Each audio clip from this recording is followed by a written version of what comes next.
Hello, zombie. Hello. Mm-mm.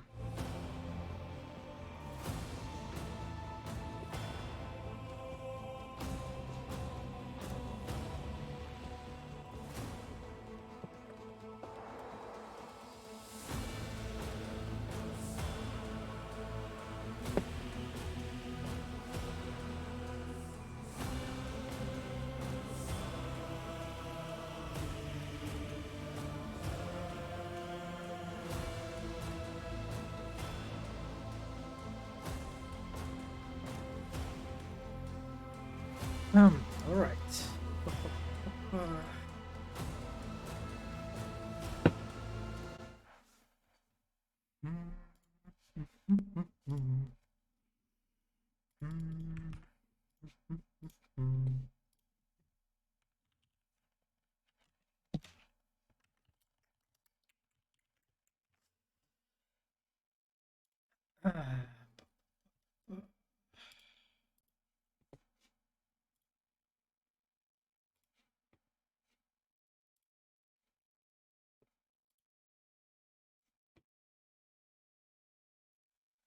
Um. Okay. Okay.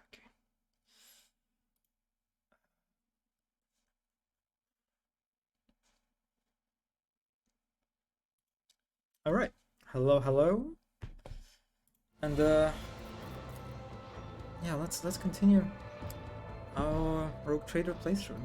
So I didn't talk about what happened last time, right? We finished Janus. We finished the quests, or rather one quest line that was available to us, which is it's kind of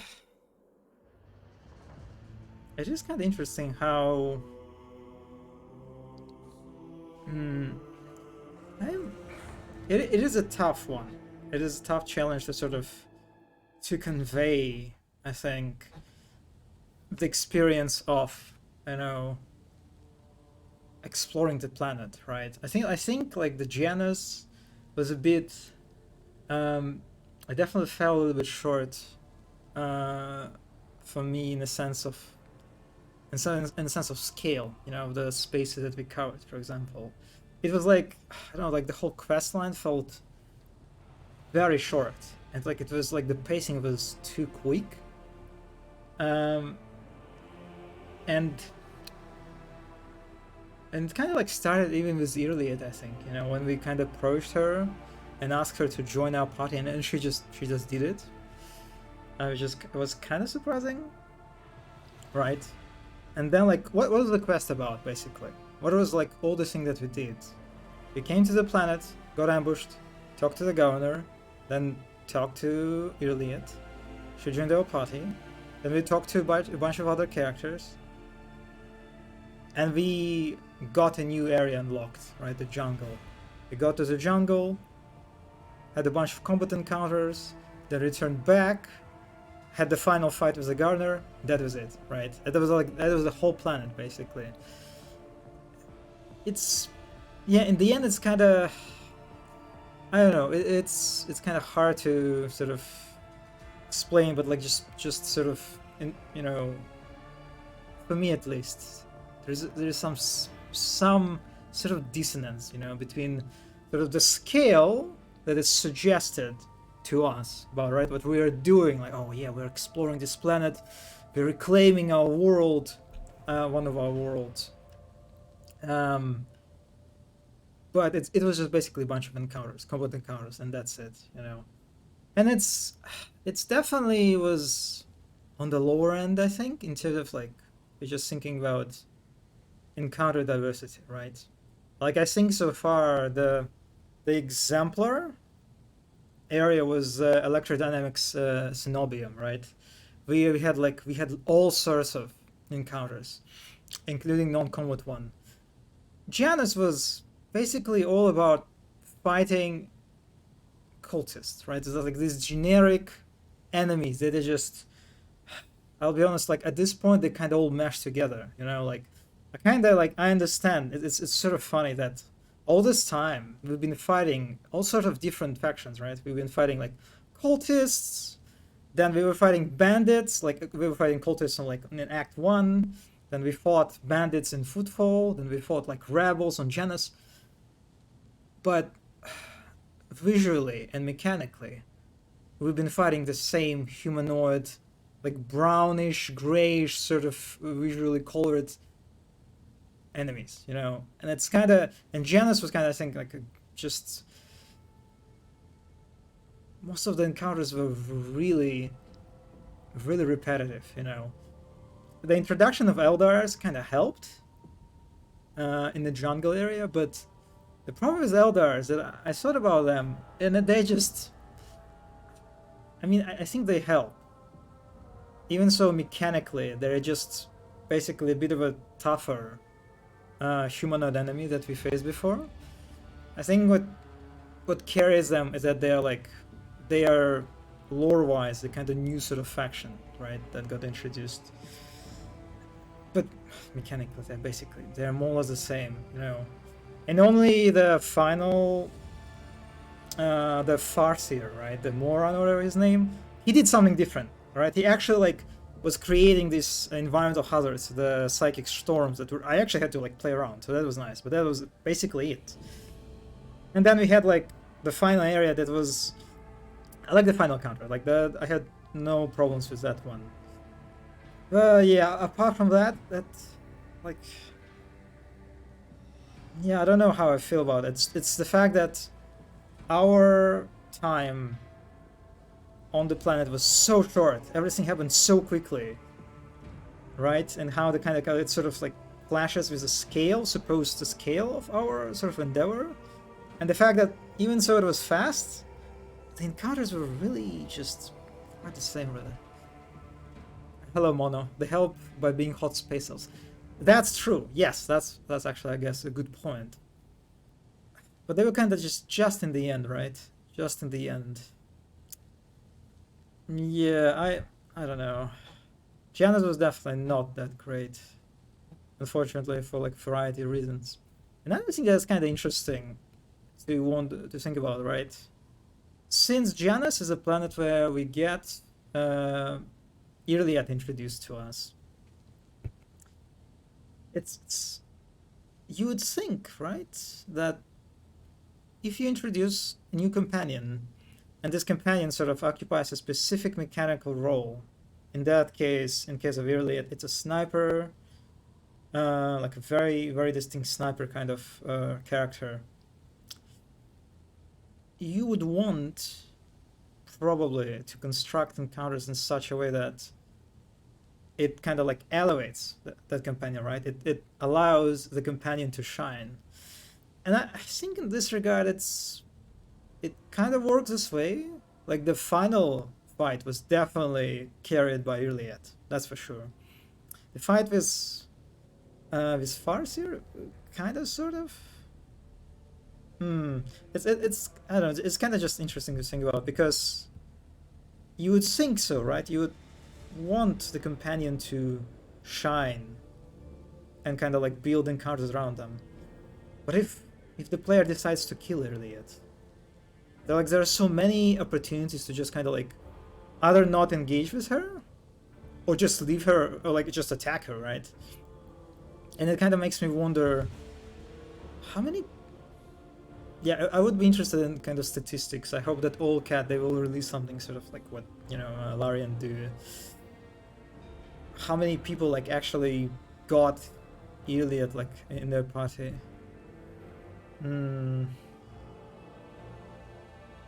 Yeah, anyway, just some, you know, scattered sort of thoughts after the finished Janus.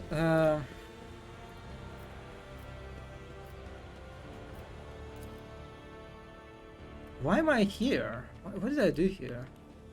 Oh, I was searching for Skull of Eldar, right?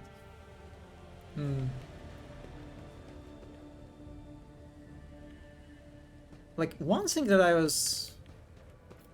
I saw that maybe like one way they maybe sort of tried to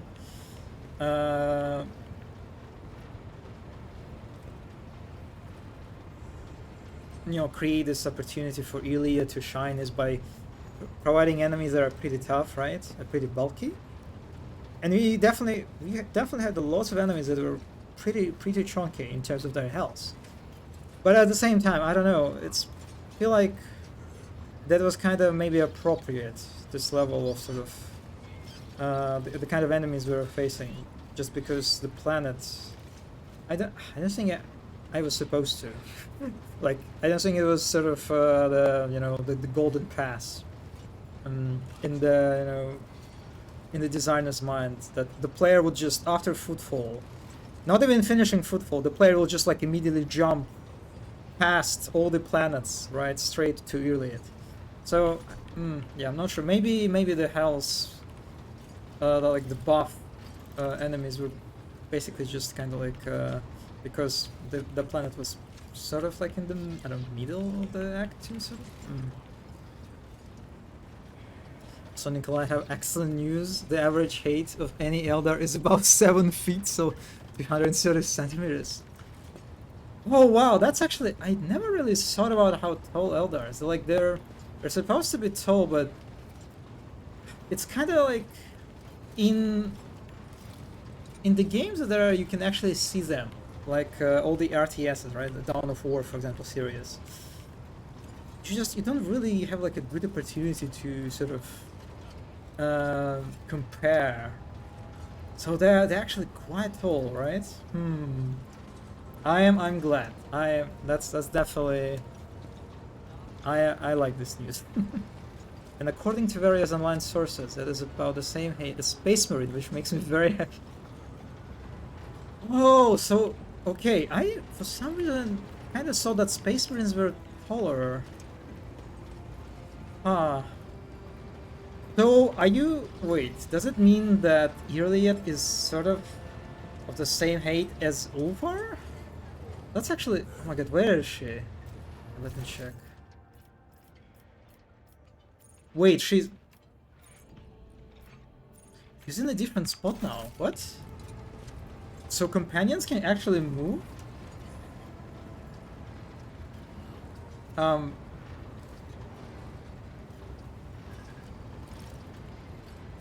Is something happening here? Am I?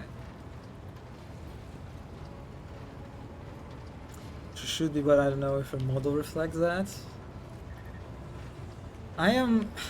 Is it like a scene? She's having a conflict with the crew? Or is she just... However, Marajai's narrator descriptions go into his hate. Okay, alright, I'm listening. I'm all ears. Also, we didn't talk. We didn't exhaust all the options, right? With Iliad, I think. Elantark? I think she bugged. I don't think she's supposed to stay between these two people. That does not seem right to me. Okay, so yeah, we have these two lines that I did not go through.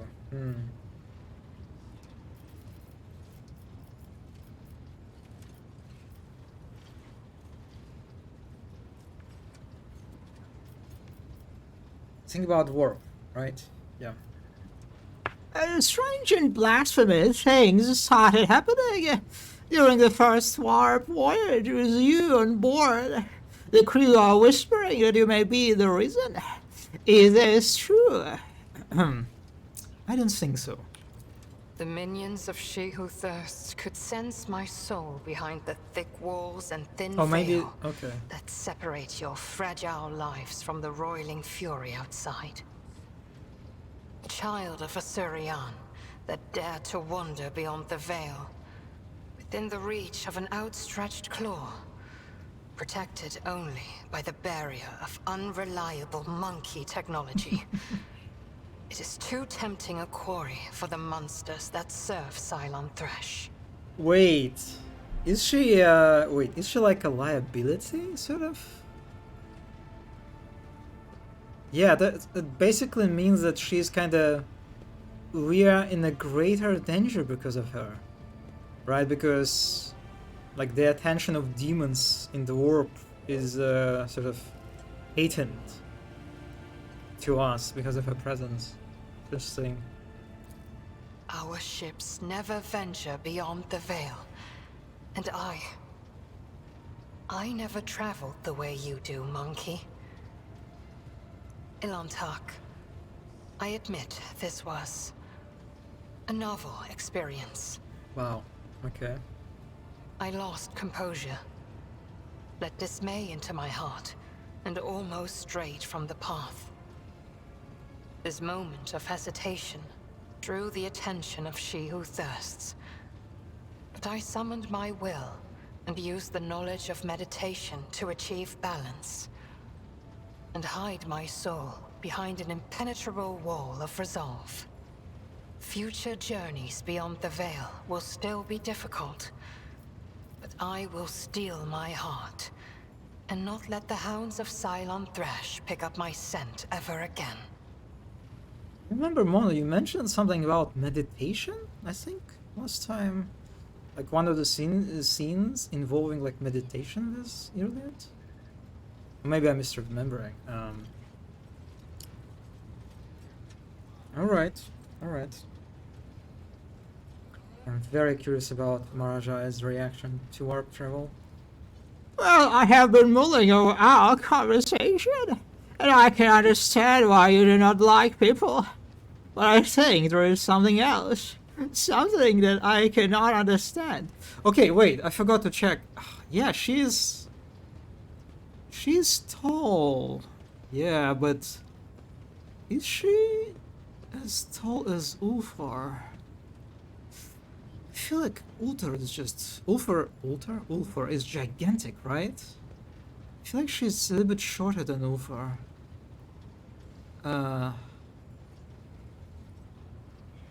It is kind of sad that, yeah, the top-down perspective also kind of like does not give Urliet, you know, enough justice. This is not lore accurate, I'm seeing. Yeah, it's kind of just, it's, if you're not paying attention, you might not even notice this, right? That she's actually taller than everyone else. Yeah, that's unfortunate. What do I see? What the fuck? No! Words ring with the desire to know the soul of another. No. But will you be able to comprehend my answer? What is... I just got an achievement called a spark. And description of that achievement says, you started a romance. I did not, game. Excuse me? I just... What? How? This is... Also, let me turn off the Telegram. What the fuck? It does not lock me out of starting other characters' romances, right? I still can go after Marajai because... Yeah, I'm not locked. Okay, foof. Alright. It's... honestly, I'm a little bit confused why the game... Why, like, this question is treated as it's like the beginning of romance? Really? Yeah, I don't know. I don't like this. I don't like the placement of this achievement. You can be poly to a degree and then you have to decide because they confront you. Oh, okay. I got it. I see. I did wonder, yeah, how like how your companions react if you like try to romance several characters at the same time.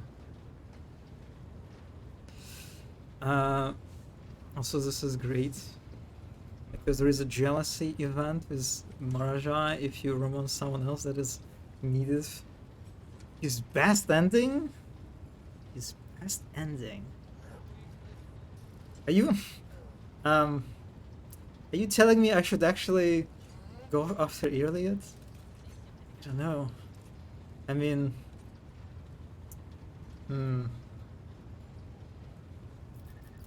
this is you very and interesting. I, Elantak, look at this world in very different ways. And I see many more facets, and deeper meanings, and brighter colors in it. But to capture the full truth of this world in the miserly language familiar to your ears will take time.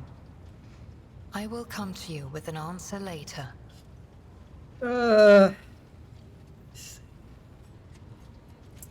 You don't have to, but maybe there's already enough to trigger it.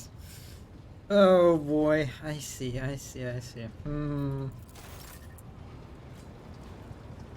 Yeah, she's like... Yeah, she's not that tall.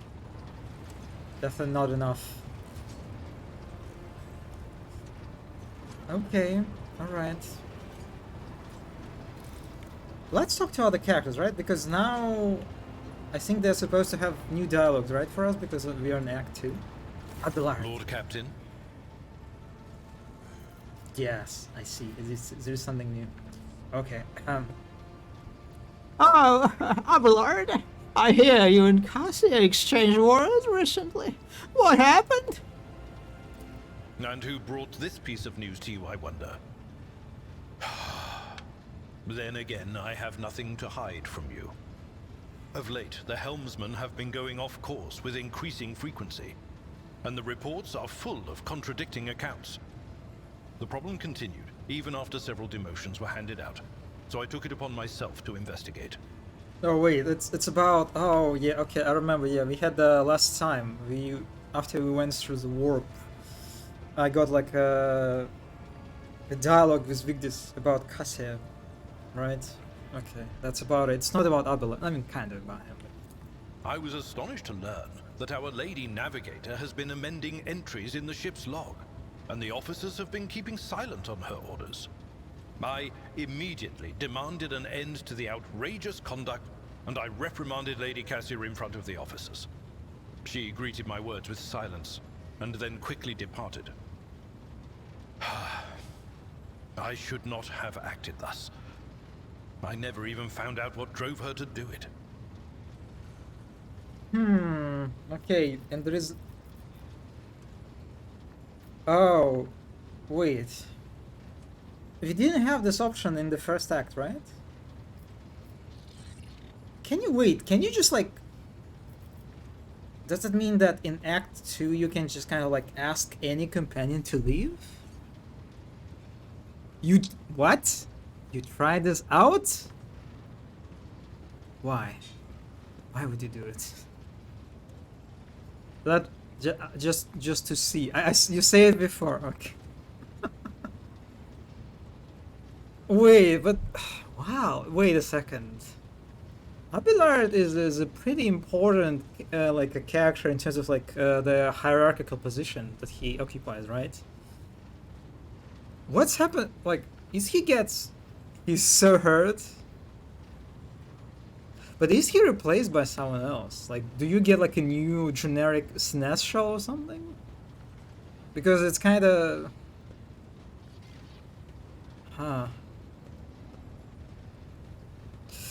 Yeah, it's kind of sort of...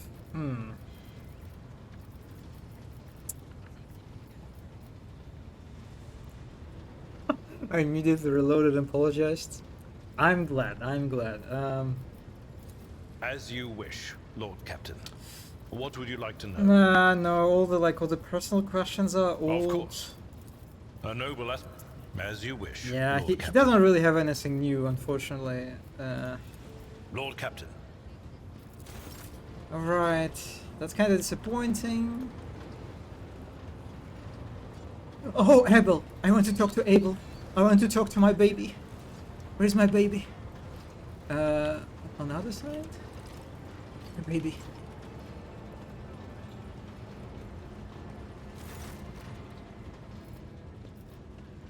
God damn it, everything is old. Yeah, okay. I feel like I need to trigger something. I'll like do some kind of quest because...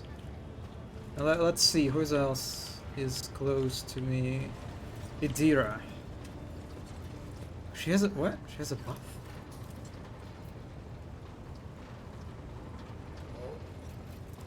Okay. Is it normal that she's radiating this stuff?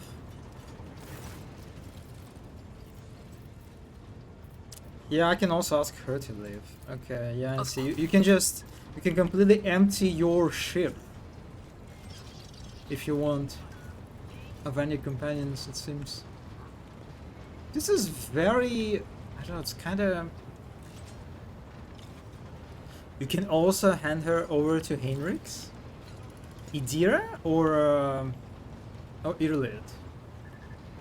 Where's Heinrichs, by the way? It's always so hard to find them without like a map. Where is Heinrichs? Oh my god, Heinrichs. It's because of his armor. It's also blue. Like Aaron is blue, and he's also in this terrible, terrible blue armor. To what do I owe this visit? Okay, we have new things. Oh, Why? Why so? Why would I want to get rid of Idira? Oh, I can also get rid of Irlia. Oh, that's... Okay, this is... Oh, damn, this is kind of interesting. Damn.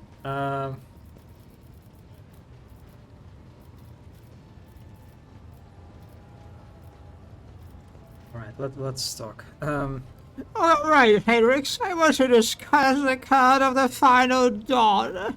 What can you tell me about it? The cult's ordinary members are humans who have been corrupted by the archenemy, traitors to the Imperium, and accomplices of chaos. Participation in the cult's rituals always entails brainwashing, literally and figuratively. The longer cult members spend among other cultists, the less critically they think, and the more closely they resemble obedient livestock, stripped of their fear and instinct for self-preservation. The worst of them go to their deaths without an inkling of doubt, ready to take hundreds and thousands of souls with them. Okay. As for those at the top of the cult's hierarchy, we have not yet managed to get a lead on all of the cult's leaders. I imagine that some of them are hiding in the depths of the Coronis Expanse, but those who are orchestrating the fanatics on nearby worlds are hiding very well indeed, or receiving protection from above.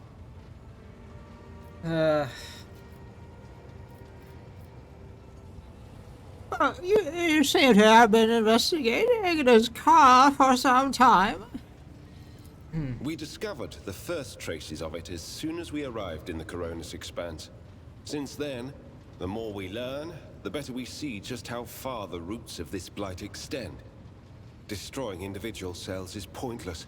We must cut this beast off at its head. So, by protection from above, he means chaos gods, I imagine. Let's ask, either way.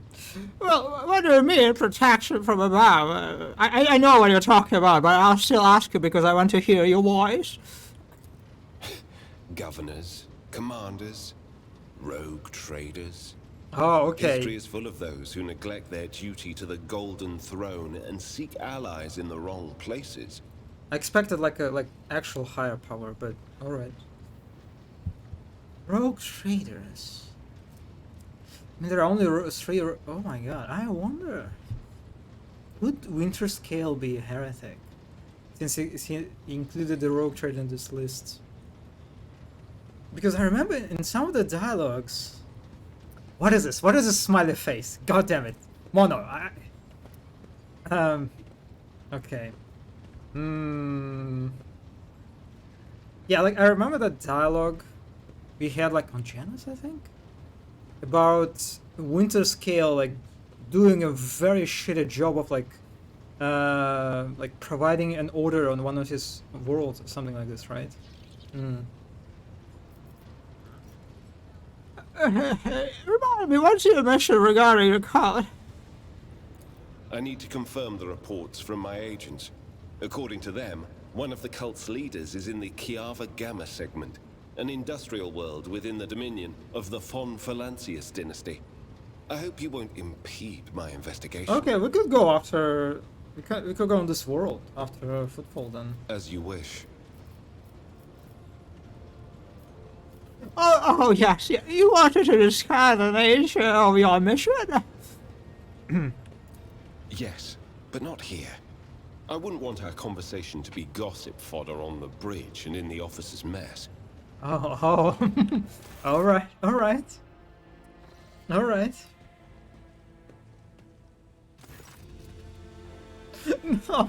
Henrix, please talk. I mean, I want to hear your voice. What is this reaction? Is this where you can like progress your romance? I mean, it's not unfortunately available to me, right? Ah.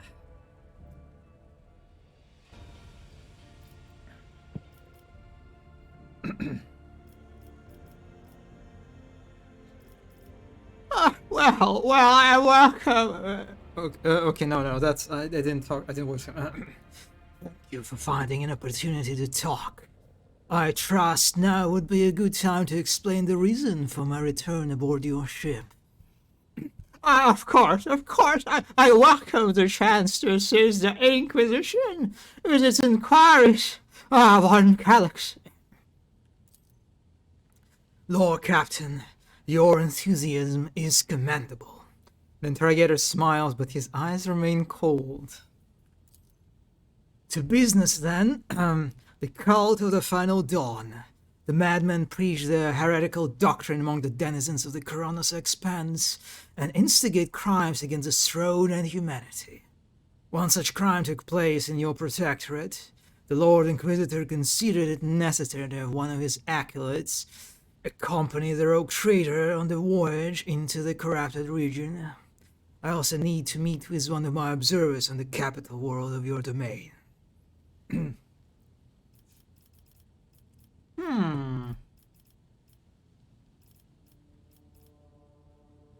You can flirt with him here, yes. And I imagine that's exactly what you did.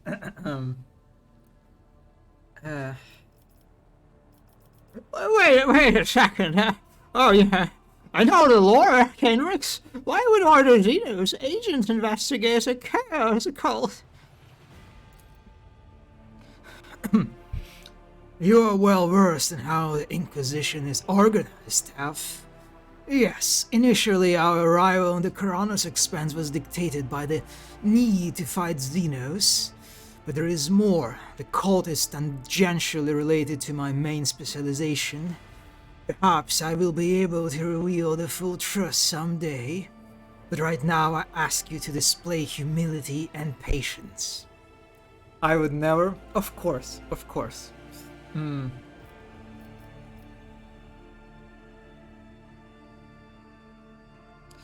Wait a second. You said you have spies on the One Valancia's world? The person I mentioned is not a spy, but a secretary in the administrative department on Darganus. The planet's governor and Theodora were fully aware of his status. His duty is to fulfill the sacred oaths to the Golden Throne and eliminate threats to the Imperium, which the Keranos Expanse has in abundance.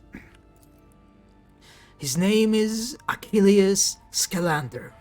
As soon as we contact Darganus, I will introduce you as a new head of the dynasty. I'm sure you will appreciate the presence of such an advisor among your subjects, and I suggest you heed his words at least occasionally.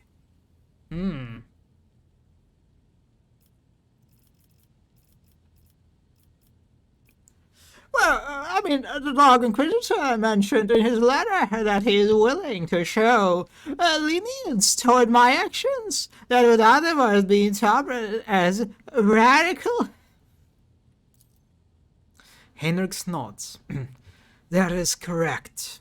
I should show greater tolerance for the mistakes of a newly appointed rogue trader. To be frank, I am surprised. The Lord Inquisitor is not the type to indulge in the weakness of soul and mind, even in someone who only recently accepted the burden of a lofty title. Okay, I don't want to... Yeah, I don't like the first option. It's like very aggressive. Yeah, I think I'll skip this one. I guess I want to know more about this cult then. Chaos worshippers, most often agents of the throne, run into lone renegades stirring up the rebel. Insane prophets and hysteric visionaries preaching the end of days. Passing Comet, a mutant rebellion, an onslaught of monsters. Each time they come up with a new reason why people should prostrate themselves and quiver in fear. Much effort and the blood of those loyal to the Golden Throne were spent before we established the connection between these heretics. However, the cult of the Final Dawn is something greater than a gaggle of misguided seers and fortune-tellers. They cleverly spread their agents all over the Kharanos expanse, disseminating heresy among honest people on the Imperial worlds. There is a certain strategy to their actions that changes whenever we get too close. Finally, they have enough military power to have had the 2 ships that we had sent after them later discovered as wreckage. Oh, yeah, that seems to be serious. I mean, they have Chaos Space Marines on their side, so it's and it's pretty common, right, for Chaos Warbonds to have like their own ships. Yeah, we're in for some trouble. Growing difficulty in making warp jumps is detrimental to us, but is unlikely to inconvenience those who engage in vile sorcery day in, day out. Henrik sighed. After the events on Rykard Minoris, I suspected the cult might have built its nest inside Winterscale's domain, but the latest reports indicate it is your protectorate that is harboring heretics. Wow, okay. Being in your entourage improves my chances of getting closer to their secrets. Well, I guess now it kind of makes sense to sort of go for the first line. Chaos Cult in my protectorate? Henriks! Henriks, are you laying an accusation against my dynasty? Chaos tread softly, Tav. Also, why is it silent? It's really silent right now. Kind of weird. The main danger of secret cults and sects is that they're like seeds. They can remain in the ground for decades, safe from all scrutiny, until an opportunity to sprout, grow, and bear monstrous fruit presents itself. The emergence of cult on one of the rogue traders' planets does not mean the dynasty head himself is a Chaos worshipper. Having said that, it should be noted that Theodora von Valancius was famous for her loose interpretation of the freedoms granted by the Varant. Henrik Segarzi with a probing look. A bloodline can be stained by ancestral transgressions. If it is indeed so, it is in your best interests to do whatever necessary to redeem yourself. And then, perhaps, you will get a chance to salvage your dynasty's reputation. I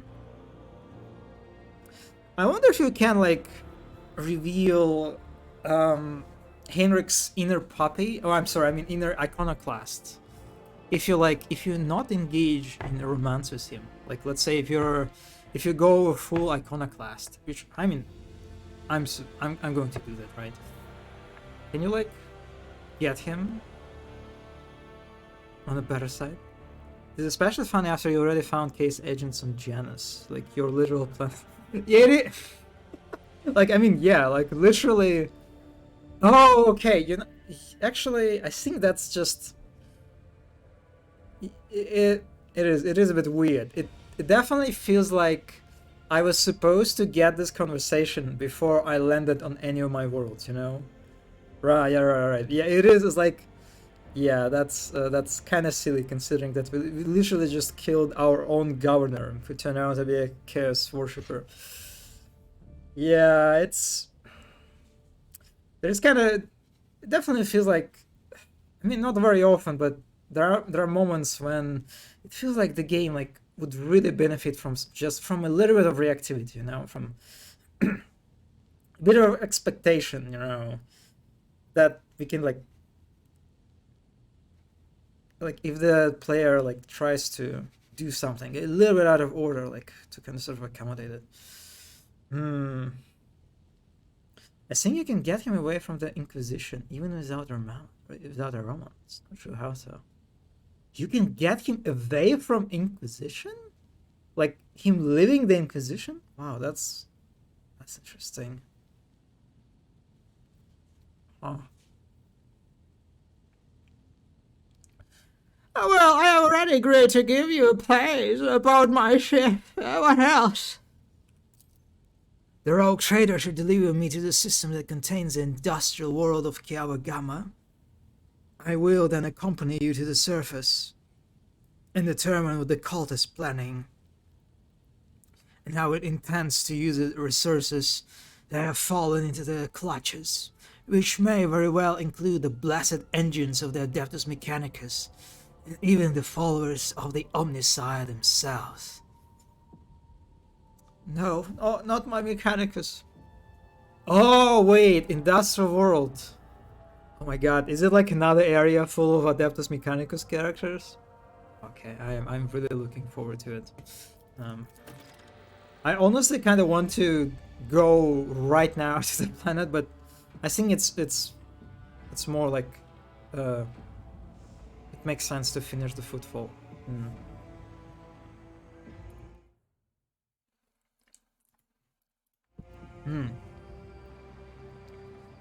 I will be frank. The answer to this question. Wait. Oh yeah. I asked him. I forgot what's happening to Daller. I will be frank. The answer to this question is unlikely to please either of us. The machinations of chaos usually go beyond solely inflicting countless deaths and destruction. Having their plans come to fruition would lead to far more terrible consequences. One of the systems in the Coronis expanse is already lost. May the Emperor protect us from watching this tragedy play out again.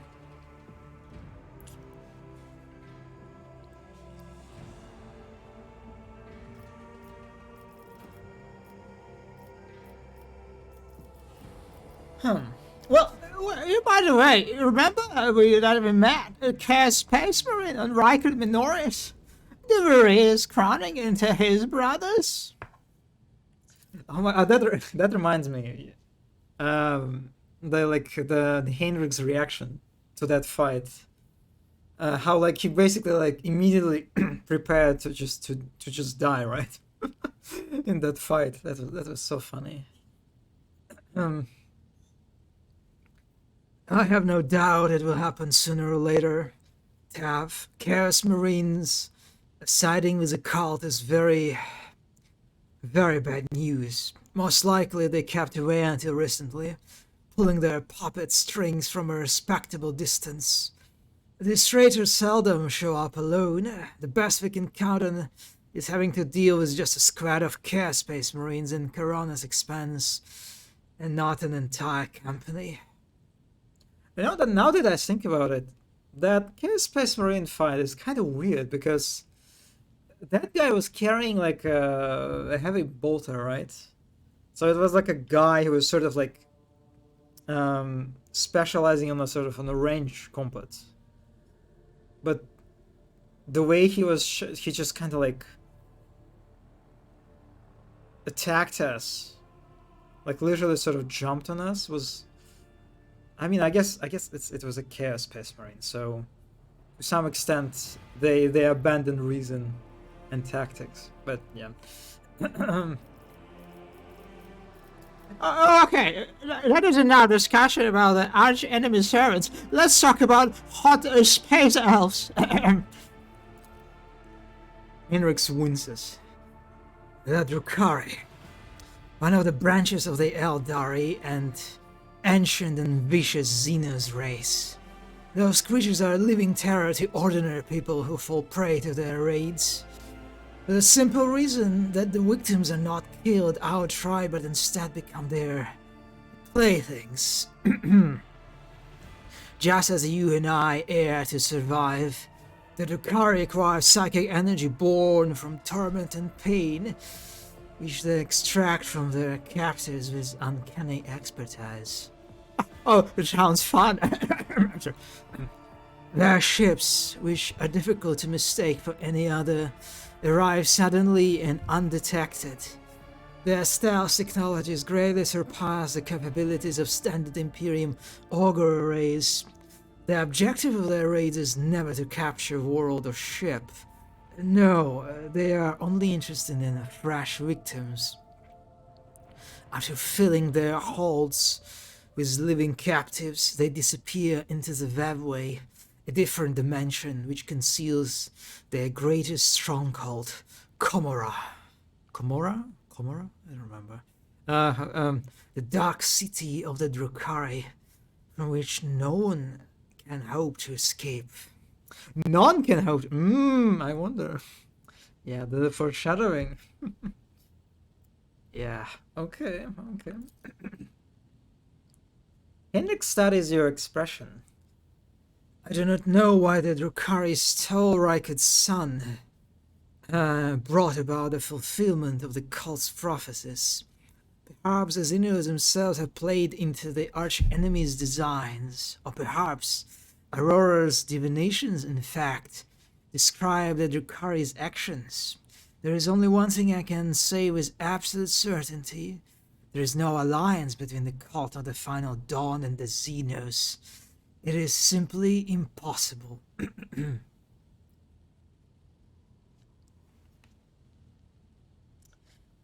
Okay. Right, the other two questions are not that interesting, so... Alright, I'm gonna go about my business. Is there anything else I need to know? Let me put it this way. You may think whatever you want of me, but my goal is not to hinder you. I'm here to help you in the fight against foes you may not even be aware of. You have my word that I will provide every assistance in uprooting the heresy that has sprouted on the Von Valancians' worlds while their master was away, and that I will try to be more patient with the less grievous flaws the bearers of the Varad are sometimes known to have. Alright. Henrik inclines his head. Thank you for sparing the time, Lord Captain. Yeah, not even a hint of flirting. Not even like a friendly, you know, sort of exchanges, you know, just kind of like, I don't know, jokes or something. Nah, oh well.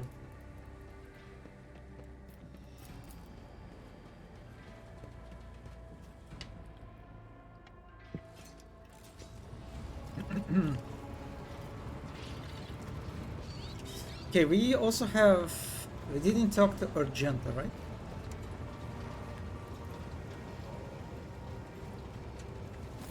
Greetings. Okay, nothing new. Cassia. Words cannot describe how boring the bridge is without our stimulating conversations.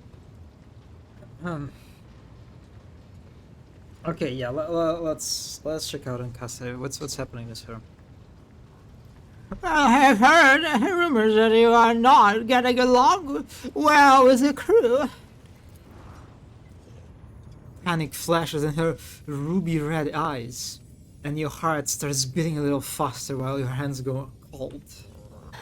Not here, I'm begging you. Aren't noblemen supposed to discuss such things away from the servants?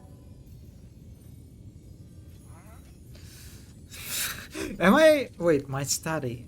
My study is a library, right? That we talked last time, I think, with her. Okay. Let us go to my study. No one will disturb us there. Then lead the way, and I will answer all of your questions. I feel like we already started the romance or something. No, she's also not voiced here.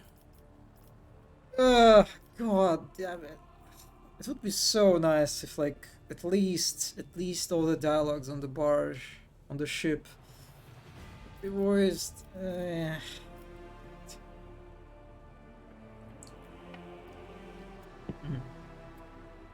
Suffer. Especially considering that I can't really give her any sort of, like, appropriate voice. What is it that you wanted to talk about, Lord Captain? I have nothing to say to you unfounded accusations about my conflicts with the crew. I cannot recall my having a single quarrel with any of your people during my entire time aboard.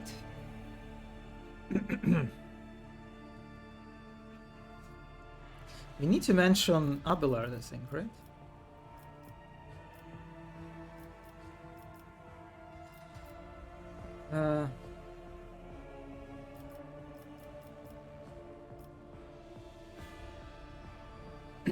Okay, well, yeah. So the first one is kind of the most important, it seems. Well, you have been willfully changing entries in the ship's logbook and forbidding officers from reporting to Abelard. I beg to differ. I read numerous books on astronatories. I can swear on House Arcelia's honor that your officers are entering data in complete contravention of regulation. False terms, random distances between lines, spelling mistakes, and even the simplest word of words. What? I have spent the last few cycles correcting the latest log entries, and I saw that it would please Master Abelard, as he is so fond of order. Oh my god, what is... I actually wonder how good... What's like the quality of education in Imperium among like the officers, right? It seems to be not very great, since there are spelling mistakes in even the simplest of words. The little crush on Abelard is so cute. The way she's referring to him is as Master Abelard. And yet, the Seneschal did not appreciate my efforts, and for some reason called them an outrage. Even so, the mere days before he had been swaddling me in warm yellow words. I notice all your people do this when they're expressing sympathy. I merely wanted to repay the Seneschal with the same courtesy. Perhaps he finds my friendliness off-putting?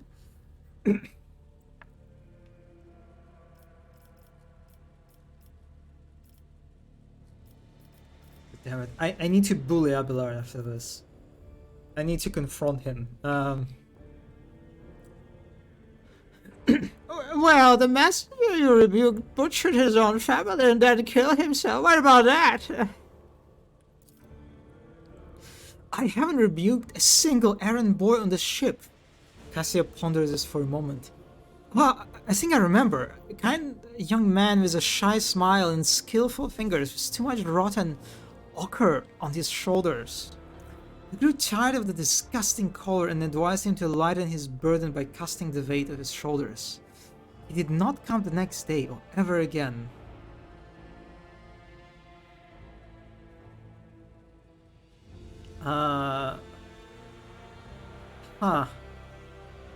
Okay.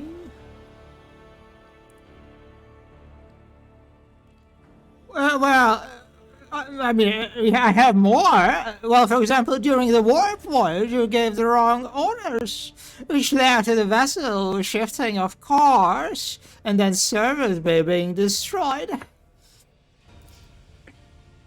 I saw something in the warp. Something vast, predatory, shimmering with indescribable colors. It came from nowhere and stared at the ship with hundreds of hungry eyes. Right there on our path. I decided to change the course while it was still possible, but not want to sow panic. Would it have been better to tell the crew we were heading straight into monsters' gaping maw?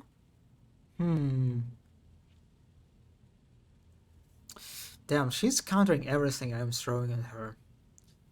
I mean, how about that? The officers are reluctant to be quartered next to your chambers because of the constant emotional outbursts it causes them. Some even maim themselves, and others... I already told you I cannot control my abilities. What else do you want from me? Will I be assigned a pariah chaperone? Or will you put me in suppressing shackles? I mean, okay, let's talk about the birds. Why do you mind telling me why you needed 100 species of bird and what do you use them for? Admittedly, I'm at a loss myself. The day we arrived on the footfall, I sent a request to the ship's quartermaster and asked him to get me a songbird. But he never asked for clarification, and shortly before we left, I had a countless number of cages delivered to me, all wrapped in a bright red panic with flickering tints of fear. There was a bird in everyone. I was so excited. I thought I would have 100 friends instead of just one. They were squeaking so piteously. Okay, whatever. I let the poor things out. I even fed them my breakfast and dinner. But the stupid birds would not stop chirping even after bedtime. They were dashing about the room, smacking me in the face with their wings and defecating. I became angry, and suddenly they started pecking at each other's eyes and attacking me. Then I became afraid, and they fell over dead. I don't think I want to keep pets anymore. Yeah.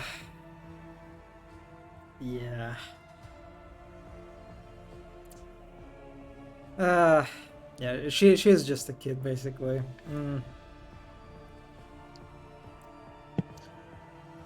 Okay, I think I have heard enough. Would you share your thoughts with me? Okay, that seems an important moment.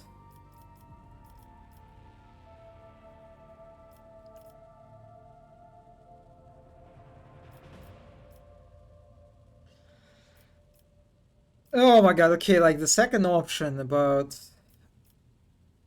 I could teach you this art of communication seems to be like the one that is basically progresses the romance, right? Starts, excuse me. Yeah, I mean, partially it's not her mistake, I guess, but I mean, partially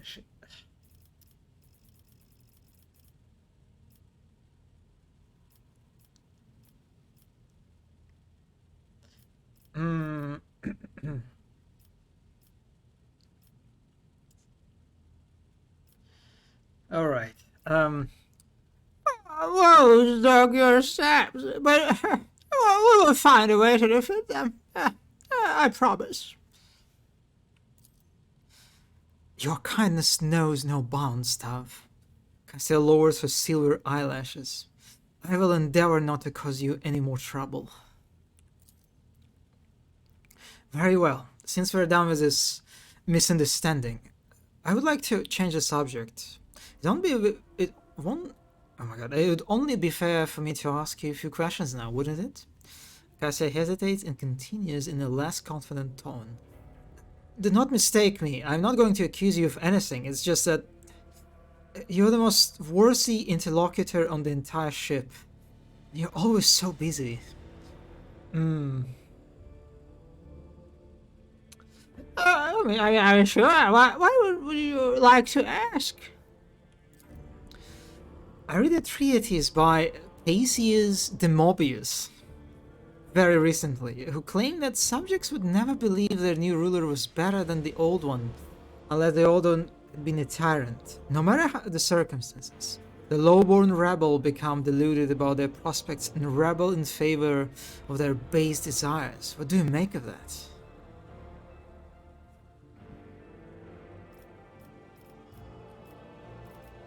I did not expect this kind of topic, but okay.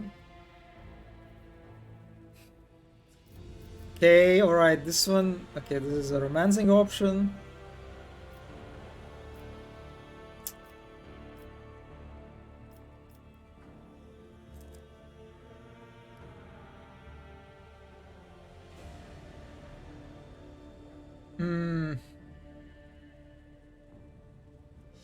Equation minus 15.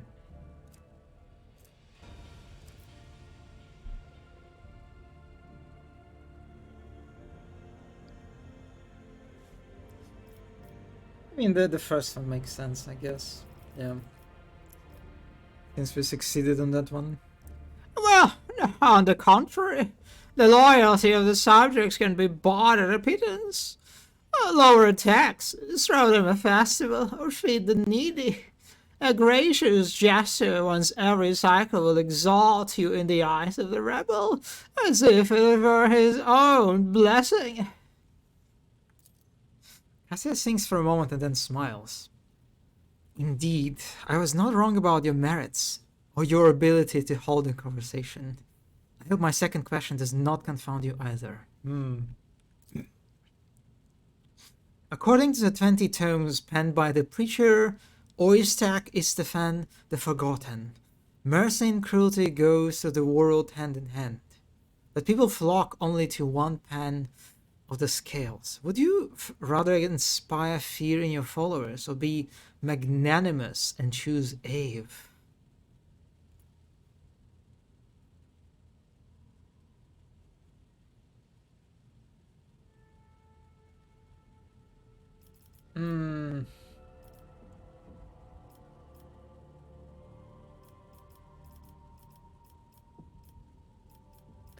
My god, I can bully her. I don't know. I don't know. I don't know. Do I want to bully her? I don't know. I don't know. Oh my god, this is a tough one. Yeah.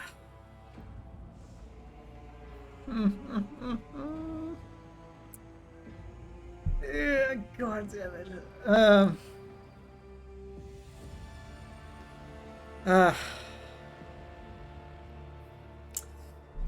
that's a really tough one.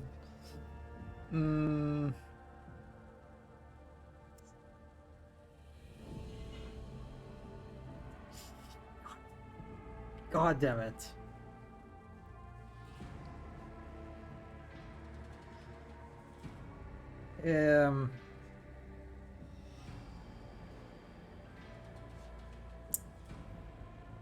All right, let's just bully her just a little bit,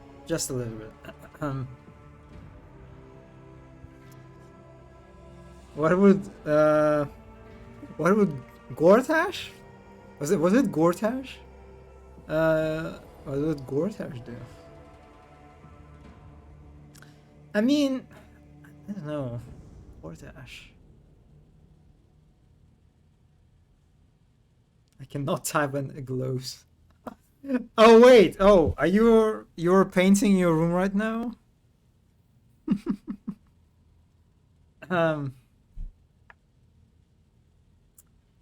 Worse? What can be? Oh, doing dishes. I mean, yeah. I guess it. Wait, is it? It is kind of. It's kind of dangerous. It's very hazardous environment you have, right? With all the water splashing around. Okay, let's bully her. Okay. I beg your pardon. Oisek, who is reading your only pastime? Cassia regards you with an icy glare. I also enjoy art, painting, singing, writing poetry, but I fear the subjects would be equally alien to you. Thank you for the conversation, Lord Captain. It was fascinating. I feel bad. I feel bad for... God, I don't... God damn it. It's so hard to be not even mean, right? I wasn't really mean. I was just like only very slightly. I mean, slightly mean, right? It's tough.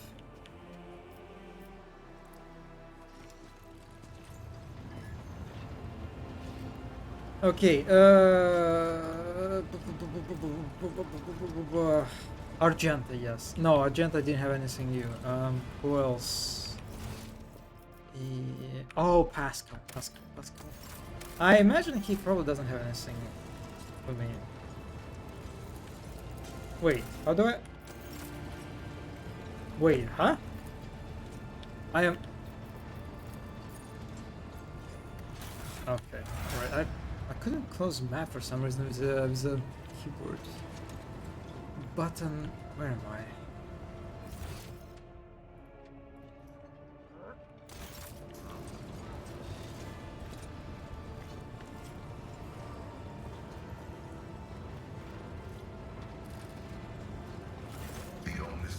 Knows all, comprehends all.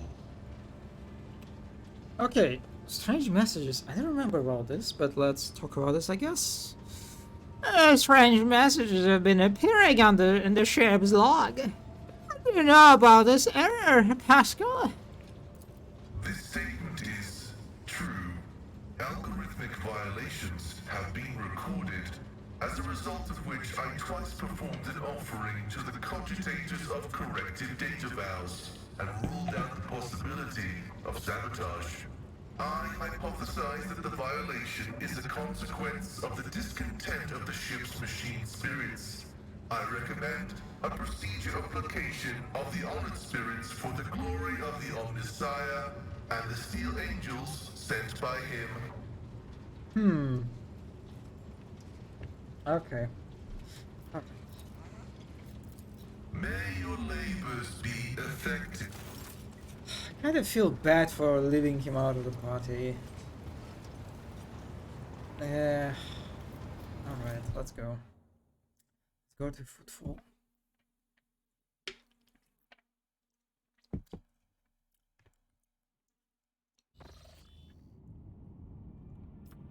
Alright. How do I try? Wait, what? Oh, I need to go this way first.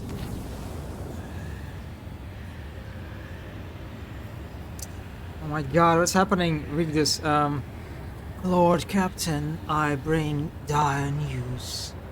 A feud has broken out between the clans that maintain the royal shield race. Rumor has it that the late Lady Theodora was seen on the lower decks, and so one of the families called for a rebellion against the usurper of the wardship, that is, you. So far, no one believes their mad tales, but unrest has begun on the fringes of the compartments. The ship's enforcers are ready to eliminate the instigating clan or pacify the entire Warshield crew. The decision is yours. Is it time to visit lower decks again?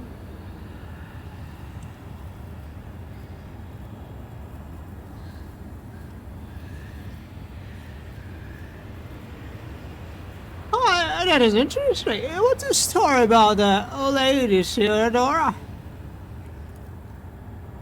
Rumors of Lady Theodora's presence on the Wardship have been circulating for a long time and appear to be a deliberate provocation rather than ordinary drunken ramblings.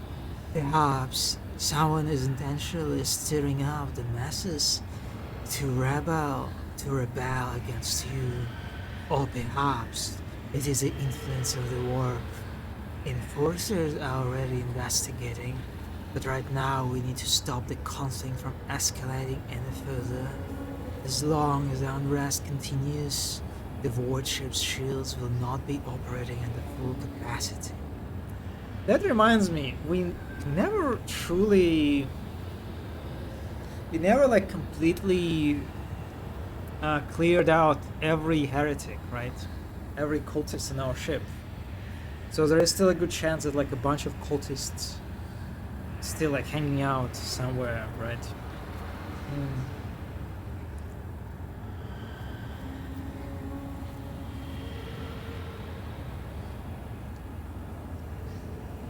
Let's just destroy the clan, like whatever.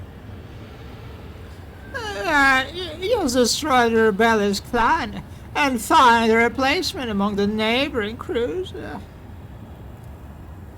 I'll see to it, Lord Captain.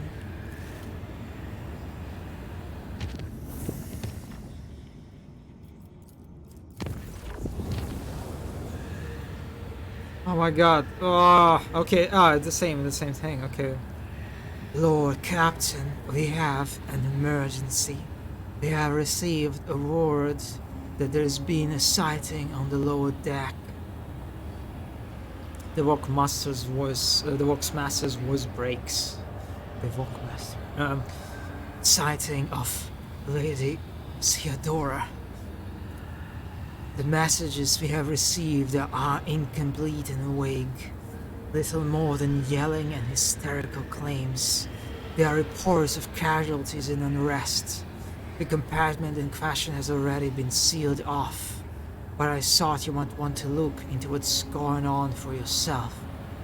The situation is delicate and what's especially disturbing. There are mentions of Idira at last being present at the scene. Idira? Well, I'll deal with it personally. I need the exact location. Right away, Lord Captain. Alright, let's check it out. That sounds interesting.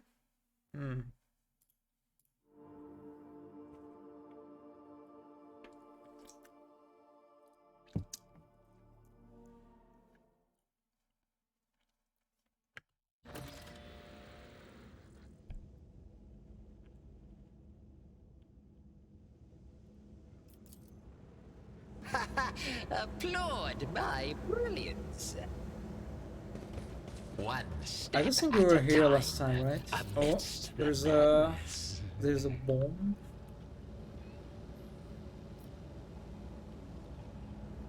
A rocket.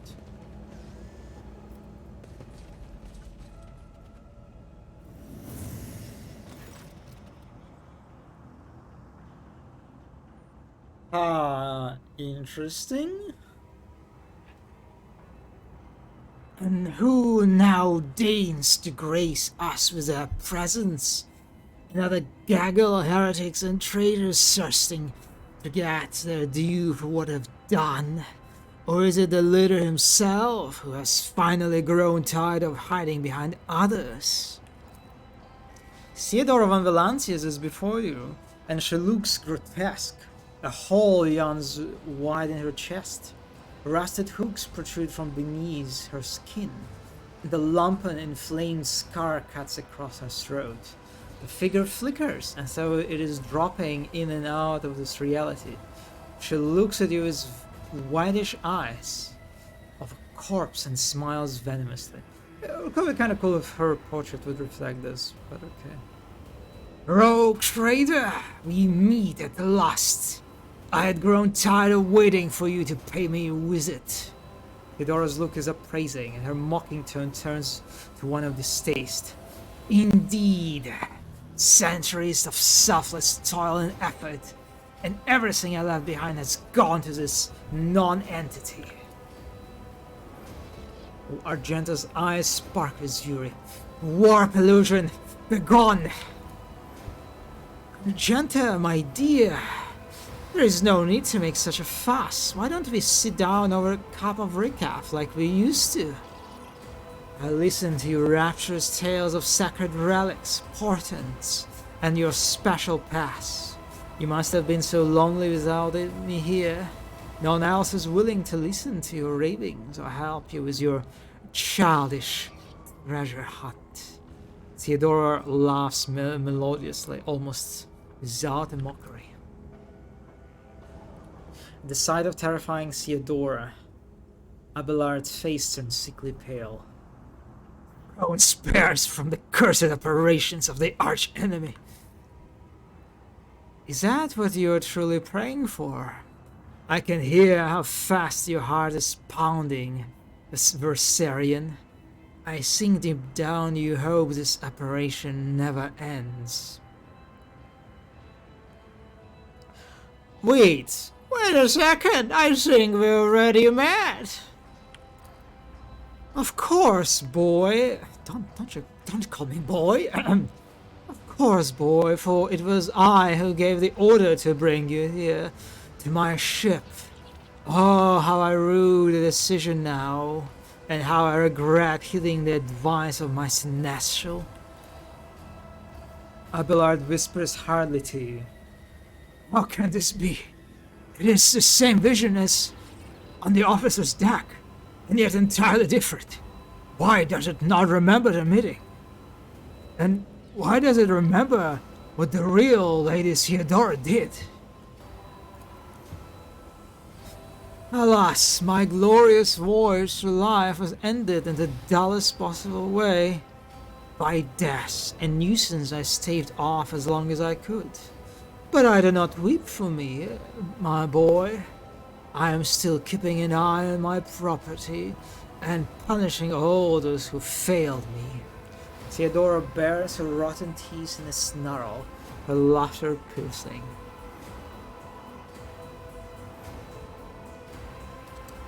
Wait a second, Adira, what have you done with her? Me? What have I done with Adira? Theodora laughs mockingly. All I did was turn that little mutt from the fringes into a true servant of the Imperium. I gave her toys, I cleaned up after her antics. I provided her with everything she could ever dream of. Oh, I had great plans for poor little Adira. Okay, alright, but what do you want with me? Why were you waiting for me? Theodora verily rolls her eyes. Matters are so dire that the pleas of one of my servants breached death's wail to reach my ears. How could I ignore such a desperate cry for help? And from my little Adira, no less. And once I appeared here, of course I had to meet the pretender who has allowed this deplorable state of affairs.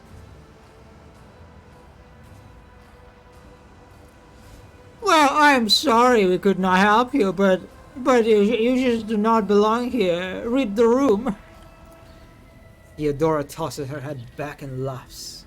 The scar on her throat opens with a wet, sucking noise, turning into a horrible facsimile of a smile. You feel sorry for me, wretched, spineless creature. No, the only one worthy of pity here is you, boy. But do not expect any. I am not here to console you. Oh no. I am here to seek retribution against all who failed me. My brainless crew, my useless officers, my pathetic servants who turned their backs on their mistress in her darkest hour. And worst of all, you, my dear hare. You have undeservedly claimed the variant and everything else that is mine. I will drag it all to the warp with me, including you.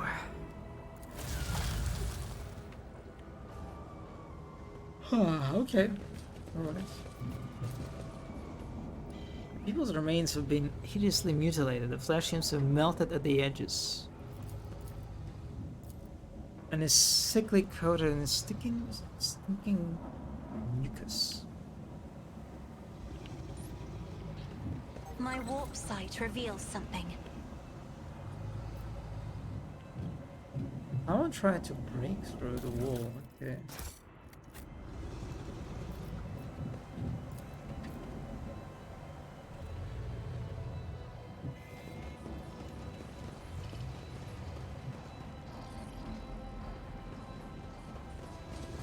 Singers.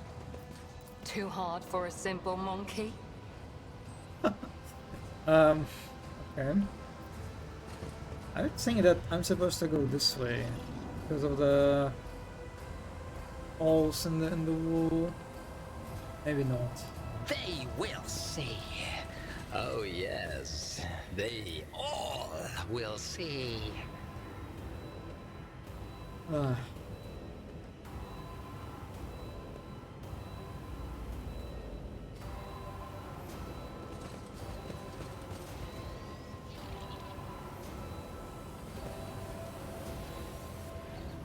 She was just waiting for us.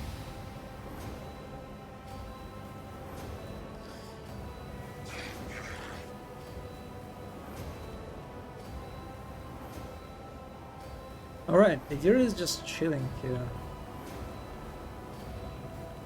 It's kind of funny how like people are just ignoring completely either us or I guess like Theodora's friend.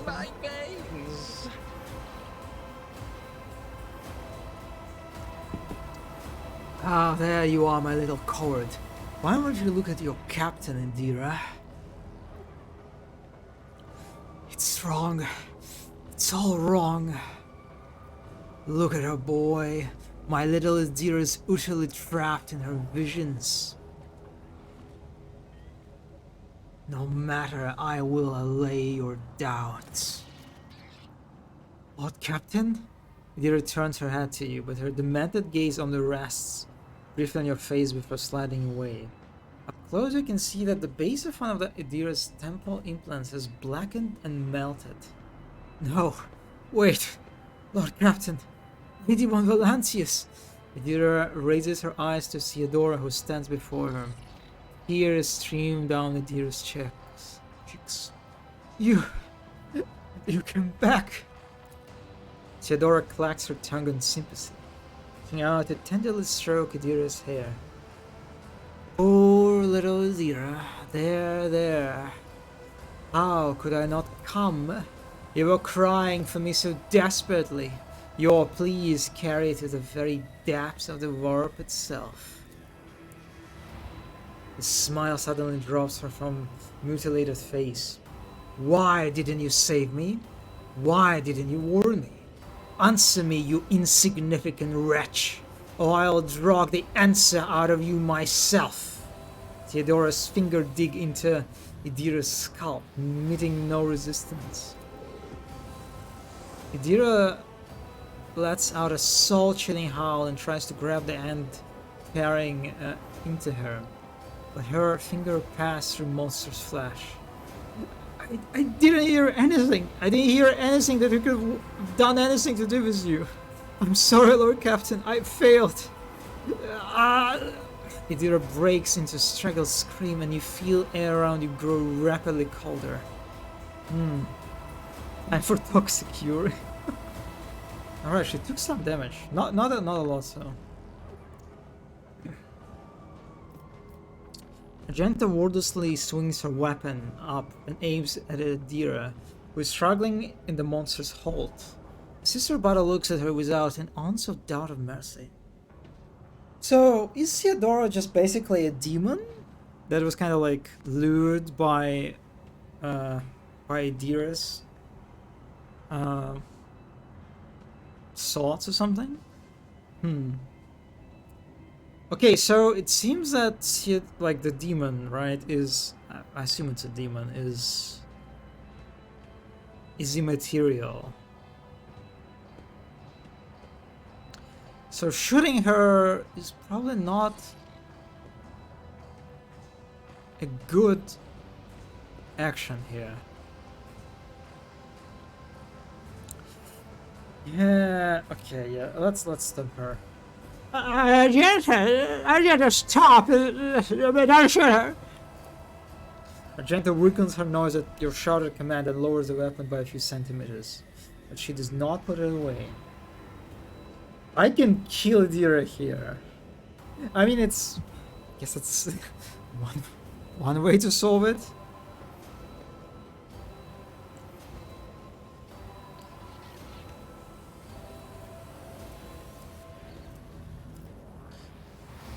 Yeah, I think we need to snap her out of it. Okay.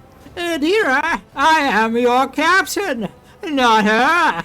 Listen to me and snap out of it at once.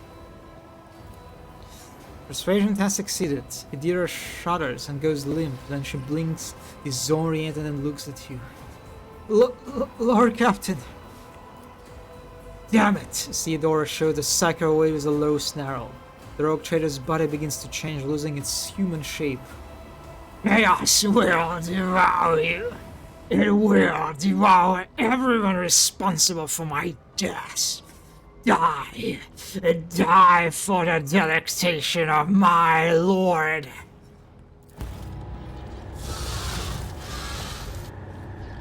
Oh, that's the pink horror, right?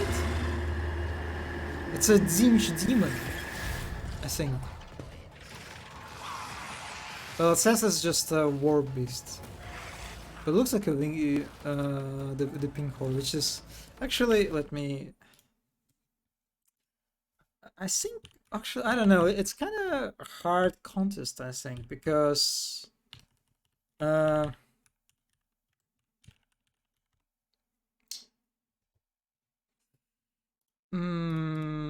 don't know. Are they actually that cute? I mean, they're kind of cute. They're not as cute as Nurglings, right? The Nurglings, there's like no competition with Nurglings. But I kind of like, I don't know, they have like a nice golden energy. I kind of like them. They're pretty goofy, pretty unserious too. It's hard to sort of like be intimidated by any. Like, look at this! Oh my god, look at this guy! Look at him! He's just happy. Let's just watch the video.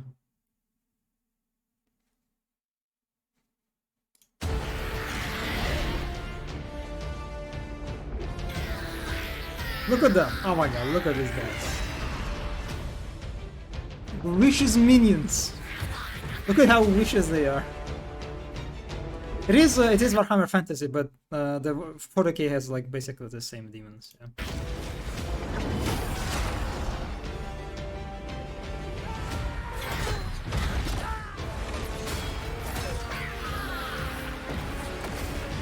Cute. I can appreciate them for their shenanigans. Yeah, exactly. But yeah, it's not Nurglings, but I like them.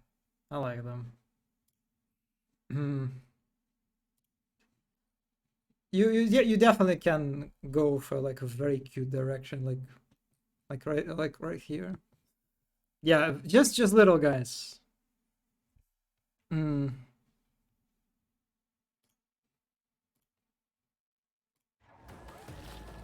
This one is not that cute, right? This one is kind of just, yeah, just kind of silly looking.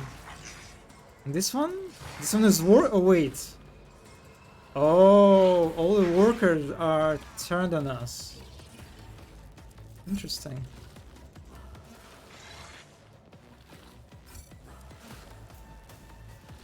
Yeah, you can see it's this one is blue horror.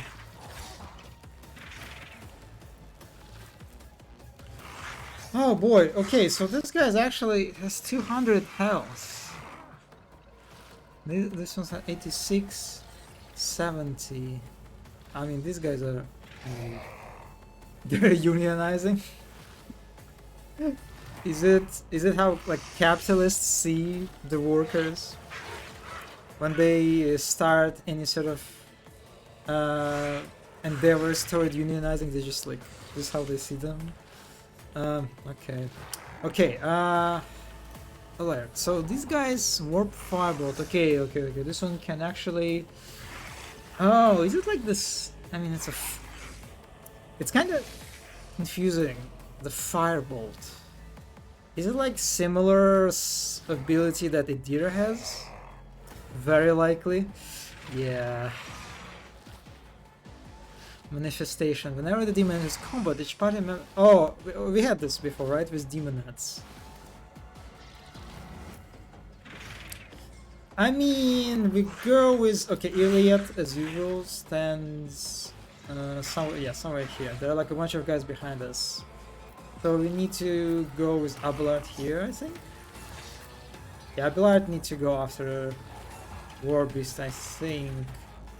Henrix can, actually, I think Henrix needs to go after the blue horrors, and Cassia can like get rid of these guys like very quickly. I think with top together. Yeah, and the Dira, not the Dira, Argenta probably can.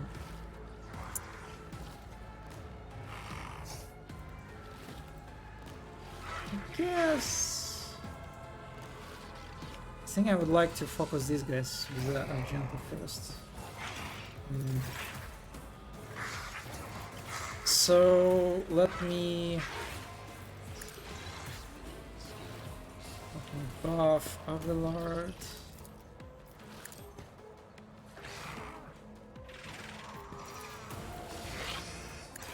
Mark this area and give him extra attack. Ah, fuck, he won't reach him. Kinda annoying, but okay.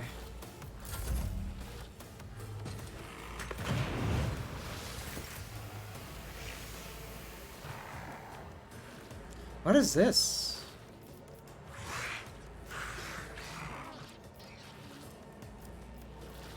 I'm not sure what this does. Disturbed, slowed, movement points reduced by 3.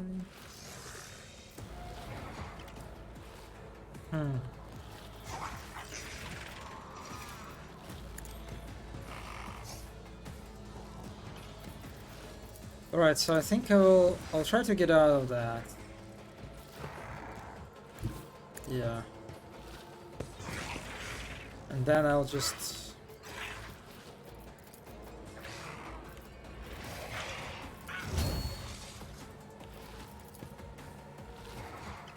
shoot them, I think.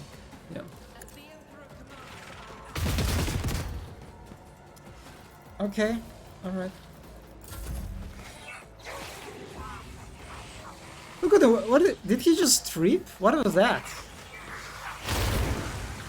Oh.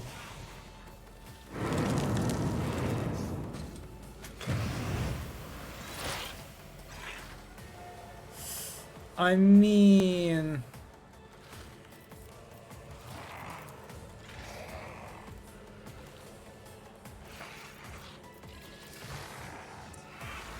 probably want to go to kill this guy, I guess.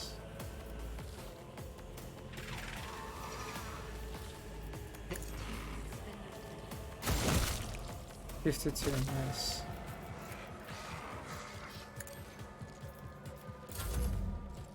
Just like to get rid of the lesser enemies. 9.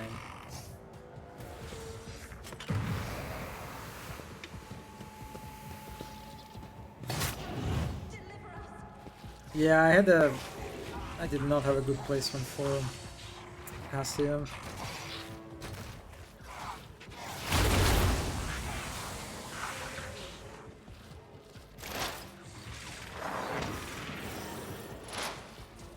Hey, Idira, please do not friendly fire. Holy shit! Look at this! Look at the stuff she's doing. She just, wow. Okay.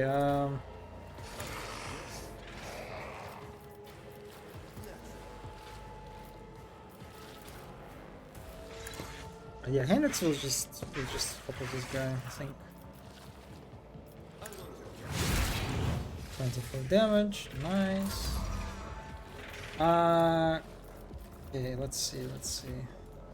So first, debuff these guys, then buff Iliad and give her extra action. I hope she can kill these guys with one.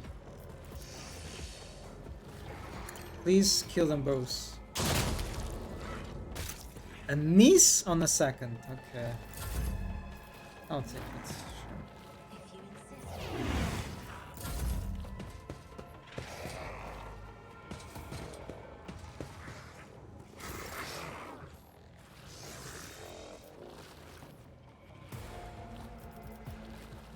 Oh my god, Cassia would be kind of good, right? Against these guys, actually, to lower their health. I mean, I guess I'll focus this guy first. And also, I will screen to make them aggro on Abelard. Barry, okay.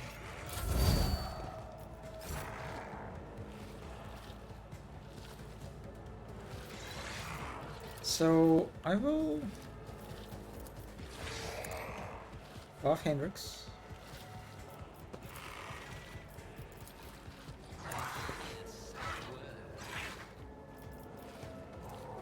Also, you also mark this place to give some bonuses to Elliot and extra action to Hendrix.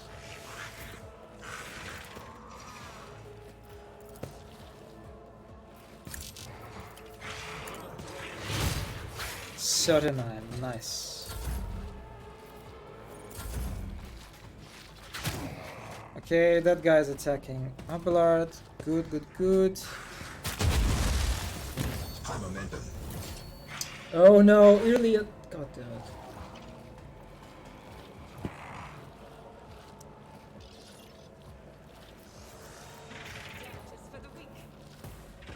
Okay, so Argenta hopefully can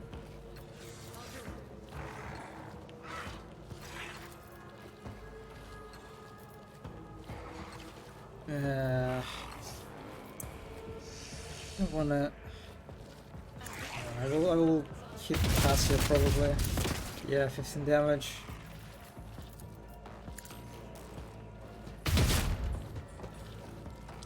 Three.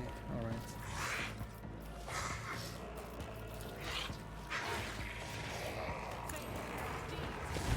And just let's hide here.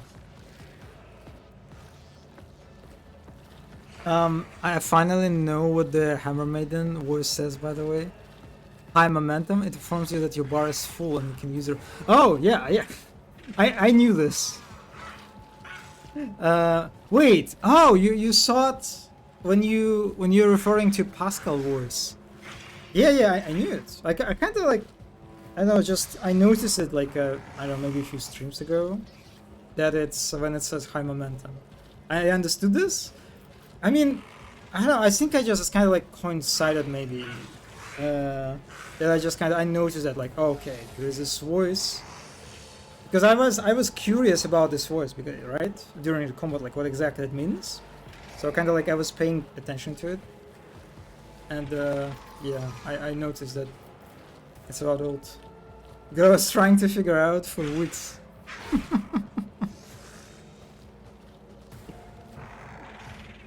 It is, yeah, it is like, I agree that it's maybe not very intuitive, right? Because, I mean, like this literal bar is called momentum, right? But yeah, like. For me, it wasn't very natural. It wasn't like very intuitive that that's exactly what it means. High momentum. Yeah, not sure. It is called momentum and it says high momentum, but I feel like it's like maybe just not. Yeah, Elliot skipped her turn. Not really a thing that comes to mind. In regard to like availability of very powerful abilities. Holy shit, 18 damage. I mean, I think I'll just kill this guy. And also, I think we'll go with Hendrix after these folks. To just kind of like protect Cassia from being bullied.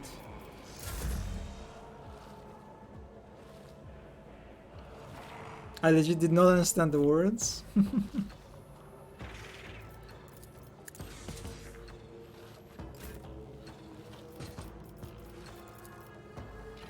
think I can, yeah. Let's kill this guy.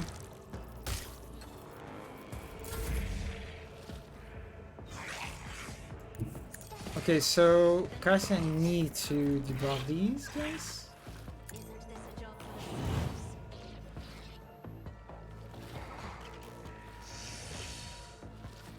Yeah, it's alright.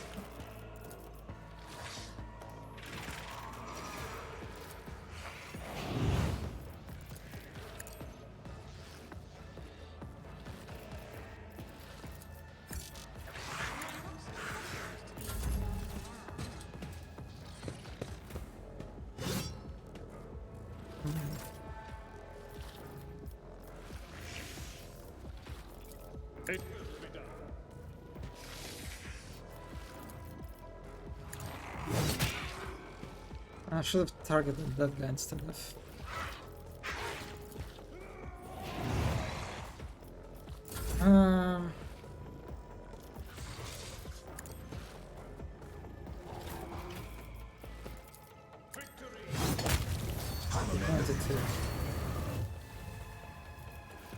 Right, let's give it a turn. Alert. He probably won't finish the... Oh, yeah, parry, yeah, he won't finish that. He definitely won't finish that. Another parry. Are you serious?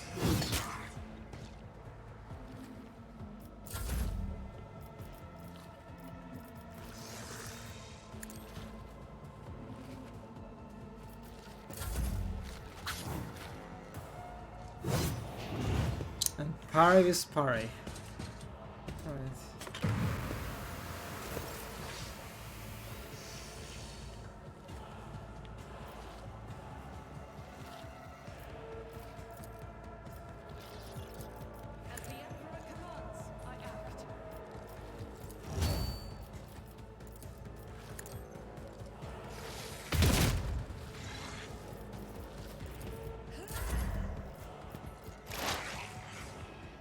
Okay.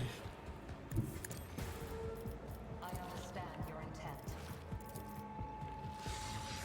Yeah, focus these guys, I guess, actually. Let's do it. Yep.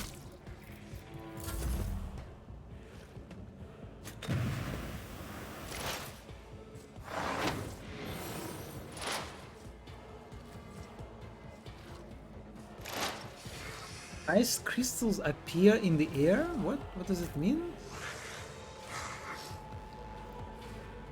Also, now that I think about it, we did not see any chaos spawns in the vial, right? It's kind of surprising.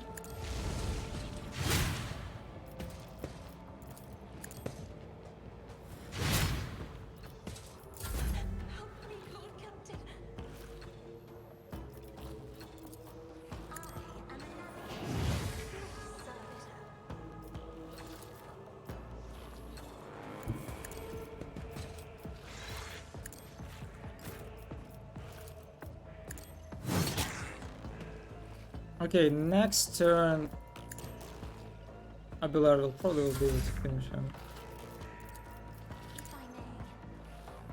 Also, oh, I remember. Oh, I can't have actually now. God damn it! I mean, he can still attack. Nice. Oh, okay. I forgot. I forgot this. I hate the lore about pink horrors. When they die, they kind of like separate into two blue horrors. Oh, I forgot about this. I mean, okay, not a big deal. That's okay. That's okay.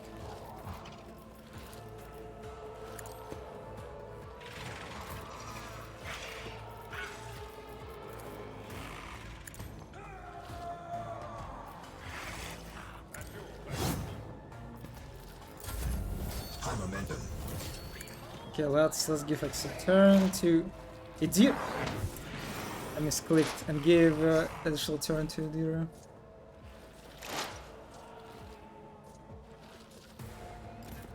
I mean, she's doing stuff. I guess I can give her a buff. Why not? Low momentum. Okay, low momentum. I did not know. I only noticed now that they say low momentum. I only was noticing high momentum phrase. But there's also like, yeah, when you reach like the lowest threshold, they give you warning too.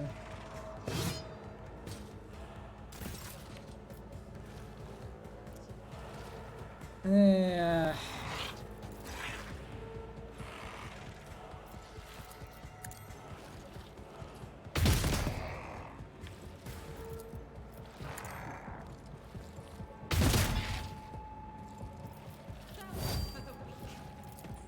Yeah, definitely kind of want to. I don't know. Argenta feels like the weakest party member so far.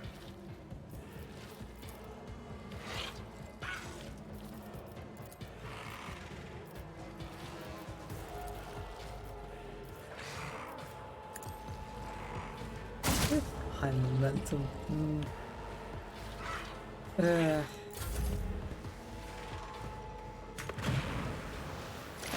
The voice definitely gives the vibes, yeah.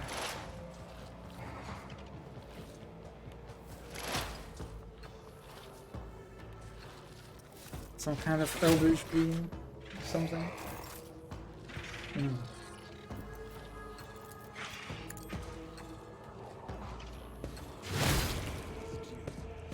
Okay. It was kind of bad killing these guys.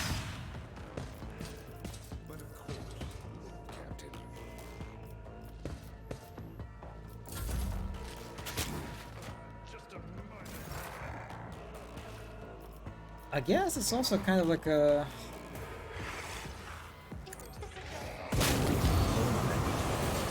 Oh, I misclicked.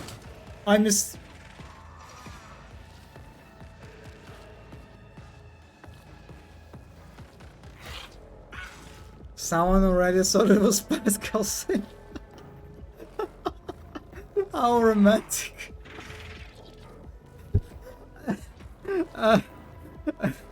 Honestly, now I want to mod. Does he say like how romantic anywhere in the game? That would be great. That would be replace high momentum with high romantic in his voice. I mean, it wouldn't change much, right? But still, it would kind of still be very similar. So I have a question.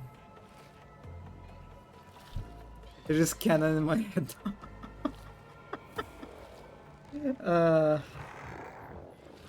How romantic. So, Idira is not in my party. Did I kill her? Please don't tell me I killed her.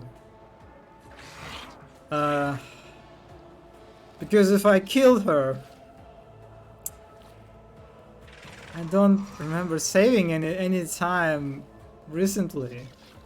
And this is not exactly a fast fight. I do not know, you're further along than me now. Oh, I have a... God, I feel very bad about... Well, I mean, we don't really have a... Yeah.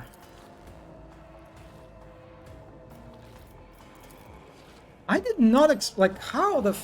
Why her attack became so powerful? Is it because of the tactical advantage?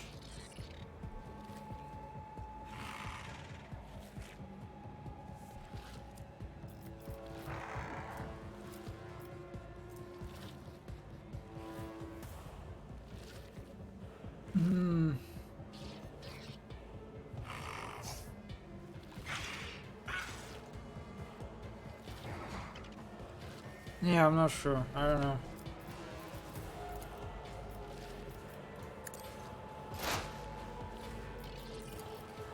Please finish this guy. Really. Thank you. You still have this one left.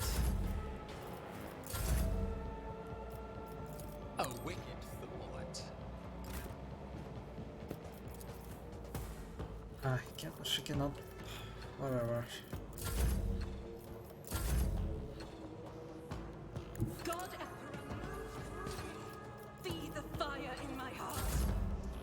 They're really awkwardly located. The final guy. I am not your Xenos pet, monkey. I will not. No line of...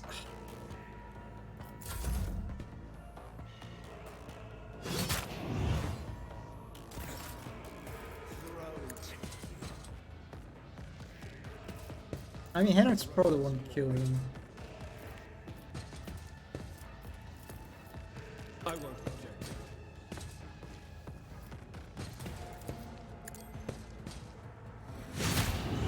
Wow, okay, he kind of got close. It's 40 damage.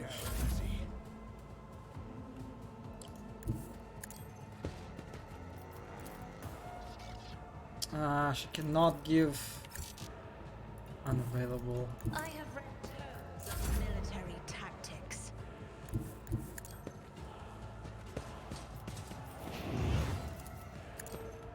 It's just finish this poor poor innocent worker. Oh, she's alive. Okay, she's alive. Whew. Okay, yeah, for a second it was kind of scary. Idira stares at you with crazed eyes while clutching the wounds on her head. At first, no sound comes out of her moving lips, then she coughs weakly and whisper. Lord Captain, is it really you? Argento trains her weapon on Idira and watches you closely.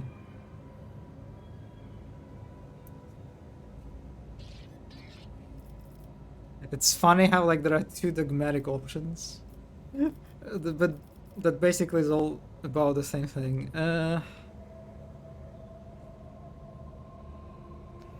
Okay, Argento, chill. This abomination claims that you call her. It is true. Me? Did I? Yes, Lord Captain. Saying it was me who called her. I can barely remember the voices, my old, good whispers. They suddenly turned red, sharp. They started cutting, tearing, ripping me to pieces. I cried out, I called her for help. And she came. Idira groans and clutches her head. Damn it! Why are the voices making so much noise now? Shut up! Shut up!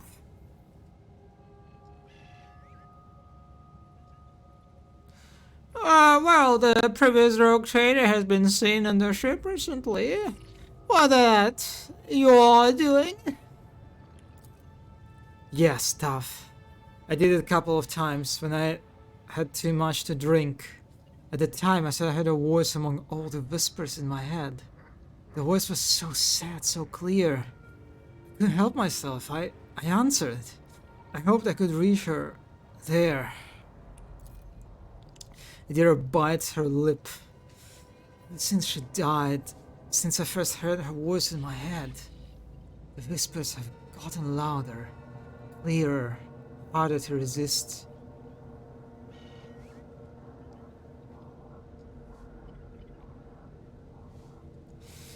Well, so you hear the warp whispering in your head and you answered? Are you insane? You don't know what it's like. The most important person in your life who's now gone forever suddenly starts talking to you inside your head. Could I not try to reach her? I had to. She falls silent for a moment. When she next begins to speak, it is in a barely audible whisper. I know what you're thinking. During the warp jump, Lady Theodora came out toward us. I keep thinking about that meeting. I keep blaming myself. Why didn't I divine it? Why didn't I stop her killer? These thoughts have been playing at the back of my mind, day after day, choking me with the guilt. And do you know what? The one on the officer's deck. I don't know what that was, but this time, here, is a product of my guilt, an accuser straight out of my own mind. Well, has anything like this ever happened to you before? This? Never. There was something. It was different. It wasn't as strong or as terrifying. Apparitions appeared. Mechanism malfunctioned. The crew lost their minds. Idira breaks off. Lady von Valancius knew about that. She said it was a small price to pay. An acceptable expense. No psyker is immune to it, but what happened here, it's just a mistake. I won't do it again. Idira stretches her lips and helps a smile, looking past you. There will be no more mistakes. Lord Captain. Argenta grits her teeth. This is not the first time this heretic has caused the death of her crew. Do you remember the incident on the mid-deck, Idira? What did those honest souls ever do to deserve such a fate? To be turned into mutants and attack their own families? You are a monster, a heretic. You have any humanity left in you. Admit what you are. Shut up, Idira moans. Quit your preaching. You're the worst out of everyone here. Did I make a mistake by bringing Argenta here? Sometimes a psyker's first manifestation leads to their death and the deaths of many others. But if psyker possesses inordinate willpower and discipline, they can stave off that fall for some time. Idira has been alive many years already, a laudable achievement and a stroke of incredibly good fortune. But the forces of the warp will ultimately devour any psyker deprived of the Emperor's protection. The fact that these manifestations are growing more powerful is a clear sign that the end is near. Yeah, it doesn't look good for her, I have to admit. Well, so what am I supposed to do now? Idira turns sharply to face you. Tough. I know after everything I've done, you have no faith in my willpower, my strengths. But I can fix everything. It's just, I'm not at my best, you see.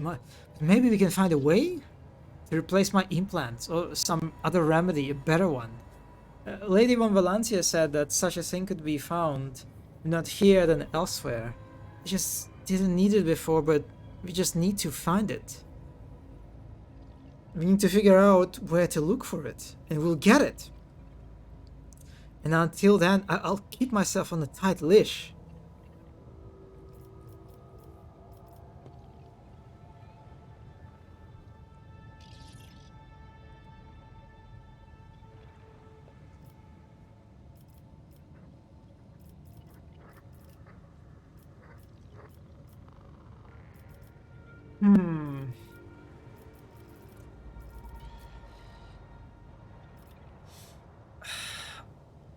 Like, if you think from the tough perspective, right?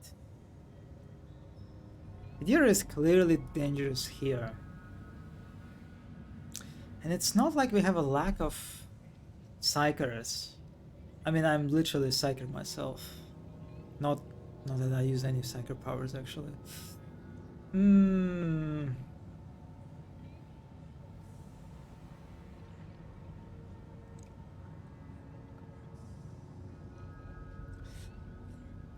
I mean,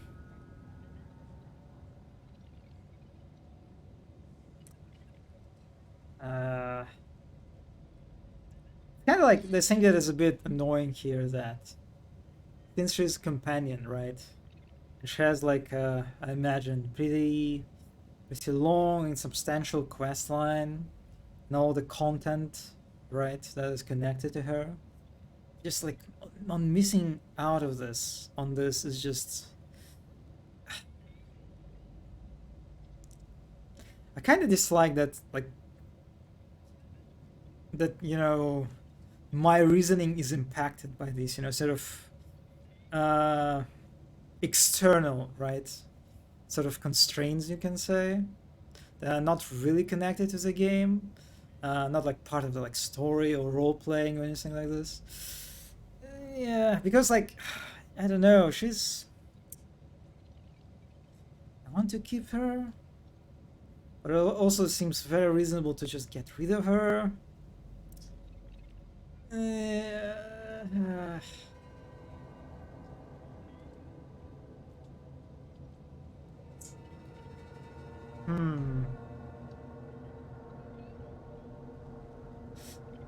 All right. Okay. Your worries do not interest me, but as long as you keep yourself under control and remain useful, well, you will live. Idira nods and with visible effort forces herself to smile. Understood, Tav. I swear I'll be more useful than ever before. Well, not sure about this, but okay. You're making a mistake, Lord Captain. Perhaps you will find something to slow the decline, but it will not stop it. Only a miracle can save Idira to last now. Idira...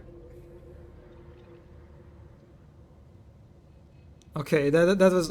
I thought that was a bug for a second. She just bugged out and fell again. Idira awkwardly shakes out her stained clothing. I think I'd better... With your permission, Lord Captain... She sways, takes a step back, and faints. Lord Captain, the Vox...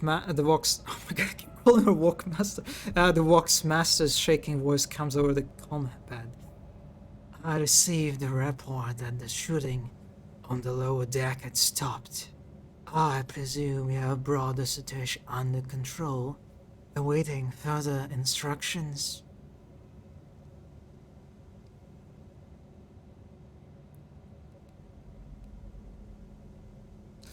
Well, yes, you are correct. I got rid of the Psyker's reactions. Idira is live. See that she gets medical attention, and then put a guard on her. If she succumbs to the warp's influence again, shoot her without warning. You hear unconcealed relief in the Vox Master's voice. Of course, Lord Captain, as you command. Wait, you mentioned, I think, in the past that Vigdis is a friend with Idira, right? Yeah. Yes. Okay. Now I'm kind of more than friends. Oh. Okay. All right. Now I have a strong motivation to keep Idira alive, actually. Because I like Vigdis. So yeah, okay. You should have said that before, actually. Oh my god, the fact that I was even pondering there. Killing or like getting rid of Idira. Oh my god, what a fool. I did not know before. Oh, all the force grenades. Okay, so they were using blinding grenade on us. This grenade blinds all enemies within area for 2 turns if they fail a toughness test. Enemies who succeed upon that toughness has become disturbed for 2 turns. I did not fail that at all. That was very confusing, these grenades. I don't feel like they're good. Yeah, I mean, so far I had no incentive to use grenades at all. I wonder if there's art. Yeah, I hope there is. Because they deserve some art. Absolutely.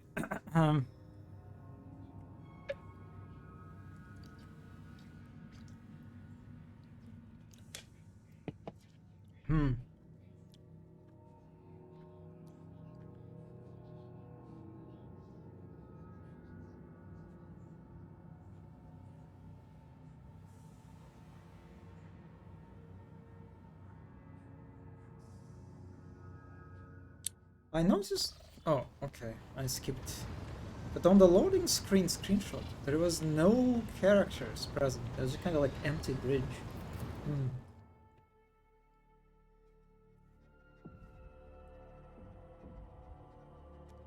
Right? Yeah, that's just kind of weird. Okay, we're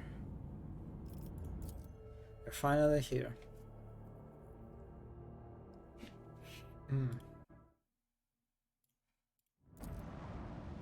A footfall, yes.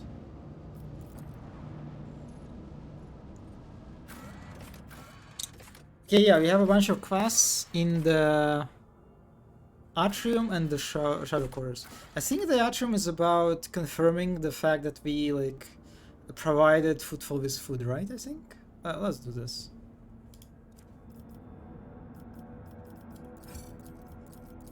Do I keep it? Do I keep it the same? I'll be honest, I kind of want to get... I don't... Argenta so far was not very impressive. So I think I'll switch her with Idira for now.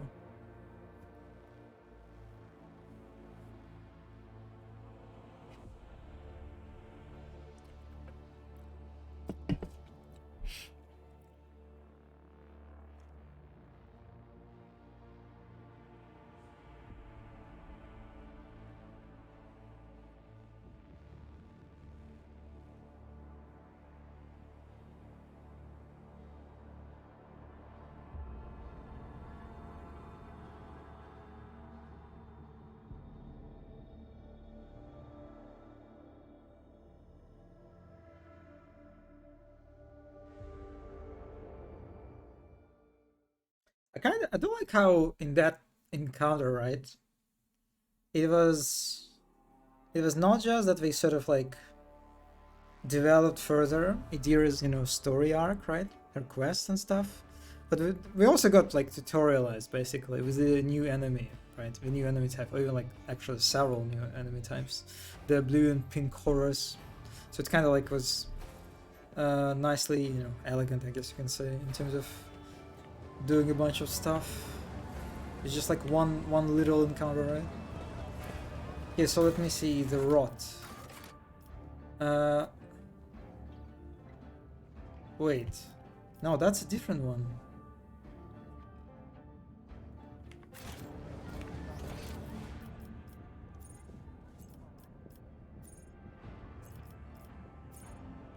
Yeah, actually, I'm supposed to leave. Yeah, I need to go to the Shadowfall. Shadowfall?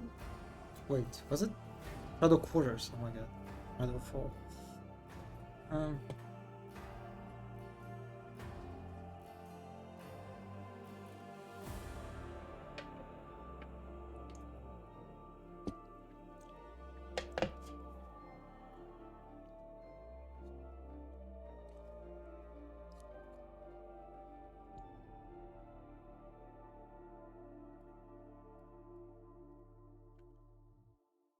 Okay, why? Oh my god, what's happening with the loading screen? It's...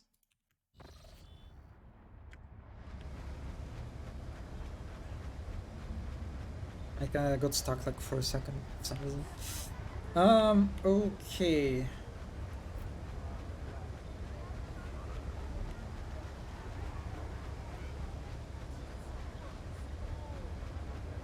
Wow, this is very scary fan, because if you look at the like the space between metal bars, look at that, like look at the foot of the characters and space between metal bars, and look at some of the holes. It is extremely, it's dangerous. Like look at that. This person can easily fall through this hole, right, and get completely gored. And it's like, it's literally in your way. This is, oh my god. Wow. Talk about hostile architecture. Yeah. It's like, and it's not just one hole, right? Like there are several holes actually. There's a hole 2 here. There is also a hole here. Oh my god. Oh, this is just... Damn. Yeah.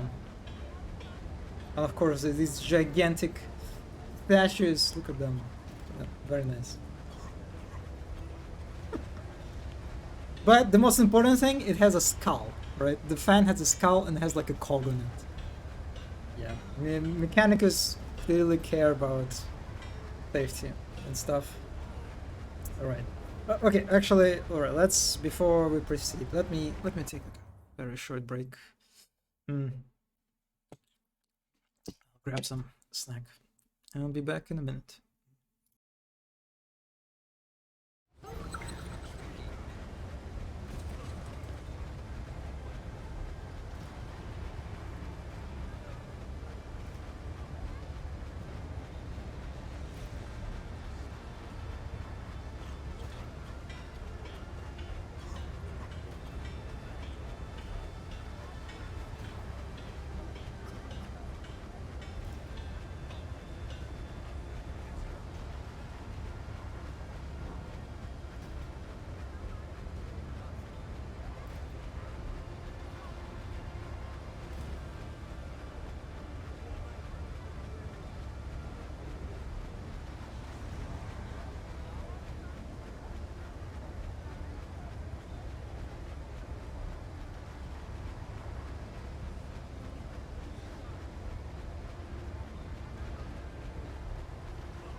You have to cook? Hmm?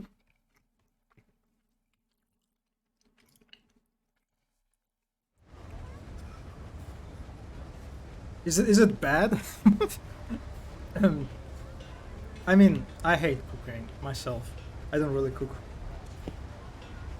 so I can actually, I guess, kind of relate to the horror in that sentence.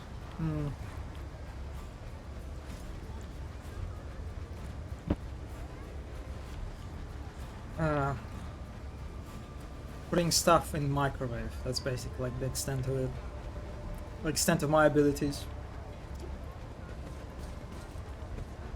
Yeah, I kinda respect, not kinda, just respect people who can cook, and you know, like can cook like all sorts of weird stuff.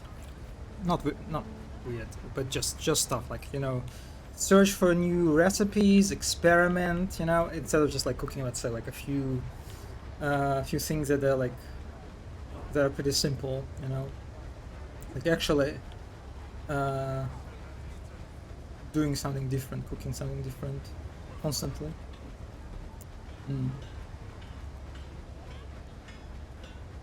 Yes, because it means more dishes, but I'm hungry. This is true suffering.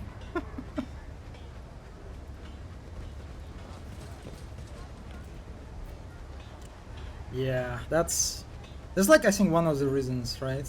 Why, at least for me, they're like the prepared food that you can just kind of like just order, that you can, you know, just put it in the microwave and it's ready. Like the fastness of it, right?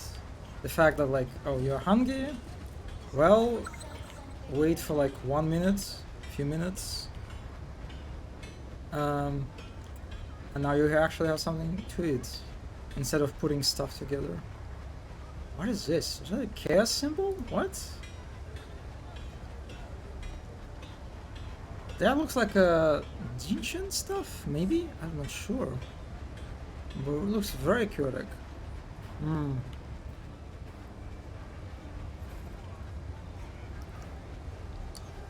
I just realized I don't have a microwave. How am I? What? Oh. How?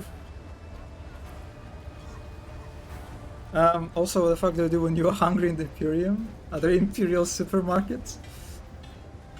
I mean, we've seen some kind of little like shops somewhere, right?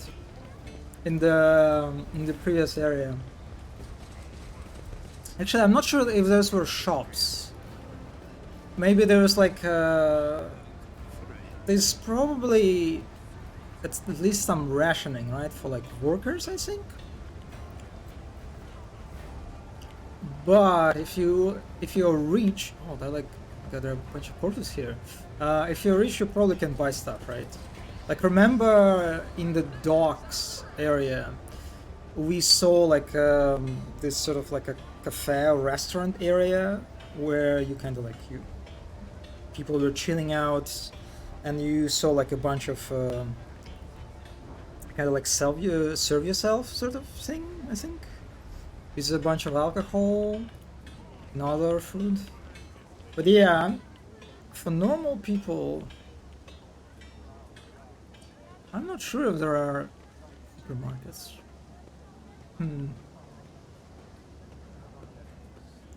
I guess you can just eat corpses. There are corpses around quite a lot, that's for sure. I mean, a lot of the time you're eating corpses either way, right?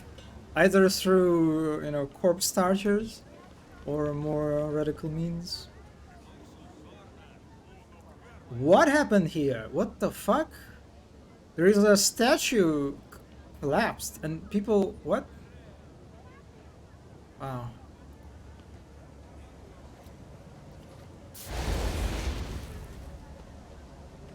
Who holds a flamer like that? You idiot, we almost refuel here. We'll show you how it's done.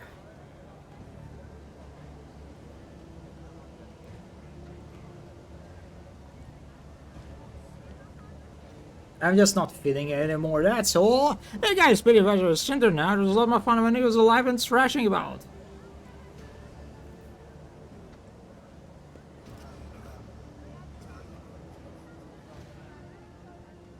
Okay, oh my god, I did not level up the DRAM.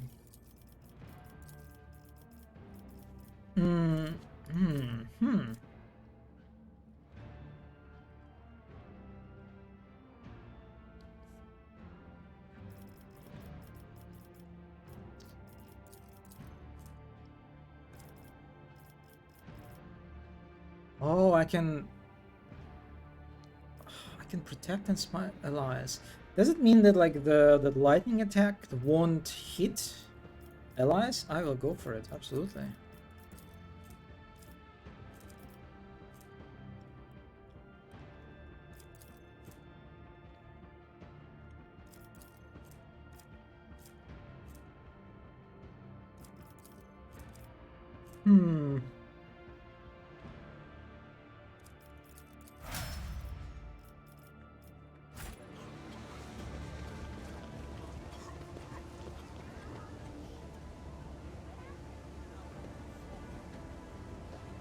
guess since this area is occupied by these bandits, they just kind of decided to thrash the whole place, including the statues. Which actually, if you think about it, this is quite impressive feat, right?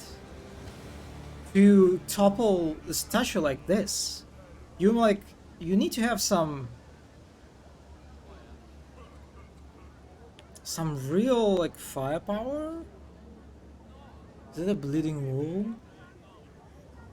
Huh.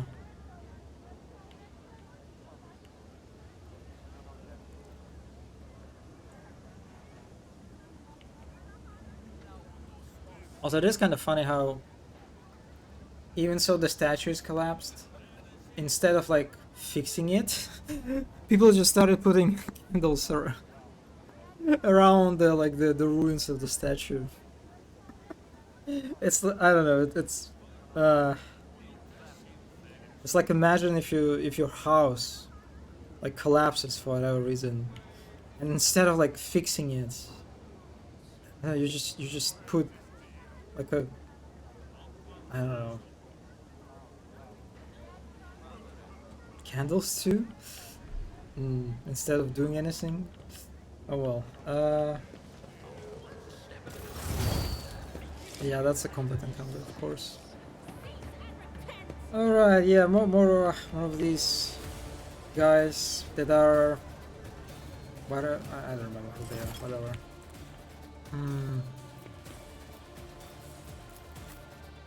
Okay, the usual stuff. Abelard, Henrik, and front. Idira, not Idira. Iliad stays behind. Idira and Cassia here with stuff.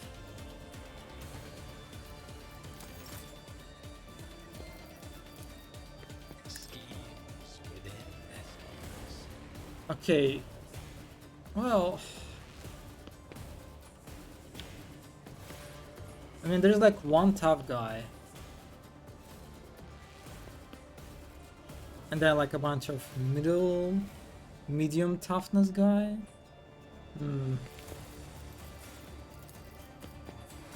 Well, I'm glad the music is back at least. Okay, let's buff Abelard.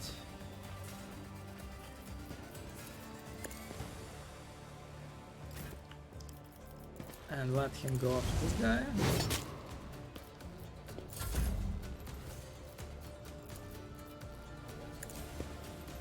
And let's mark these two areas.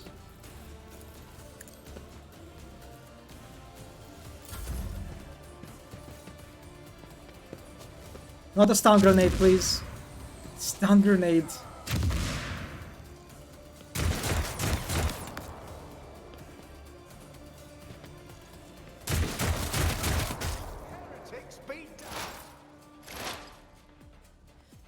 Yeah. Okay. If it serves your cause.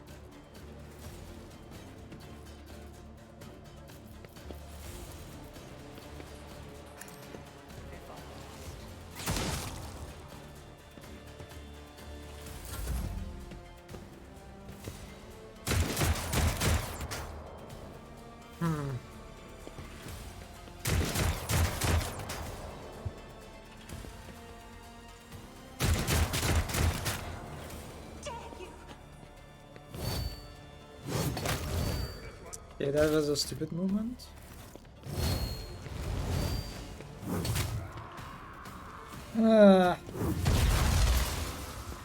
Alright.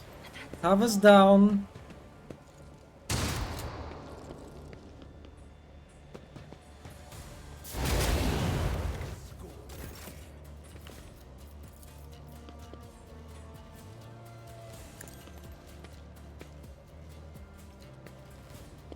This guy, he did not get aggroed, unfortunately. Annoying, but okay.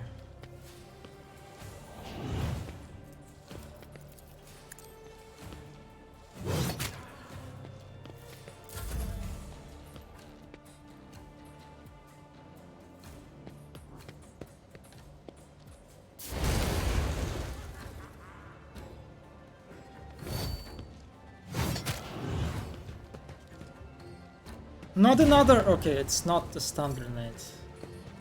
So. Wow. Friendly fire.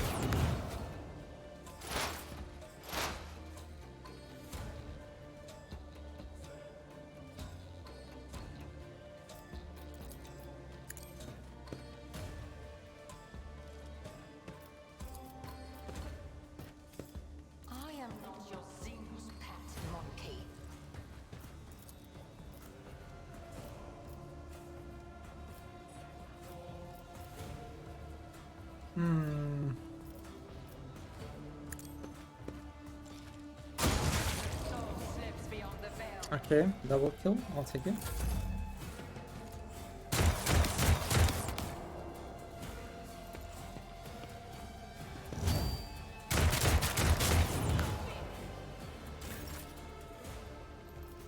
Okay, so what are we doing?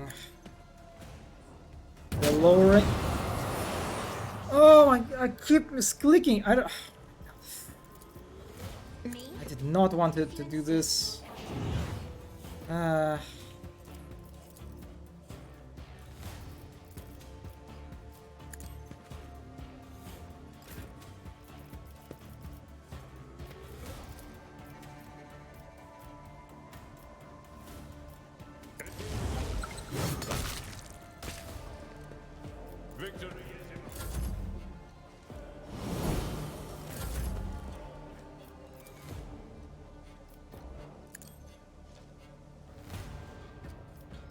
Okay.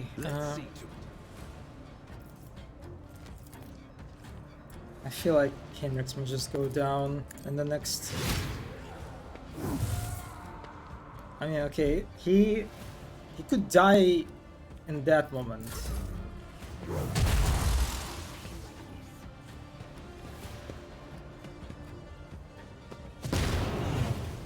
Oh, Hidira like literally did nothing in the fight. Wow. Amazing.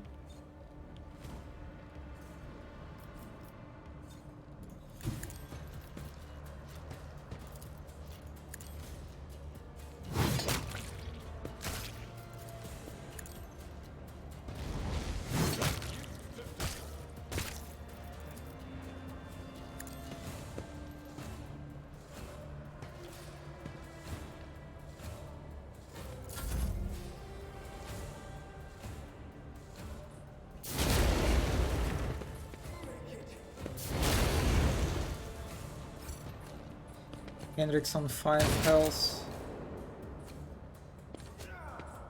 Please don't not a scrant. Oh my god. Oh, whatever.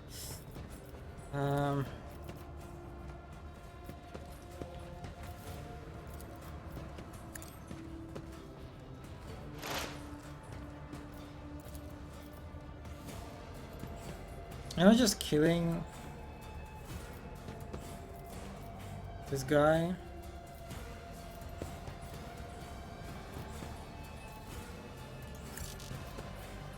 No, I don't want to kill Hendrix in a friendly fire. With my hands.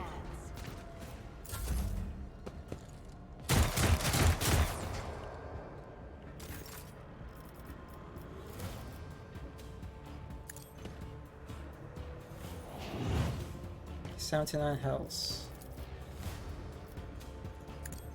This guy will, yeah, just kill him. It's kind of annoying.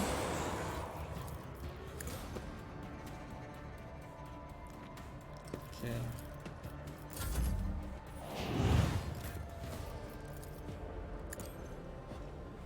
Phoenix might even survive, actually.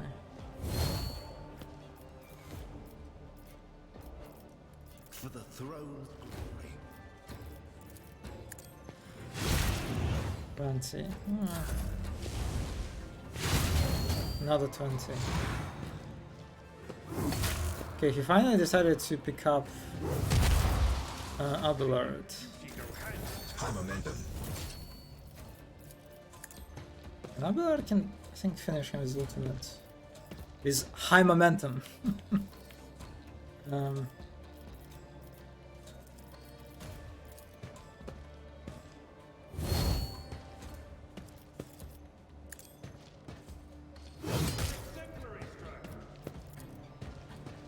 Yes.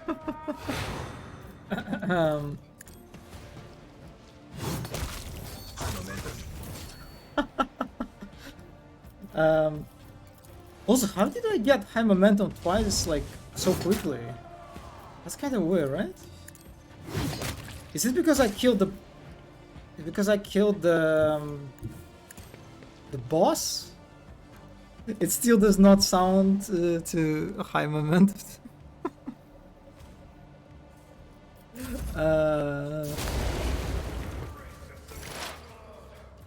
It's kind of weird, so right? Because I can see how some people can mishear it and hear it as like as a how romantic, for example. But like, you know how it works, you know, and sometimes when you know, you're like, you know, not sure how something sounds, but then you find out like the text, for example, or something like a song's lyrics or something, and now you actually see what the actual lyrics are, and so it kind of it helps you to hear, you know, the actual words somehow. I don't know how it works. I guess it's not always the case. If I attack this guy, he's just... Oh no, I can't do this. Okay, wait a second.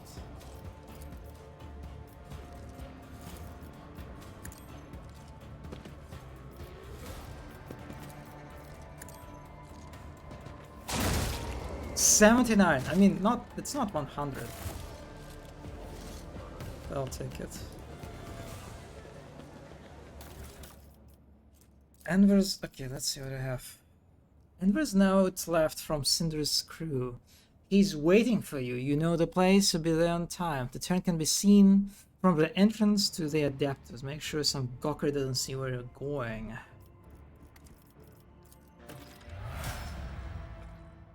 Fire Blast Carapace. Ah, that looks... I don't know. I mean, I'll take it, I guess, sure.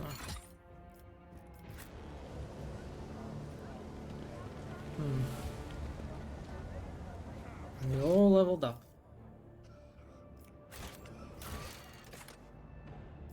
Oh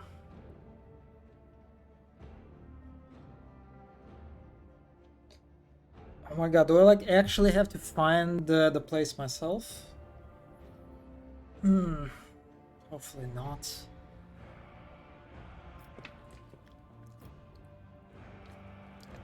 Sector 2.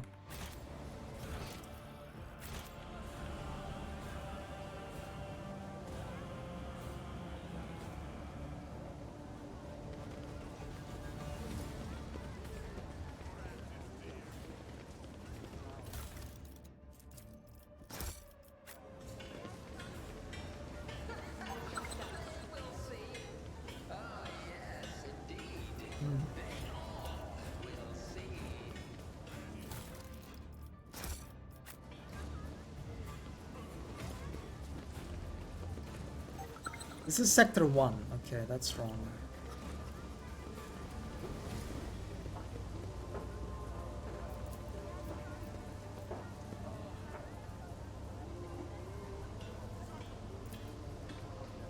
Wastewater, unsafe for drinking even after purification, now being used for laundering.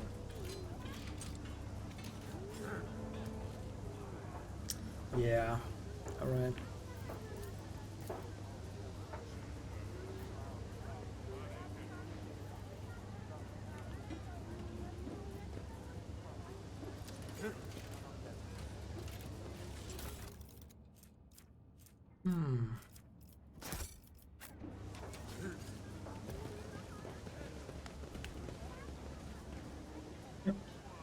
Look at that. Look at that. Very cute. Goofy, silly skull.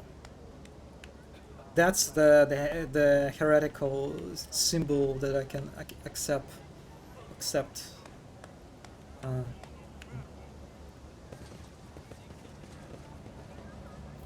Oh, this... Okay, I did not have to...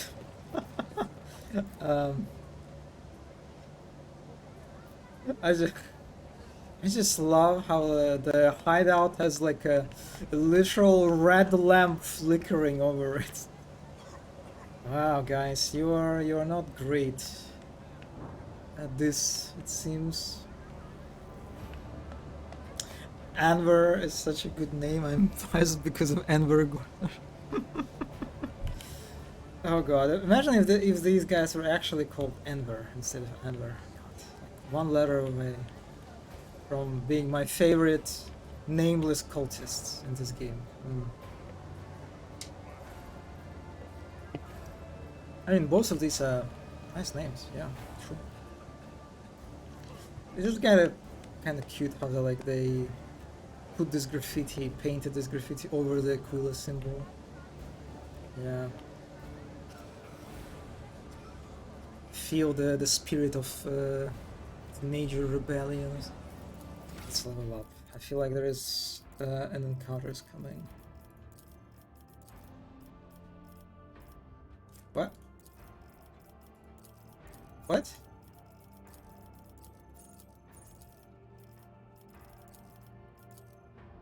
What else? Did I clicked on a talent and I didn't even notice it? Okay, whatever. I'll take it. Oh, I don't think I have a choice here. It's like it's already selected for me, pre-selected for me. The bounty hunters simultaneously make several attacks. The number of the attacks is equal to the number of prey in combat. Okay, so now there is like a really strong incentive to use the marking. Attacks are equally divided among all the prey in the bounty hunter's line of sight. The attacks always hit and always score.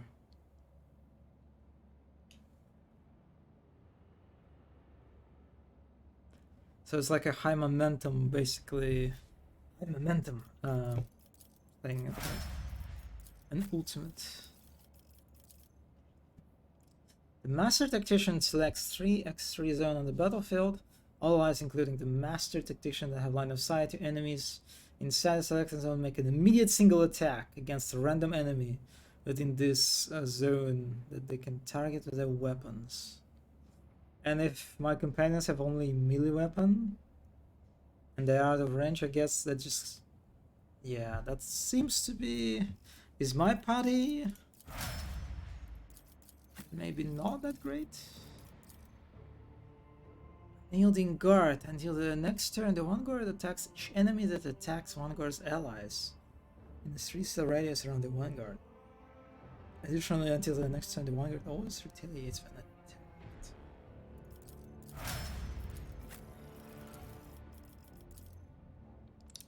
Steady superiority. Till the end of combat, the Arch Militant can make one additional attack each turn, including one additional attack on the turn this hero. First attack options to ability issue costs 0. Heroic Act. Kind of with like all the other characters, right? They did not have this addition in the brackets, like here, for example. Only Henrik's got that. Assassin makes an attack with a current weapon against enemies. The attack cannot miss and deals for losses.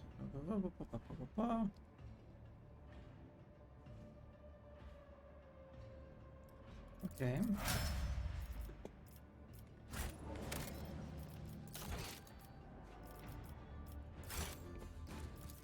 Right, let's go into this dark hideout.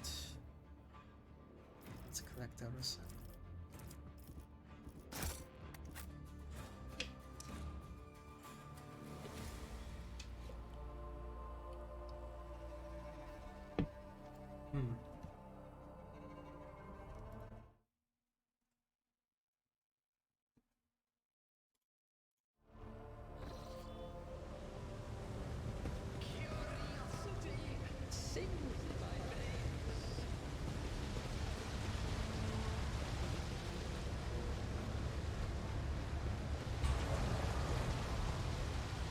Yeah, I already see a bunch of guys here.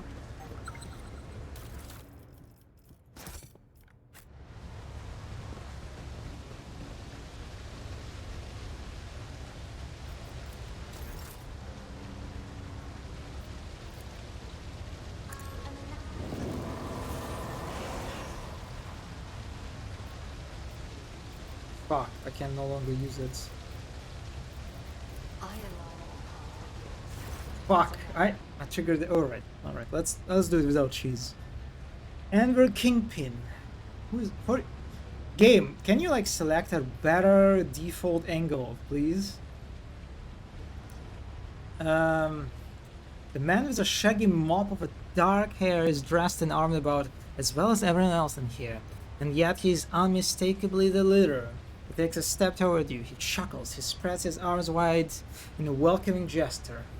Ah, my guests, what a joy to see you in my humble refuge. I see you've come here to be introduced to the truth. Which will you choose then? Words of fire and metal? Game, tell us if he's hot. Otherwise we just have to assume.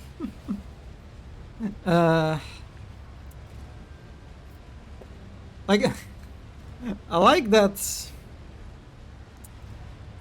I like how the description says a mop of a dark hair. Well, yeah, that doesn't really have a dark hair in game. Unmistakably the leader.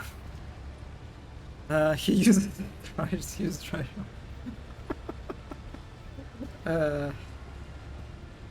Oh well, okay. Okay. Finally, I can ask Abelard to introduce me. Abelard, would you kindly inform this bandit vermin that we have come to execute him? Abelard glowers menacingly and says in his best officer voice. By the order of the head of Van Valancia's dynasty, a fully recognized rogue trader with all the attendant rights and privileges, including authority and footfall, you riffraff are hereby sentenced to death. May the Emperor have mercy on your souls, for we will show none. Best officer voice, yeah. The man cringe. How dare you? How dare you? You! Oh my god, this is personal now. I'm killing this guy. I am fucking destroying this this man with the dark hair. Ah, bloated old masters of the universe, who don't really realize that their time has passed. You think you can scare me? I like that there's like a bandit that stands like near him and he doesn't care. They don't care. They just whatever. Yeah. I will look in the other way, because why not? Do you even know what our name means, outsider? Footfall calls us the Anvors. They do not stop to look, listen, and learn. The man pauses, then half closes his eyes, and proclaims in crude but clear High Gothic. Auxilio one valiant. Help will not come. The maw has closed. The Kharanos expands on its own now. A new era has come, and we are its sovereigns. What is he typing? What are you typing? What is happening right? No, not the fan. This is dangerous. What? The Emperor is with us. What was that? What is the point of that? He just stopped the fan? Abelard, that was very cringe of you. No one can cringe at him except us. We have the privilege. Is the stream lagging? It's, I mean, just a little bit maybe, I don't know. But yeah, I have no idea what that was. It seemed like that he did something important, but I don't know. Did he? Turn on the ventilation. What the fuck? Is this like this area is poisonous now or something? I am confused. I mean, okay, we have our plan. Our good old plan.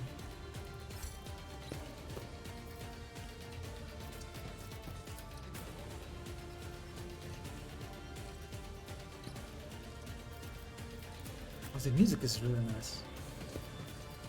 I mean, as usual, in Act 2.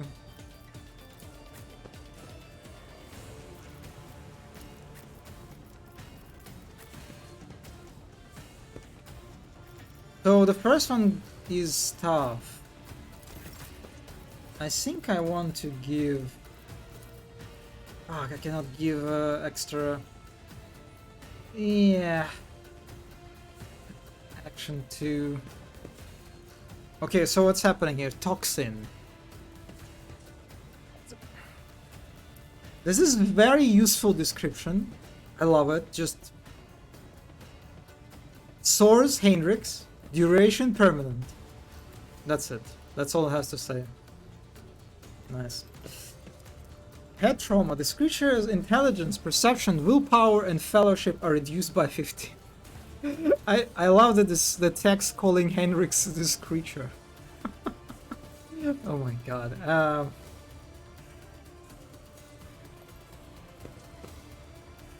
Is it like is it a bimbification status effect? Alright, alright. I mean, who do I guess Abelard. I guess I need to turn on this thing, right? Let's see how much it deals damage. Oh, I always forget buffing.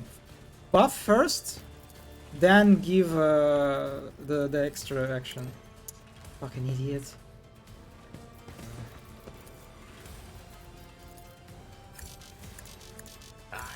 Oh, fuck me. Oh, God.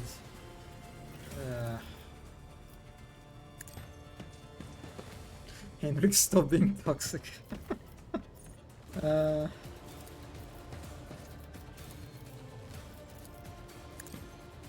Yeah, you can see where like all our characters are like in some have this like effect.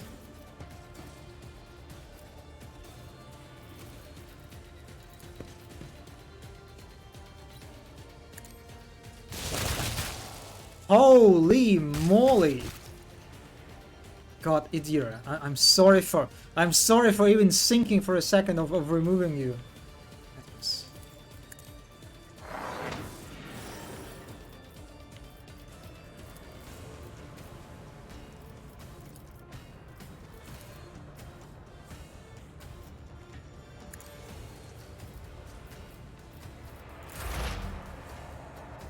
Okay, so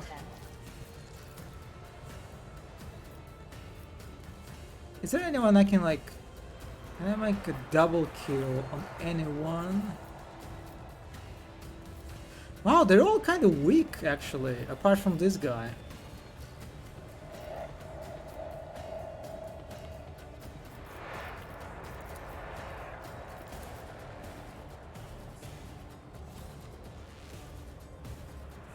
What do you mean I cannot shoot at them? What the f... I approach the designated position. What? Stop trying, monkey. No line of sight to the...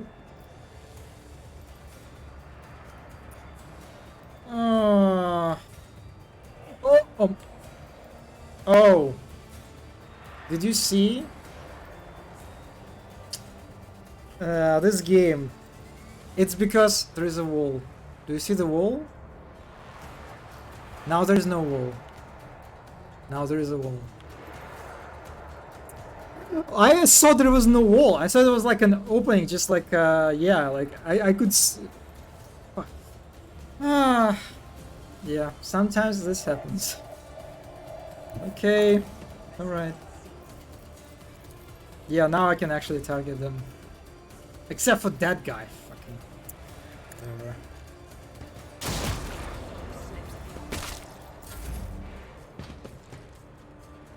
No stun grenades, please. Whatever, I don't care about fire.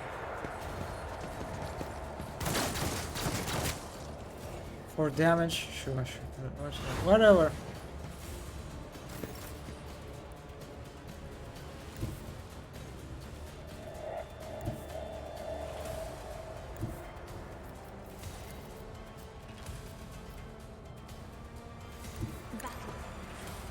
I kind of want to just...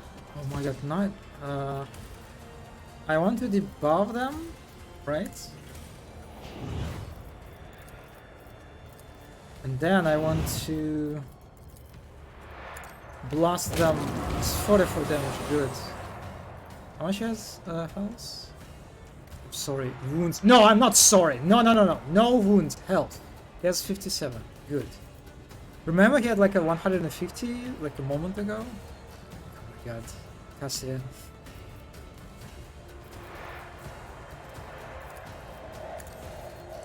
It is kind of... she's in a bit of an awkward spot, but I think she'll be able... she'll be fine.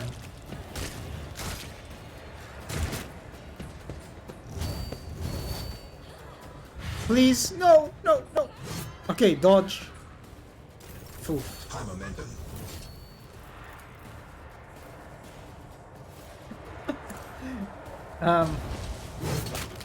What I mean?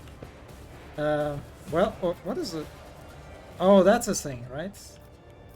Wait, does it mean if I use this heroic act, I will no longer be able to use this? Because you can use like heroic acts only once, right?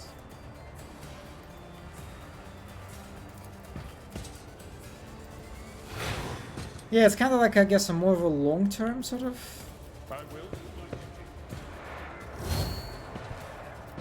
benefit.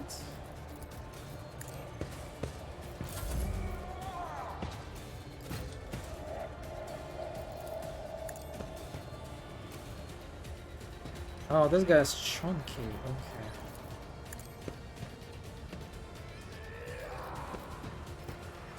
Let's.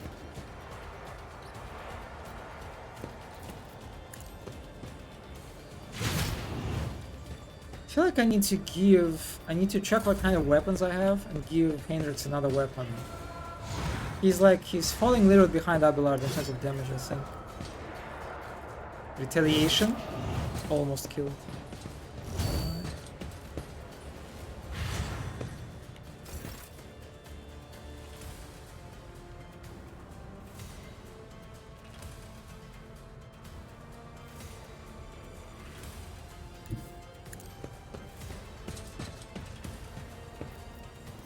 Okay, so...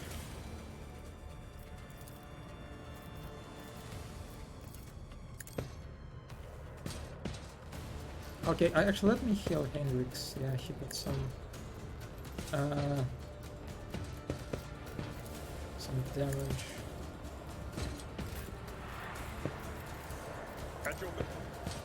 It's kind of annoying to waste it on hitting the 1 HP guy. Oh, that's okay.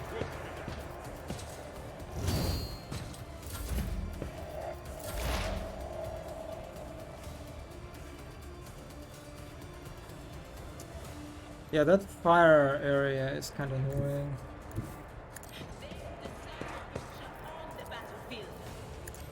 Let's just block Cassia.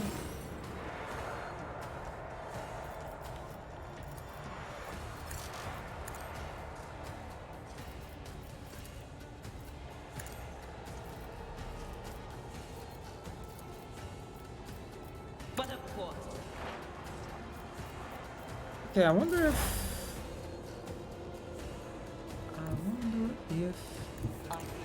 Irdit can kill their leader. If it's simple.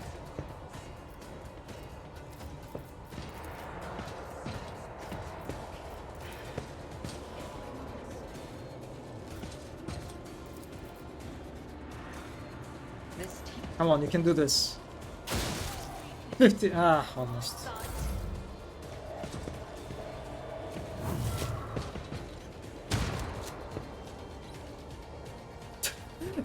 I'll never get tired of this, like, of the dodging animation.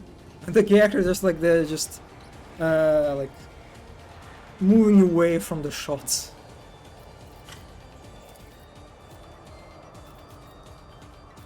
Okay, so that guy is just dead basically, right? Let me see. How do I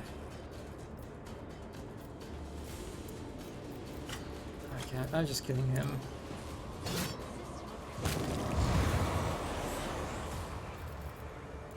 Let me give Extra attack.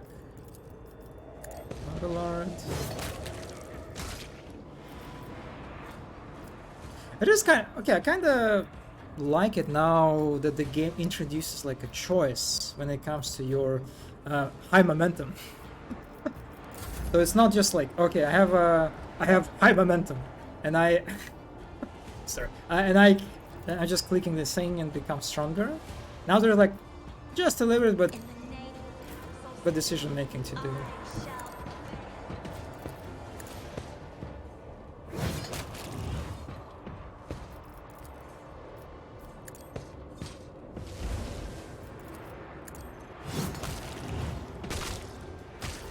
Who's left? This guy.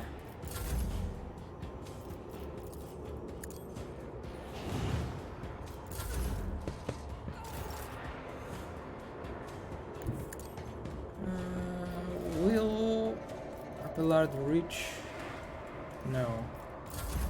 Okay, Hendrix will. Oh, 15 damage. Are you serious? Hendrix, please.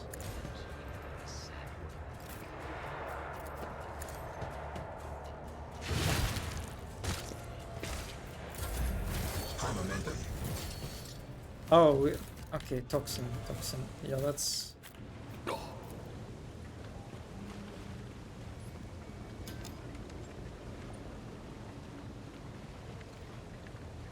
The bullying. I'm sorry. Okay, so I saw that that encounter had like this sort of like additional layer of your characters being, you know, damaged, right, on each turn because of the toxin. But I didn't notice that at all. I did not. I mean, maybe my characters were damaged. I just never noticed it. I think the damage from the toxin was pretty minor. So it is a little bit weird. I didn't really have any like urgency, any sort of need for like actually like running toward this computer to turn on the ventilation. It was just kind of like not really. I just treated this fight as a normal fight and wasn't really punished for it. Yeah, I don't know. I'm a wanted deer lying on the ground and you kick me. Alright, okay. I'll stop.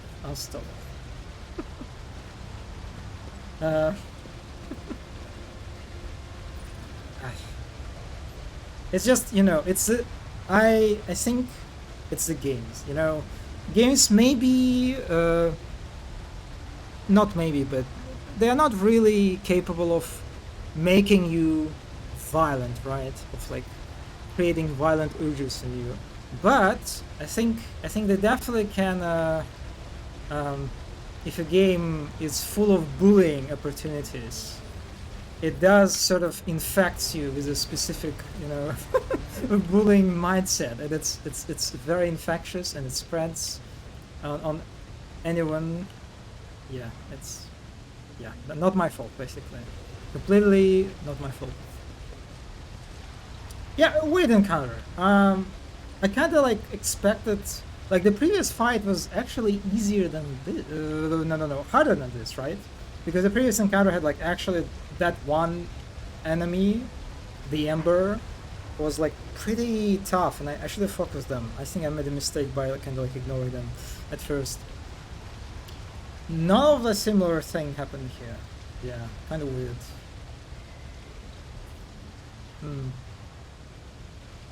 No, we don't have 2 matches. It's an apology for all the future, you know. No, I didn't say anything.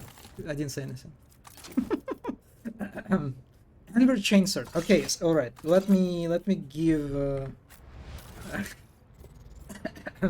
Let me give. Oh my God! Look at this inventory. It's a mess. Yeah.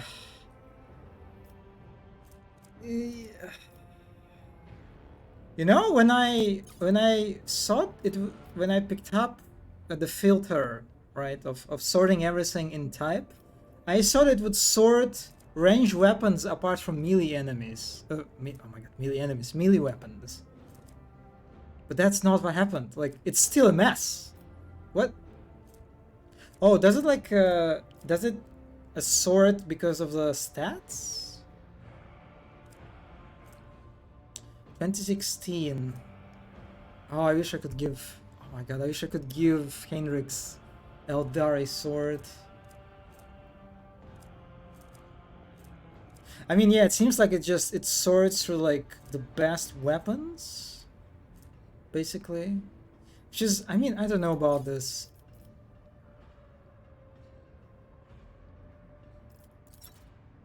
You know, like, I'm curious, what's the... Is there like any real practical use of sorting things with, you know, through alphabet? Like, I'm trying to think, like, why... What is like the case of me needing to do that? Why would I do that? I don't know. It sorts by wipes. I mean, yeah. Yeah, I'll pick up the chainsword. It's better, it seems. Also, we can pick up some new... God, imagine Heinrichs in this armor. Stupid lore restrictions. Yeah, that they should have followed Baldur's Gate in this regard. Yeah, whatever. I think I have a lot of things that I can equip, right? Oh god, he looks... God, he looks terrible. Where do I...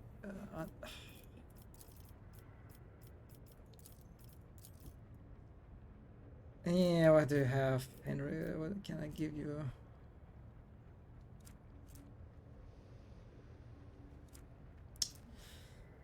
Yeah...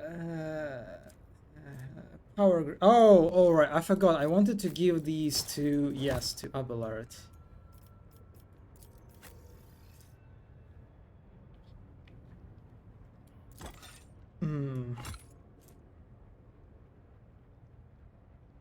Oh, the charge ability costs one. Okay, that's a really good one. And I will give it to Abelard, who had no boots actually. He was bootless. Bootsless? Bootsless? This... Yeah. Yeah, it's I also like how it's like it's all the different colors, right? It's like this armor is different. Oh wow, this skull is just... Oh my god, like look at this skull. Imperial Cyclist. Yes. Yeah, I don't think sanctioned cycle. Oh my god, like imagine using a bicycle to navigate like the Imperium, like urban spaces. God, that's probably, yeah, I don't know, is it even more dangerous than just like walk around with your bicycle? I wonder. Come on, sanctioned cycle. It is great. I love it. I love it.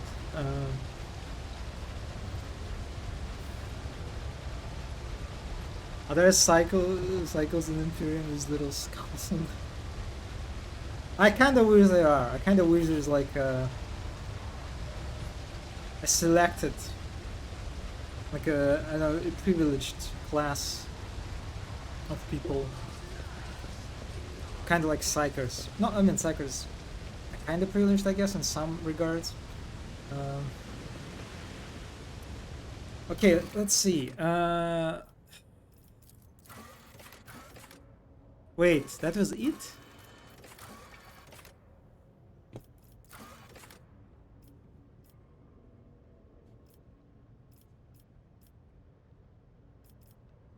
Oh, so this is... I actually have Iliad's quests. Eldari in distress. I mean, it seems to be like more of a long-term goal.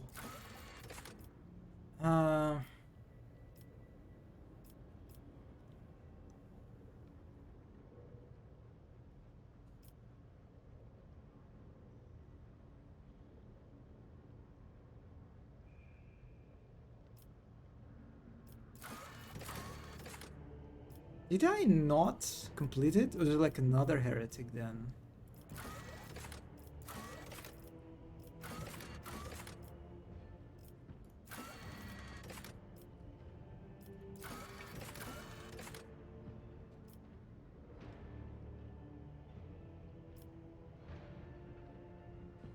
Ah, one of the ship's fuel levers is in a poor state. Inspect it and diagnose the problem. Why would I want to do this? There are bikes? Like, you mean like bicycles? Really? I mean, I guess it makes sense. I mean, I imagine in the high worlds, like the nobility.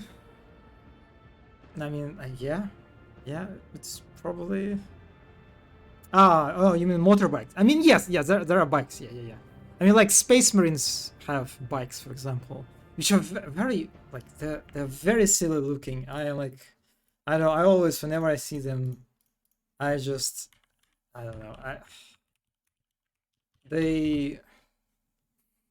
Oh, there's one that there's one that I like. Yeah, this is a cute. There's like two friends hanging out together. Very cute. It's just. Yeah, this is like this is okay. I do like the thick wheel, right? Or a car tire, I guess. Just tire, bike tire. But yeah, this is just a peak.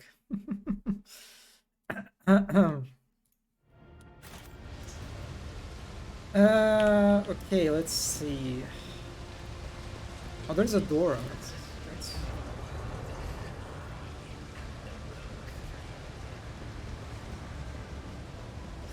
I'm kinda surprised at how like this quest just ended. Right? And it's no, cutscene or anything like this. It's just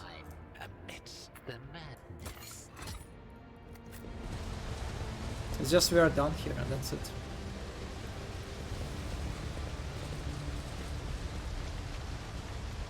I mean, okay, sure. This is such a... Oh my god, like, I don't know about this, right? This wall. That is also actually not a wall. It's like, it's literally in the entrance, right? Yeah, look... Oh my god, it's just... This is the entrance to the arena. And it's like the only entrance... Oh no, actually there are other entrances too, but it's just... I'm like surprised how something like this was not fixed, not addressed. I mean, at the same time, I imagine like the amount of bugs, old cats, still they have to fix. This is probably not on the top list either way. Yeah, let's collect everything.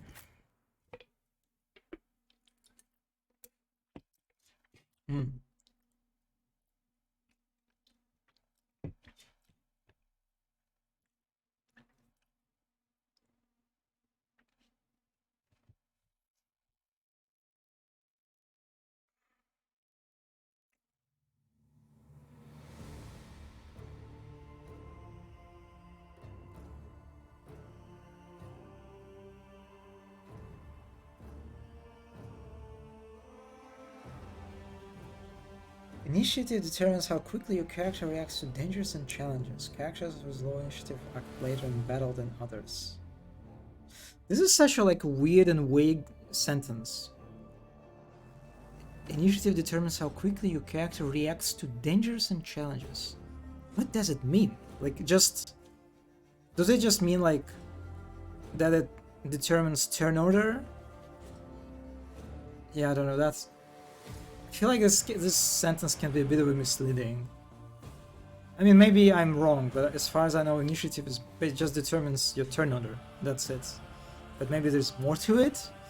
But this sentence definitely does not help. Either way.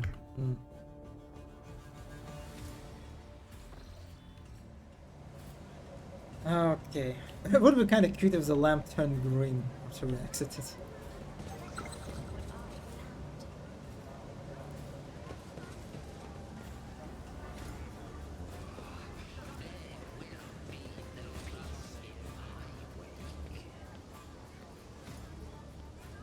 Yeah, does it? So rations and sundries.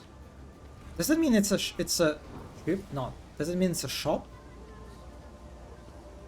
I mean, it doesn't really count as a supermarket one. I mean, oh yeah, it literally says shopkeeper. Okay.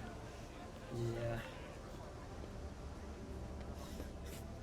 Also, I just love how even like the oh god, kiosks, right? Even like these little kiosks.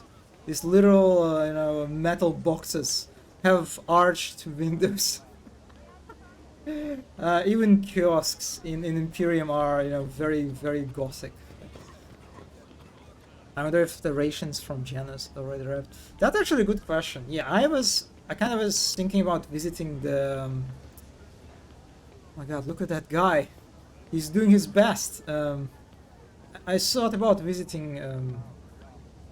what's his name? I forgot what's his name. Toloroko? Tokoloro? I forgot.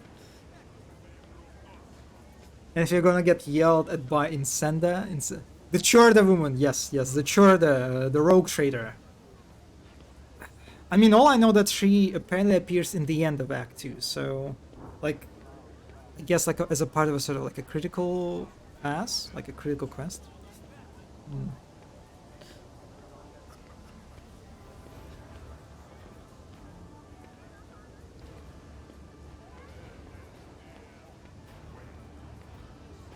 Oh well. Being stuck in this spot rank is best, yeah. Oh well.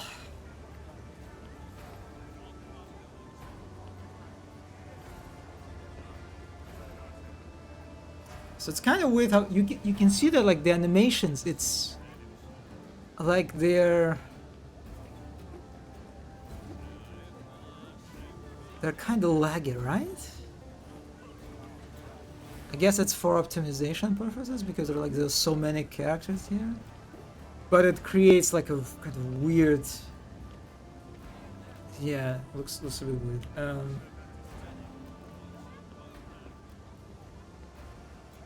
Also, look at oh my god, look at these guys in this lane. They're like all very unique visuals, right?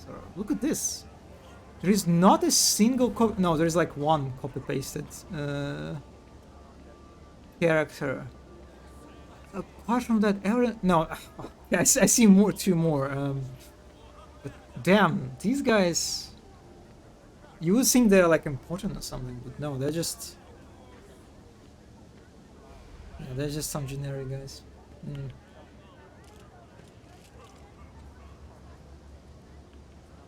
Exterminator. Okay, this seems to be interesting. What's happening here? Extermination Brigade Sergeant. The foreman of Utility Crew 3 is whistling some jaunty tune. So what is happening here? Is it a quarantined save now? Well, that depends. We figure everyone who could have died is dead and rotting. And disease and parasites don't usually leave in corpses. We threw a few expendables in the quarantine zone, and we can say for sure that it was the SIRS that killed them in the end, not disease. What are you talking about? Can I go there? What is this area? Oh. God. I'm sorry, Tav. There's a misclick.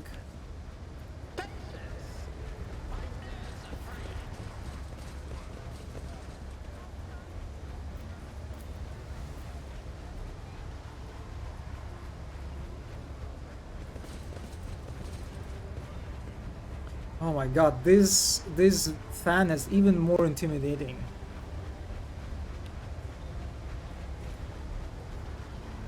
At least I don't see any holes that you can like actually fall through. So that's an improvement. But yeah, I would not be comfortable to walking on this either way. The Emperor protects. Clearly not in this case. Oh, there's some roots.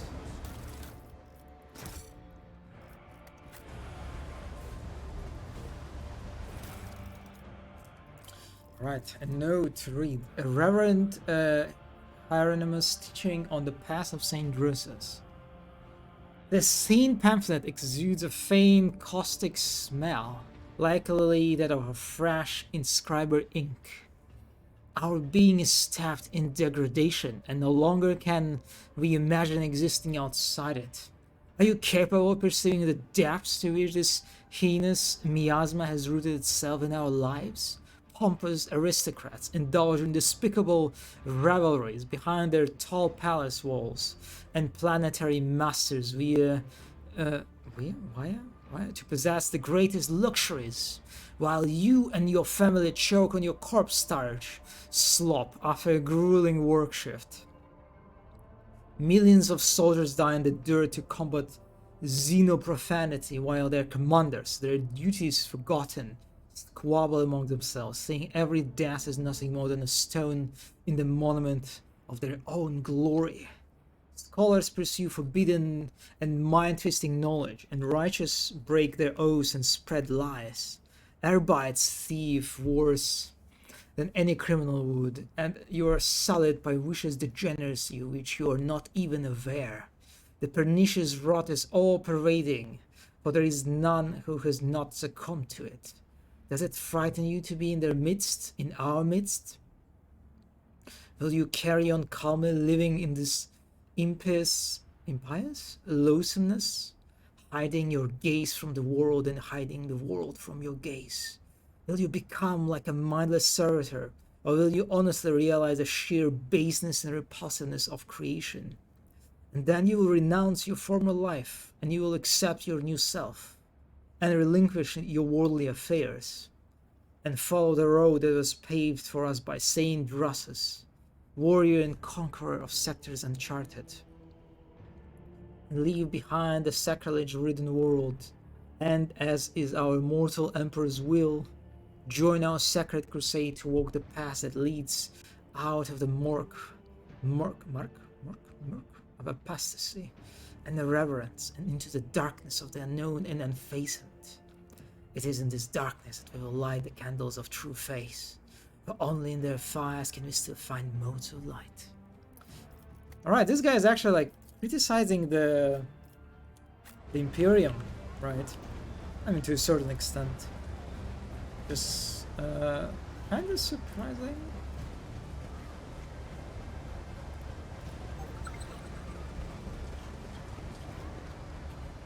Oh my god, camera, please.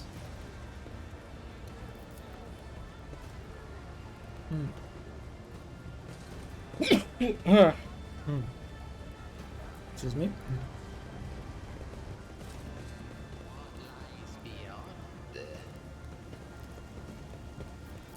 Oh, come on.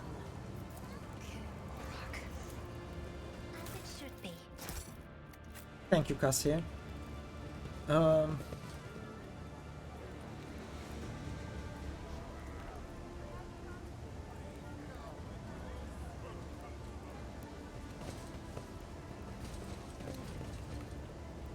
I mean, just even, let's say, there are no holes, right? And, I mean, you can still, like, trip and, like, your leg, your foot can easily, like, slip between the bars. Imagine if you, like, oh no, there's a hole, actually. If you, like, lose something, like keys, for example, or phone, right?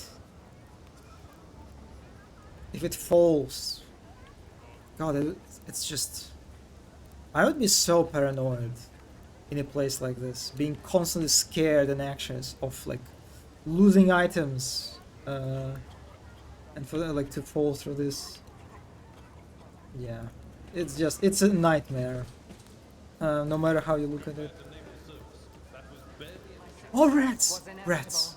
A giant rat that makes all of the rules. Okay, these rats are actually chunky. This has happened to me once with 2 euros. The trauma never left me. Yeah, it reminds me of like the one place that always kind of, not always, but sometimes it sort of makes me anxious a little bit, is the elevators, right?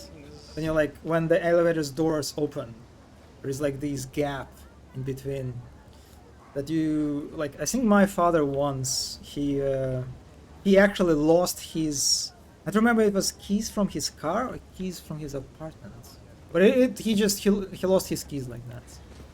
And like, yeah, every time it's just, no, I mean, not every time, but yeah, it's quite scary spot. But I'm so happy to see rats. Very chunky, very fat. Means they're well fed, right? I have no idea what I'm doing here. I'm just walking around kind of aimlessly. I'm not even sure if there's like some kind of quest connected to the current quarantine, and I just did not find it or something. Also, when you're about to get into subway, there's a gap between the door and the station. I'm so paranoid. Yeah.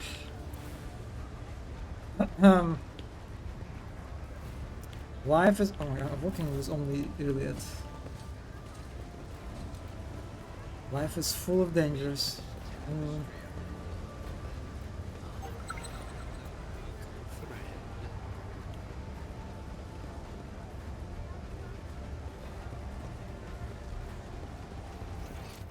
Okay, let me... Do I need... What's like the point... Oh, there's a mutant's lair. So I can go to their house. So I can go... Alright, let's check out the mutant's lair, I guess.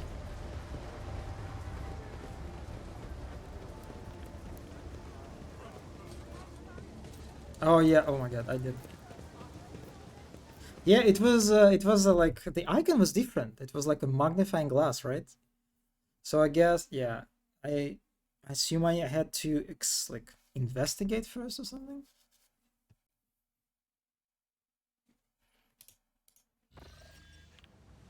Mutant lair.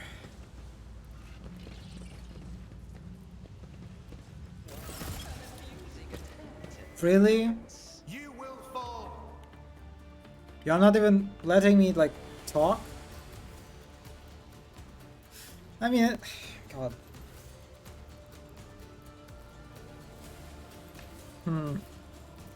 It's kind of sad because these people, these enemies are kind of different, right? They are mutants, but because like their mutations like only cover their like limbs, their hands, their legs, they ultimately retain the same silhouette, right? Which basically means there is no like, at least visually, and I assume mechanically too, there is no like actual distinctness between these like mutants and normal human enemies, which is again kind of sad, but it makes sense because it's like it's just cheaper to replace like hands, right? Hands and legs, instead of like actually create non-humanoid enemies.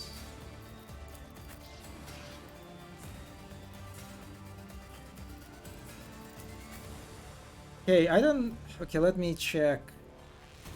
Yeah, most of them are actually quite squishy. There's like only one mutant who is like 100 HP. Now there's more. Mutant Infector. Ah, I see. So there are actual infectors here.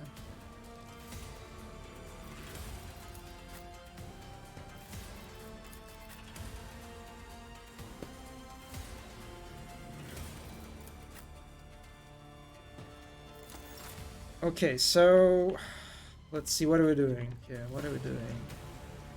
We have enemies on the left, we have enemies to the right.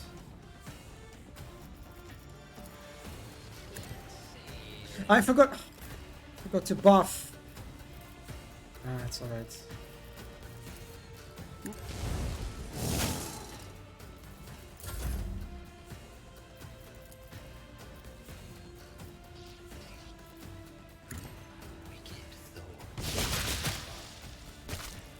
Not a lot of damage, but I'll take it.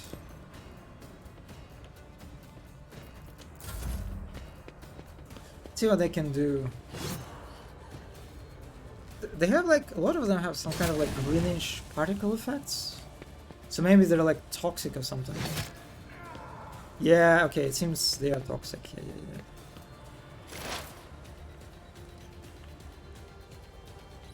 Yeah. Hendrix is toxic, but this time Source is mutant and not him. So can't really blame him for that.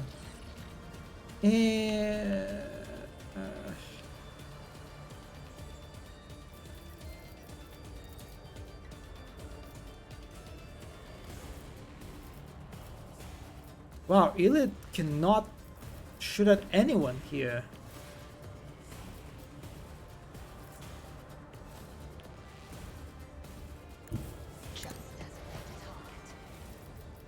Okay.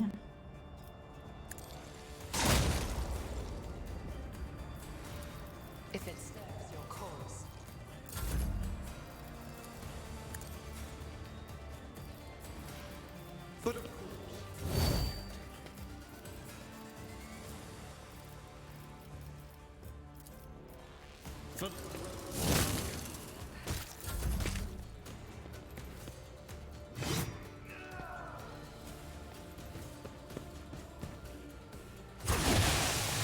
Spread the disease. Oh, okay, yeah. Oh my god, look at... Wow. I would... Yeah, let's get out of this bowl of toxins.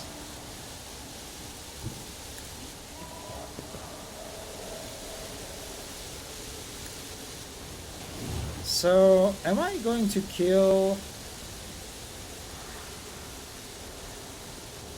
What? Wait, how these guys became so tough? What's happened? Did I miss... Oh, that's an infector. Okay, that's alright.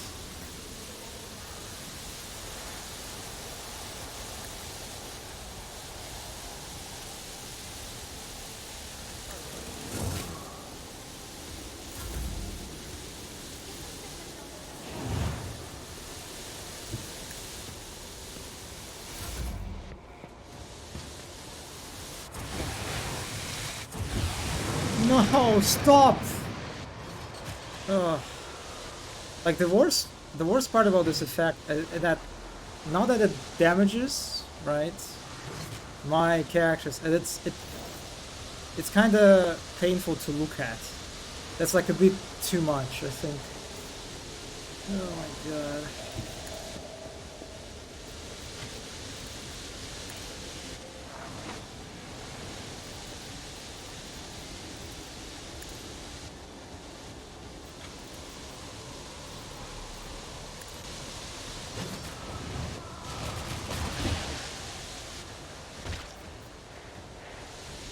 Oh god, this place is so toxic. I'm not gonna say it. I kinda wanna say it, but I'm not gonna say it.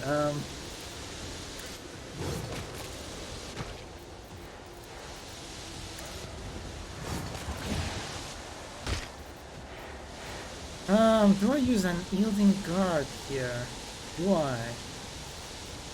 No, I kinda want to go like just full rage.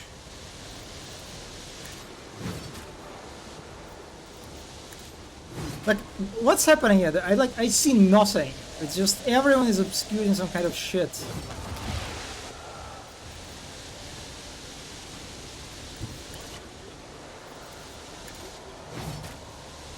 Yeah, almost killed. Okay. Oh my god.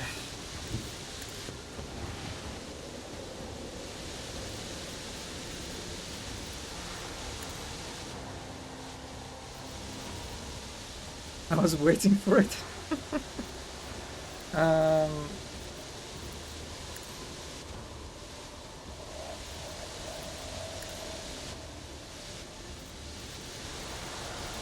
Who do I heal? I heal Hendrix, I think.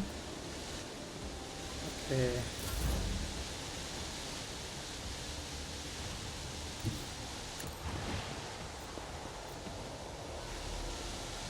Yeah, this one is also tough.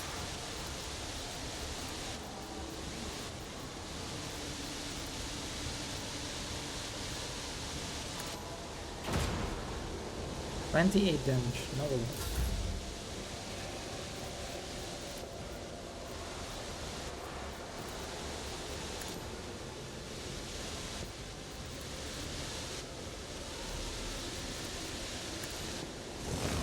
$72. Wow.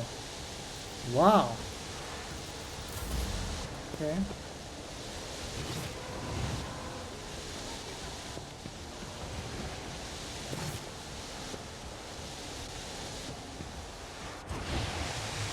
Please stop! Stop spreading this! Like, what?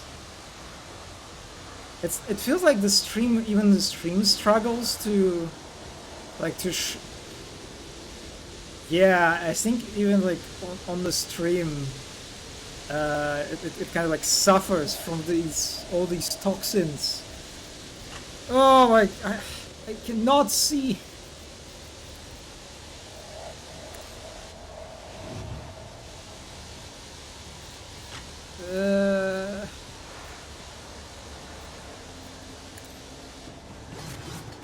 Oh.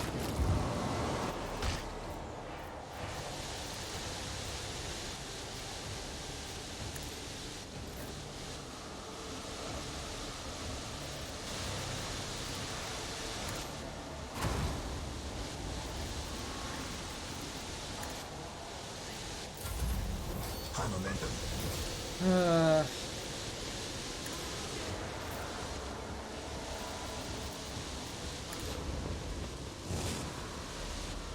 After that 72 damage, and it gives me 16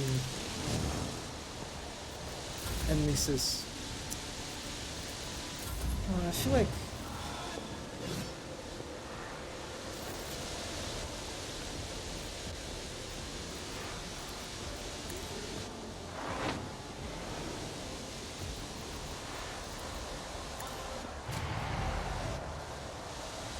even like the sound effects, I think, are like lagging or something. Oh. Where is Abelard? Okay, this is Abelard.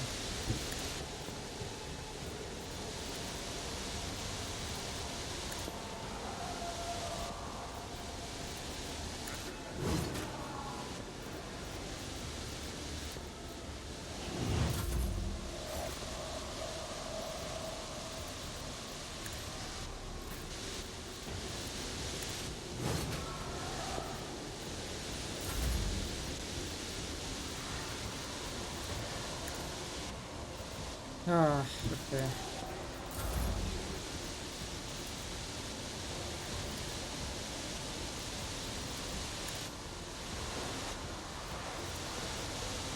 Okay, this guy is probably dead.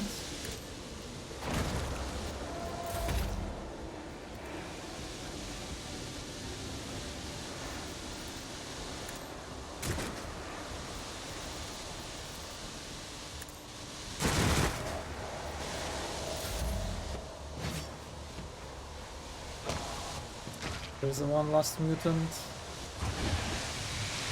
Please stop! Oh, why do I? Is the enemy? There was there an enemy last time? I am not even sure.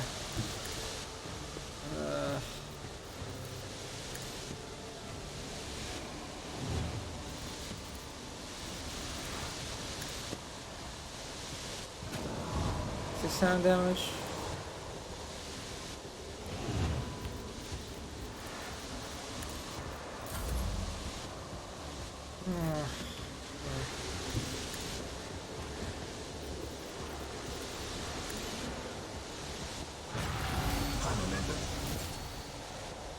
Alright, I dealt with the mutants. Please, please stop. Stop with this.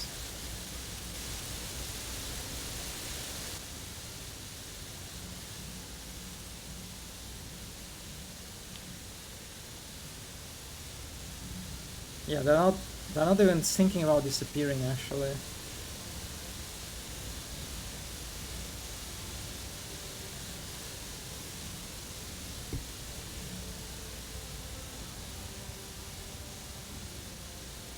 Yeah, that was like, that's the first, right? Usually I think this game is, I mean, it's not great at readability because of the style, but most of the time I don't have a lot of problems with reading the scene, but that was actually painful. I'm not sure what I was thinking with that visual effect and with like enemies being allowed to spam that that kind of visual effect. What? I think I like picked up something. Is it another? I guess like it's another fishing note.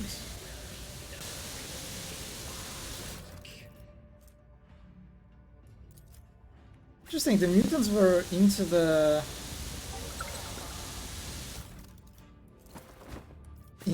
guy's stuff. Huh.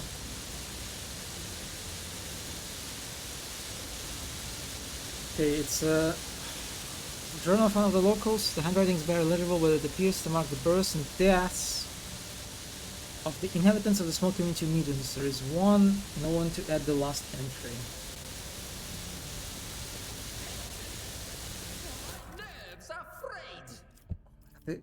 Alright, they're all carrying these pamphlets.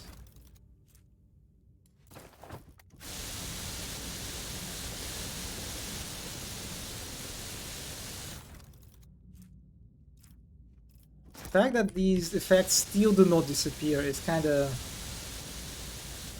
I mean, they must be taxing on the performance too, right? Yeah.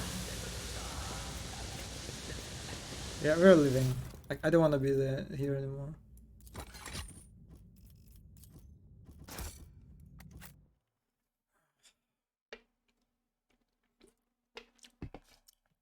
Yeah, that area was kind of just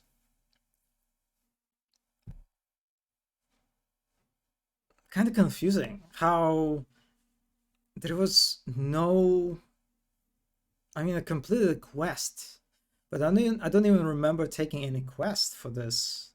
So I guess I was, maybe I skipped the quest giver. But since I killed all the mutants, the game still like decided that, okay, no, you did the job. Probably that's what happened. But yeah, the fact that I kind of like came into the place and there were a bunch of enemies and then I killed them and that's it. Yeah. Not the most interesting experience. Okay. And we can check out the warehouse, I guess.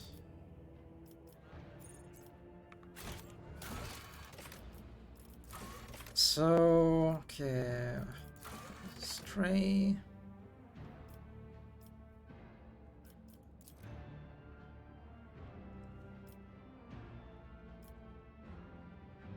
So yeah, there is still like a heretics den.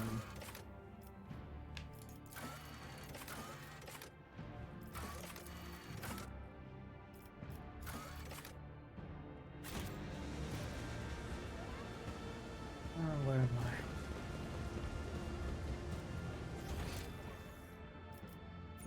The warehouse. Okay.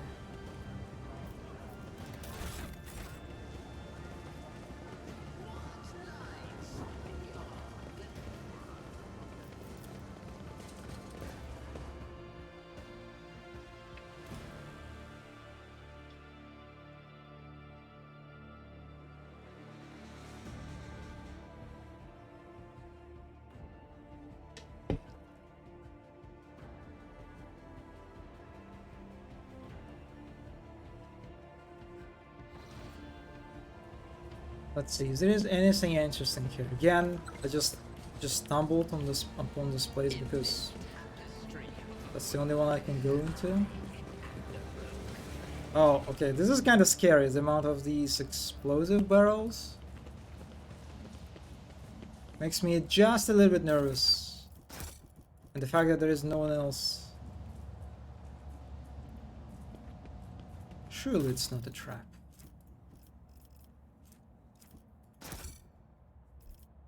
Oh wait, I picked up, I don't have Argenta with me. Wait. I wonder where Jay is hiding? Jay? Who's Jay? I don't remember who Jay is.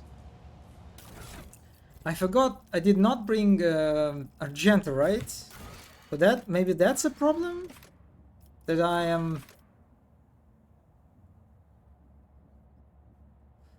The presence of Sister Argenta... is it the... Should I approach that cultist area with Argenta? The companion? Oh, yeah. She's somewhere in the bar, right? I guess she's not here, I imagine. Yeah. I remember her. I mean, there is nothing here but a bunch of loot. Again, not... I mean, it's just a warehouse, but... Okay.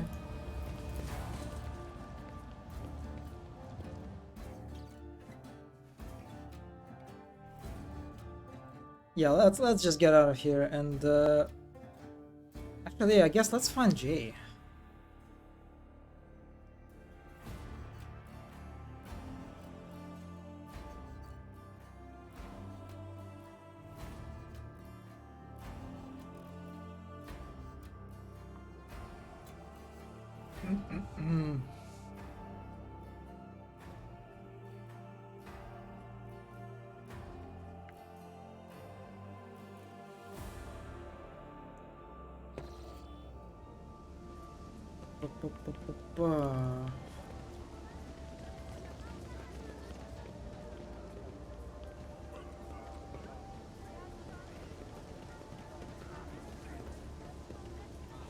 Oh, can I talk to these guys maybe?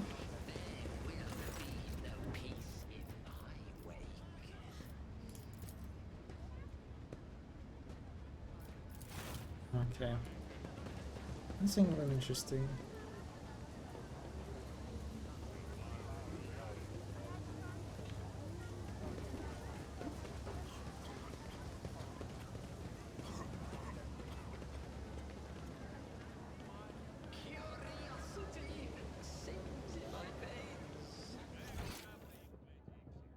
There was another area that I could explore. But actually, I'm not interested.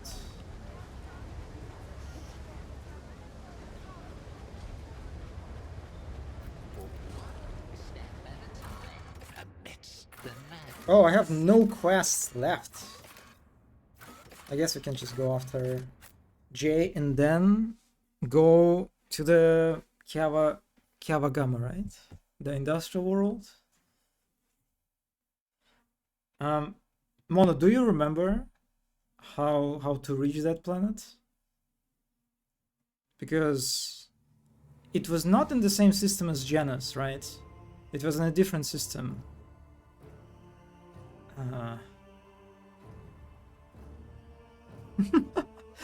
What is this? Wait, how do you... I forgot. How do I pronounce this?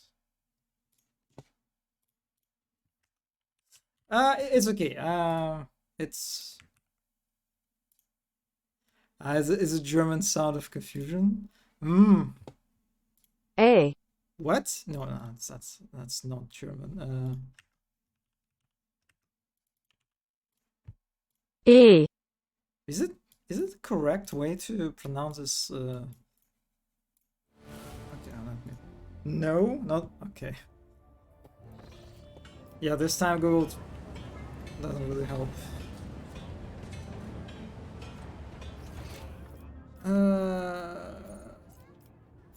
Wait, she's not on the...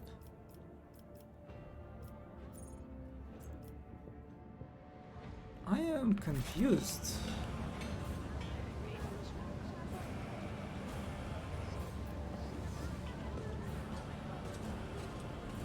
So she's not in this area?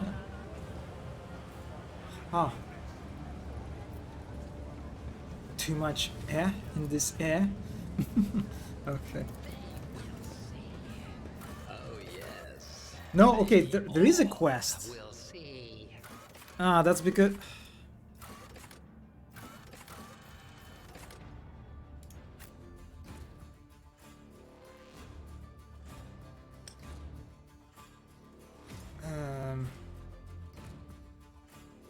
do I want to pick up Argenta just to get her to this location?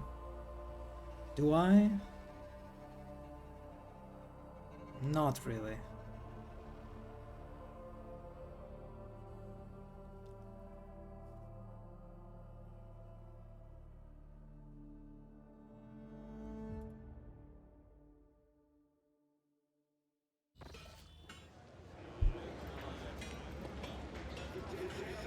It's definitely annoying how, like, I cannot, like, go back to my ship, like, immediately. I need to, like, actually move through locations. Inconvenient. Alright, let's trade. I want to trade.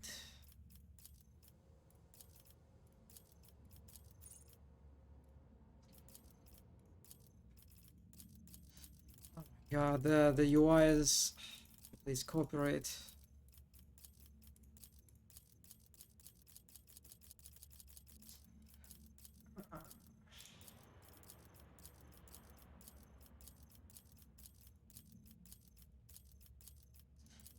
Like, I kind of wish I could select everything here.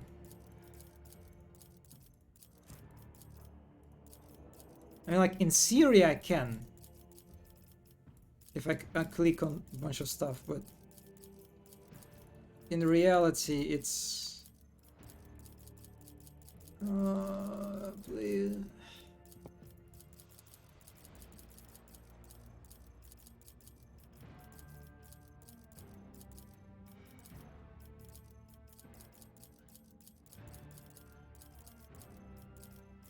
Yeah, this is...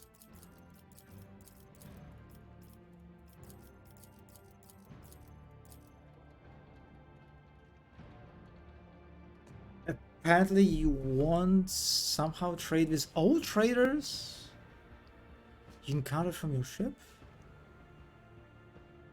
Should totally found out about myself, did not discard on Reddit.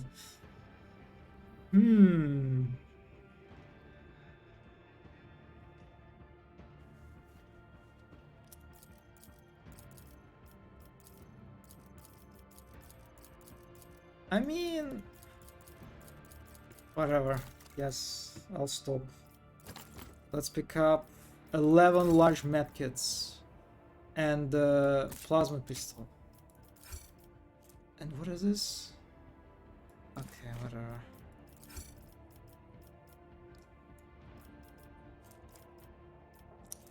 Oh, there's also a precise las gun.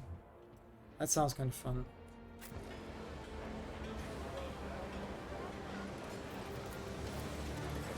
Yeah, I'm not really sure where is Jay supposed to be then.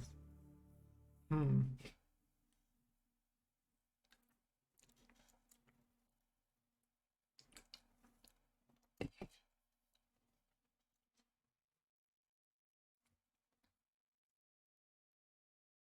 maybe the game just decided not to show her on the map for some reason.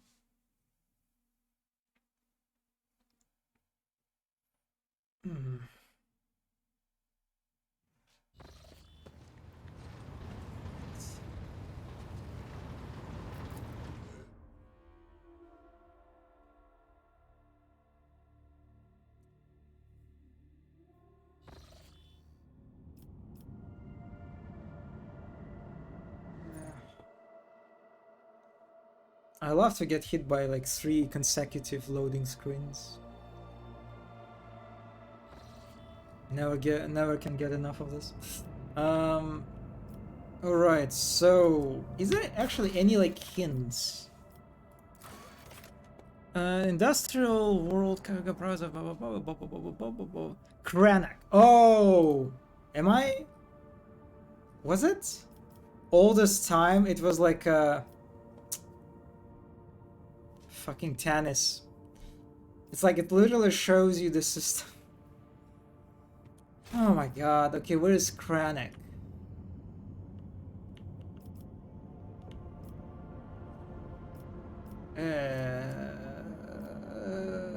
Huh?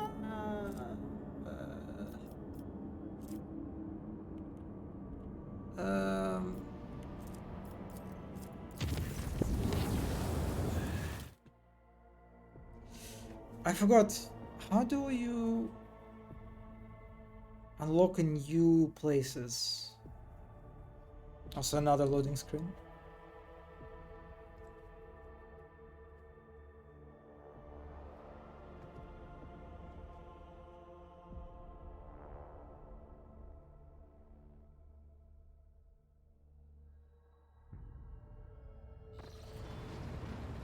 Oh, okay. All right. We have another A-can singing at the bottom. Scans. Oh. Okay.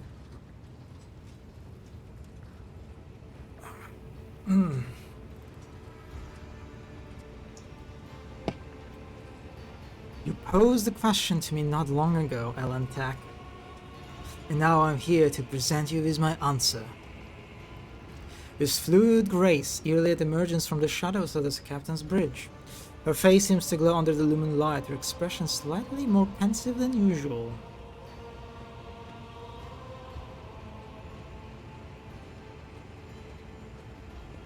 Yeah, let's just gesture.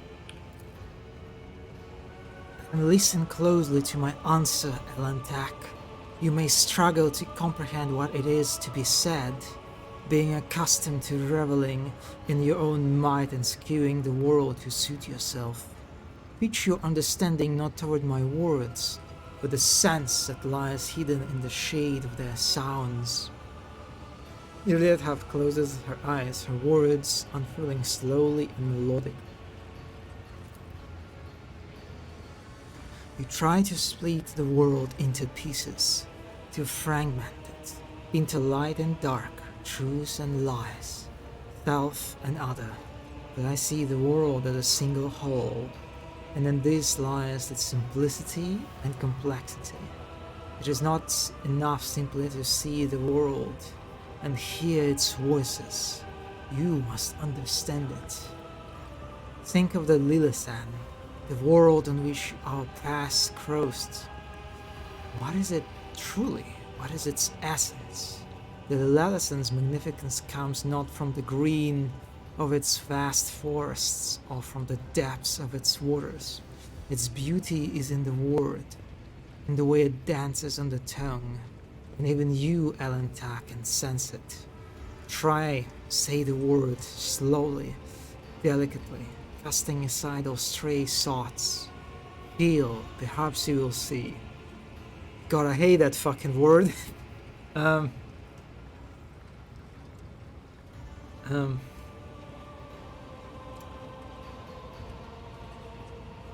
Okay, let's close our eyes, empty our mind, and speak the word.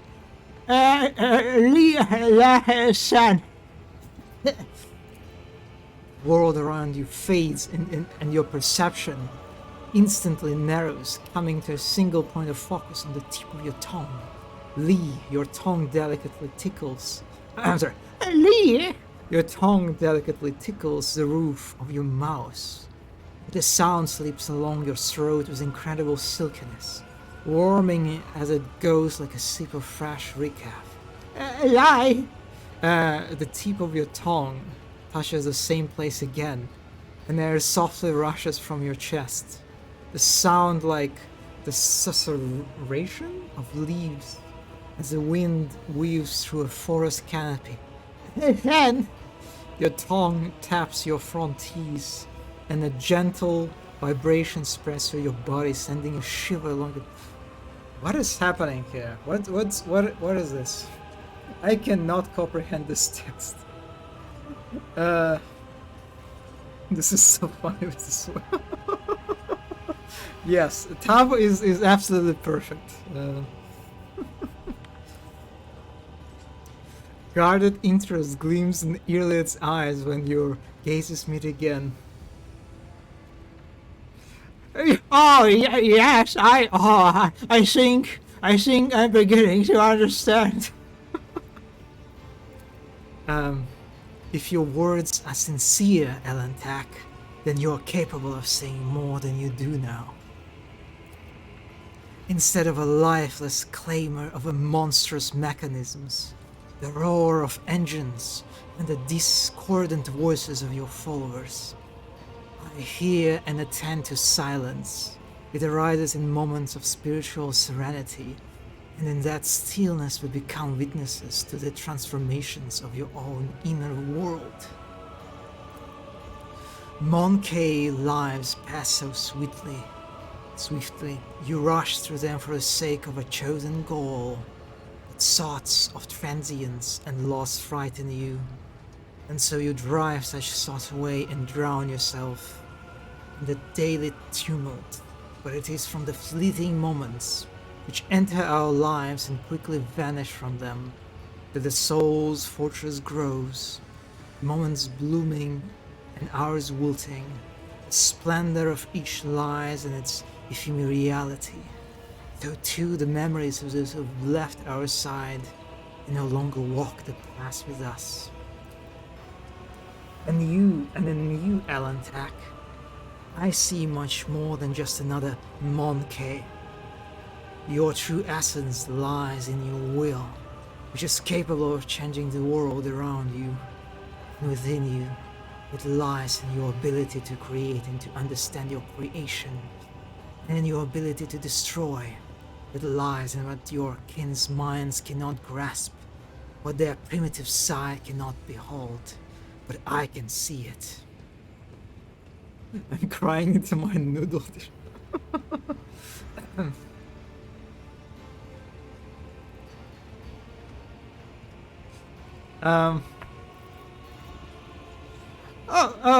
Okay, how? I mean, honestly, I haven't understood a single word she said. What about Tav? I think Tav is kind of... similar. He's more of a faker, I think. So he actually doesn't really get it. But he's probably too, like, you know, arrogant, full of himself, embarrassed to admit it. Wow! I never expected to hear you say such things in reference to me. I am but speaking the truth, Elantak. However, I ask you not to make the mistake typical of your kind. My words contain no insinuation nor any call for you to act. Your soul shines brightly in this world. I see you, and this will never change. That is all. I mean, yeah, okay, yeah. I mean, thank you for telling me how you see the world. Yeah. And what do you make of it, Elantak? How differently do you see the world?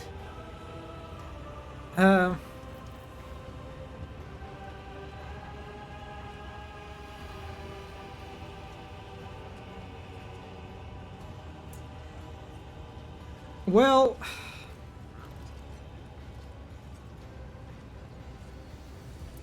yeah, I think Tav is all about... He really cares about pleasure, first and foremost, in this regard. Well, I mean, I try to turn my attention to that which delights my ears and my eyes. Like, I don't know, music, art, wealth, power. Yeah. Yrliad's brass hitches quietly. Your understanding of the world is not all that different from your kin's. Perhaps my conclusion about you were premature.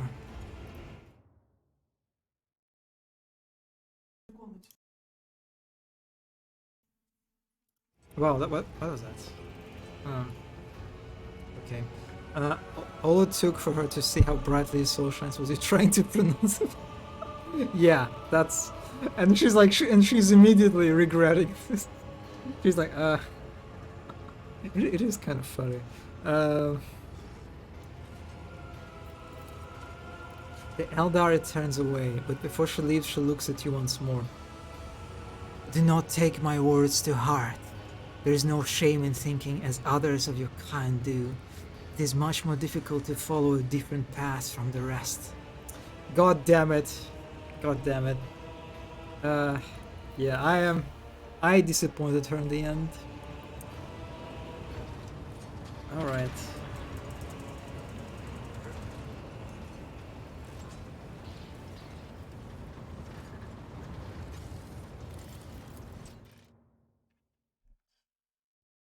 Back to trying to find the planet.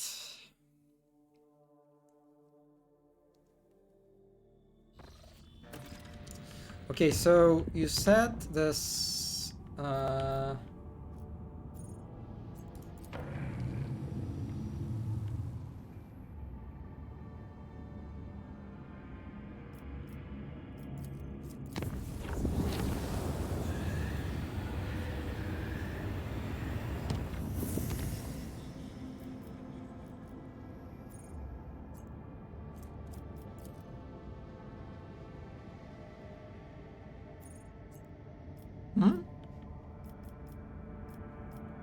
I cannot do this now? Like the icon, what? Or maybe, oh, maybe I already, I see, maybe I already charted new, so, I already forgot, Kranach, I need Kranach, right?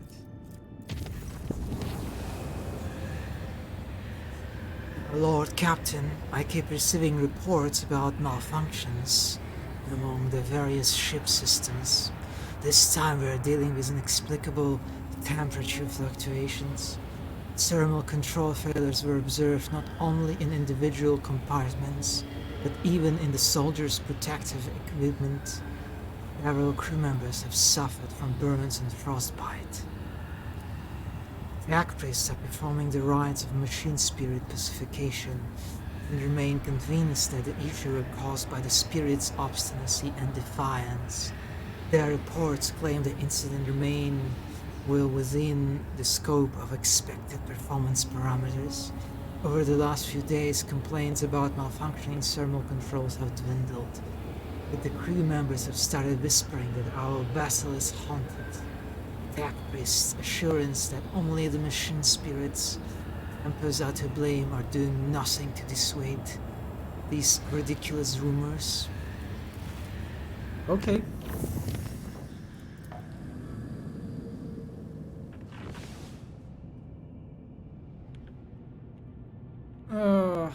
I feel like I'm going the wrong direction.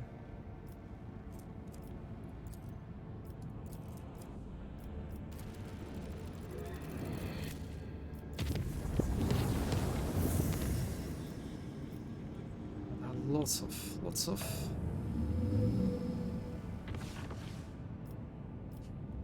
okay, that's one highlighted. Oh, that's at the Dragonos one, but I don't want to go to the Dragonos one. Did I go the wrong way? I feel like I did.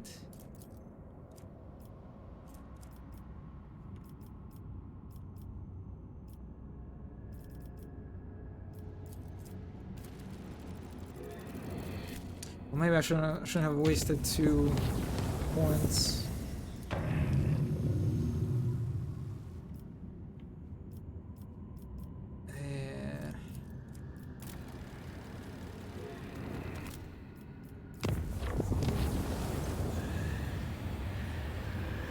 When the Lord Captain arrived on the bridge during the warp jump, he found the on-duty officers in a state of utter confusion. They claimed they had been receiving orders from the bridge for several minutes, orders authorized by the rogue trader. But the Lord Captain had been absent. Proof that the orders had been signed by the late... I think we already had this event.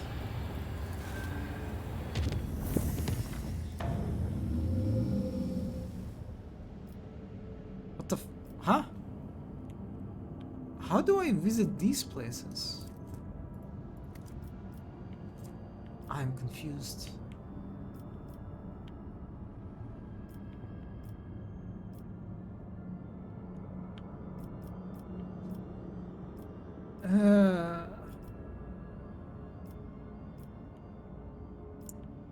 God damn it, I just want to visit my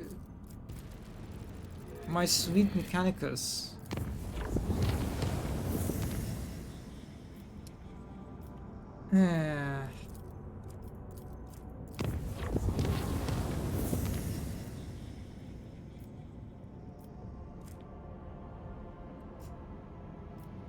Yeah, this part is kinda...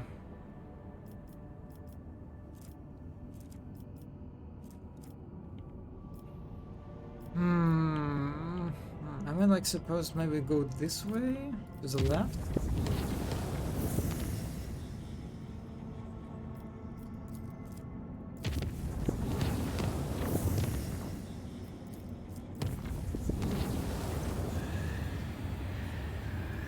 Scheduled service in the ship's chapel was interrupted in the most profane manner.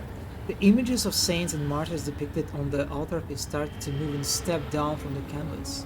The congregation was filled with terror and dozens perished in the stampede. The illusion disappeared on its own, but it claimed several priests and altar attendants. It is said their frenzied shrieks can still be heard echoing under the walls of the church.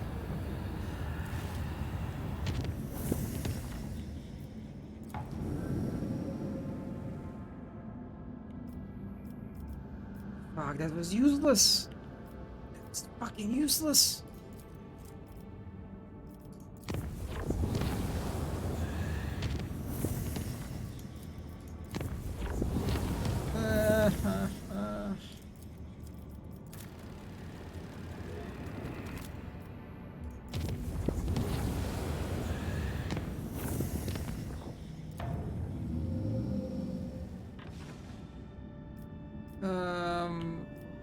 God, I don't know.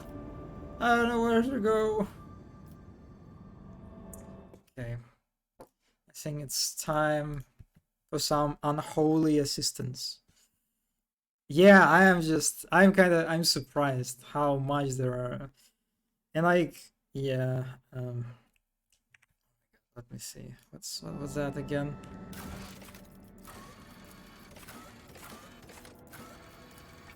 Kranach.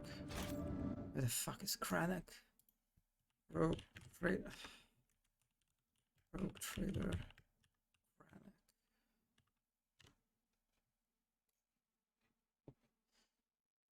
Let's see, Kranach. Okay, so it's near Tenebris Acquire, and it's let me see, it's okay. I'm going in the right. I'm going in the right direction, I think. Close to a banner that says God Emperor Scourge.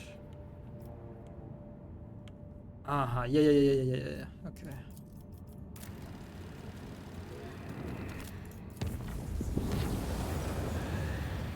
In the middle of a war jump, our sensors detected an approaching void ship similar to ours in size but of greater tonnage. The identified vessel did not respond to our hails and kept its course, approaching us at a high speed.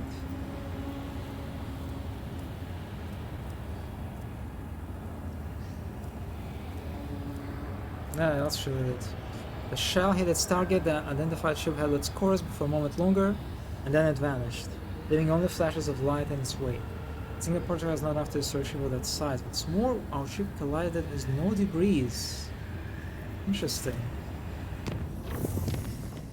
I do like these events. Yeah, I'm so close.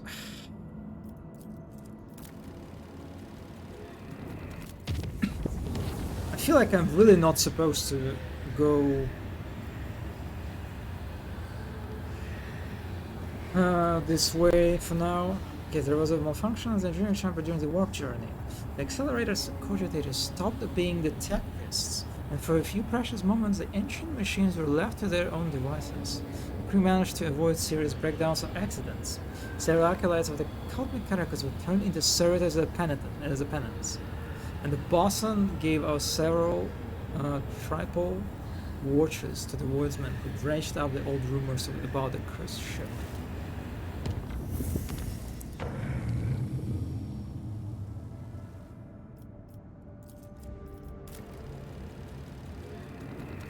Yeah, like, look at the where was I? I was here, right? I had to go all to the left. Yeah, I'm a little bit scared that I'm, in terms of like the difficulty of the encounters on this, planet, but we committed to this. What can you do? The warp jump was a success, but the Voxmaster reported the following incident.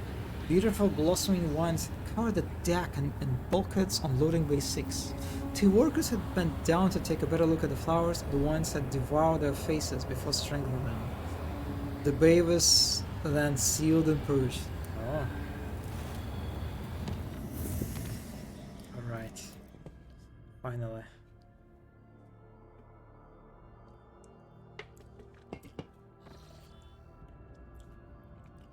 Lord Captain, according to telemetry, we are in the system of Kiava Gamma, the main industrial world of the Von Valancius dynasty. However, our astropaths report that attempts to contact Governor Gaprak have been unsuccessful. But wait, the Voxmaster is silent for a few seconds. Lord Captain, a new report. Kawagama is sending requests to exchange data. Should we accept? Yeah, sure. As you command, Lord Captain. The Voxmaster switches to a nearby comm channel to relay your instructions to the crew. Several minutes, nothing happens. Suddenly, a deafening screech erupts from Bridge's walk system. You hear violent tirades of garbled binary code like the low chuckles of machinery. Lord Captain, interference detected in the compartment's Vox system. Looks like the bridge is cut off from the rest of the void ship. Fuck. I think I did download the virus. Also, oh my god, this is beautiful. Look at this. Very nice. So we have another, like a, what do you call it, text adventure sequence. The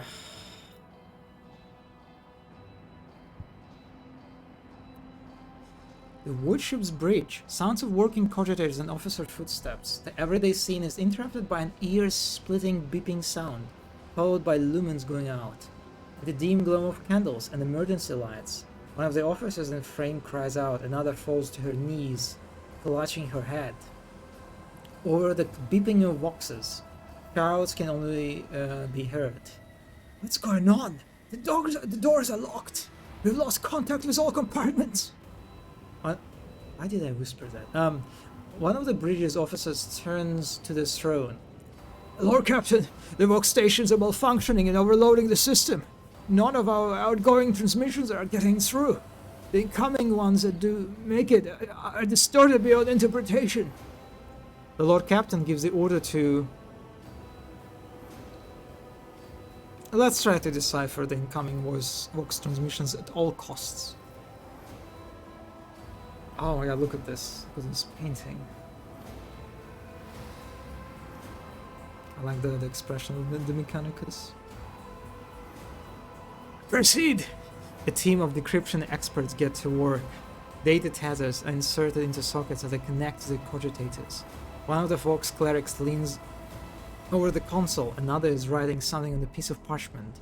But then she bursts into maniacal laughter and stabs herself in the eye with a steel quill. Another scream. A tech priest who was mid-prayer tears himself to pieces with his own Mechadendrites tentacles. This is actually... Oh my god, this must be quite a scene. More and more lunatics are mutilating themselves and lunging at others.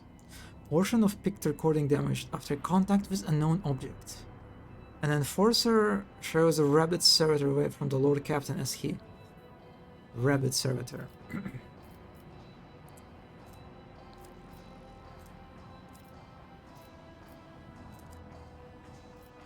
Begins methodically exterminating anyone who shows signs of madness. Let's actually help. Yeah, let's rush to help the crew in shouting orders. Strength test succeeded. The image on the pict is fuzzy, nothing but glimpses of people shouting, racket, and the Lord Captain's orders. Within minutes, the crazed crew members are either dead or bound and unconscious. The officers clustered around the Lord Captain are barely breathing but unharmed. Scrap code. The voice belongs to the on-deck engine seer who has turned to the Lord Captain from his station. We have been attacked with a scrap code, attack heresy designed to corrupt machines. Their transmission, received from the planet, was infected with this taint, and it is now running through the ship's winds. Omnissiah, preserve us. I feel so stupid now. It was clearly like a very suspicious event, and I didn't even think about it. I was just, yeah, whatever, let's accept it. Like a boomer. Whatever. The Voidborn officer appears before the Lord Captain once more. Whatever it is that's attacking us, we have a backup procedure that can circumvent the Walks barrier. In the atrium leading to the breach, there's a terminal for an isolated system that might still be enough. A loud pop. The pipes over the officer's head burst, and a blast of hot air flings the Voidborn away from the Lord Captain. His body slamming straight through the cogitator panel. The picked frame spins uncontrollably. The server skull was jolted by the gust. The picked recorder fogs over, the fogs picking up the crackling of electricity in a death cry. Gas on the bridge! A junior attendant shouts and instantly doubles over, inhaling the poisoned air. The options made it very obvious, but I'm happy because now I get to see this outcome. Abel must be panicking right now. Yeah, I am. I wonder how Abel and Pascal are doing.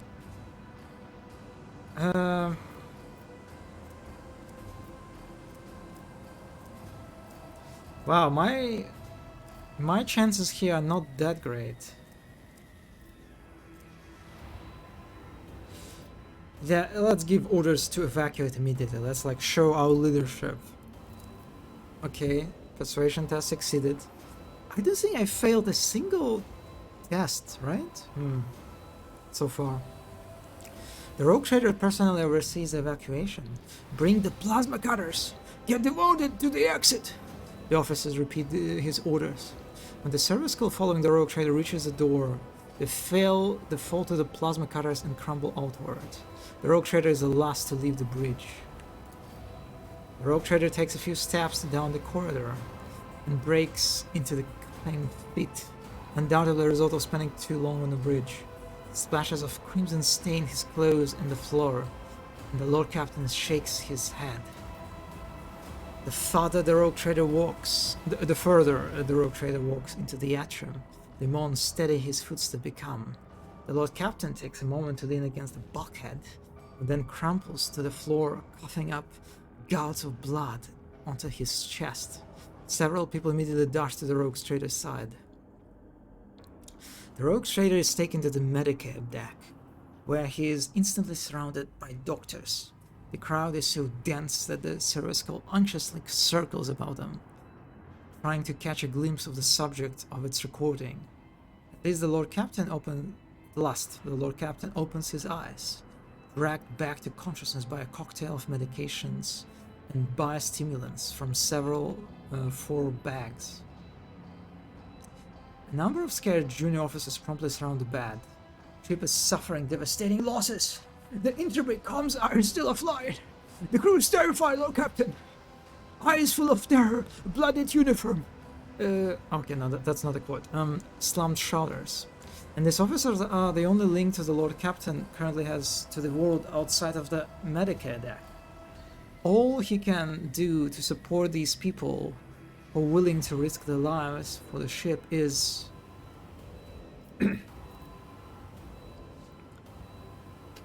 Abelard should be carrying us to the med deck. Yeah, that would be great. That would be great. I feel like it seems that these... I mean, I only had one of those text adventures, right? But I don't think they feature... It seems they don't feature companions, right? Because I think it would be very natural to include, like, Abelard here. Maybe... Yeah, I'm not sure. Is it... Yeah, I don't know. I know. Definitely missed opportunity.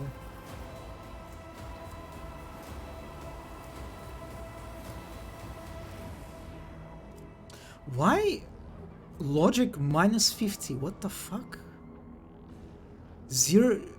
Chance 0%. Lore Imperium chance 0%. What the what? What? In case a player dismissed him, perhaps. Yeah, that's like probably the thing. Yeah, that's probably the reason. Kinda like, yeah, it's like to save a lot of like resources on additional work, right? So like not to accommodate all these scenarios where like a player has like this companion or like doesn't have that companion. Yeah, maybe. Yeah, we're just conserving our strengths. The Lord Captain falls onto bad and exhaustion, letting everyone know that he has used up all his strengths. The medics react instantly by sending the puzzled officers out of the room. Once outside the door, they wander off toward their respective stations into uncertainty. The Lord Captain spends some time in bed, in the doctor's meticulous care. Out there somewhere, beyond the bulkheads of the blinded and deafened ship, people who have been left without their leader are fighting against an unknown threat. New victims are constantly being brought to the Medicare deck. The service call records medics carrying a young man, the right side of his body a mess of flesh and bone, and a young woman with her jaw missing, her ribs barred. As if realizing the pointlessness of his stay here, the Lord Captain demands to be patched up and helped to his feet. Wait, we're done? The walk to the bridge is uneventful. The crisis has passed. Although wounded and crippled, the ship nevertheless is returning to its normal operation. Life on the bridge is as bustling as ever, even so the people are surrounded by destruction. The senior officers have the situation under control, and the people have been organized. The emergency crew have already finished repairing the pipes, the technomeds are setting up cogitators and consoles, and the healers are bagging up what few corpses there are and examining the wounded. By the comm station, the rogue trader runs into the Waxmaster. Praise the Emperor, you are in one piece. You are in one piece, Lord Captain. The situation on board is satisfactory. I was just in the middle of setting up comm channels. Soon all the Wax gases will be fully operational. Another man appears in the pixed frame, a junior officer, completely out of breath, carrying a heap of scrolls. The Waxmaster nods at him. Here are the reports, Lord Captain. If you find yourself able to return to your station, I can immediately give you a rundown of the state of affairs on the ship. So how did we defeat the virus? Huh. I kinda missed that part. It just kinda stopped at a certain point.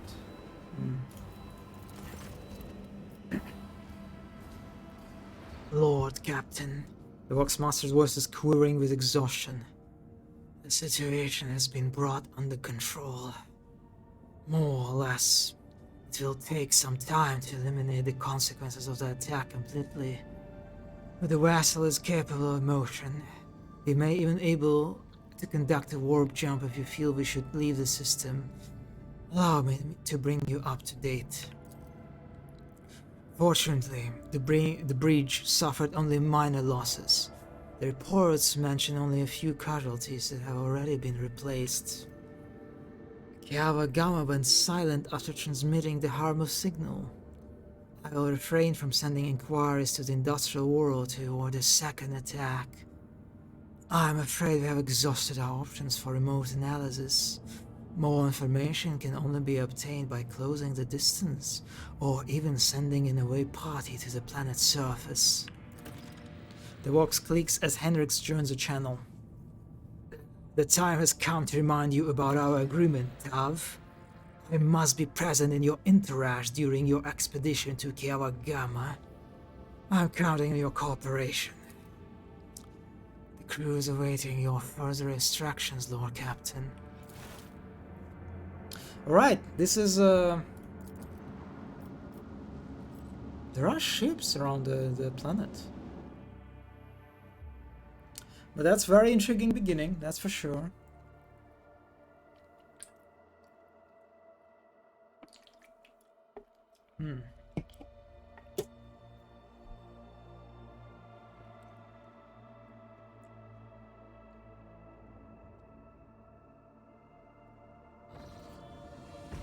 No. No. No, I don't want to do this. I don't want to. No.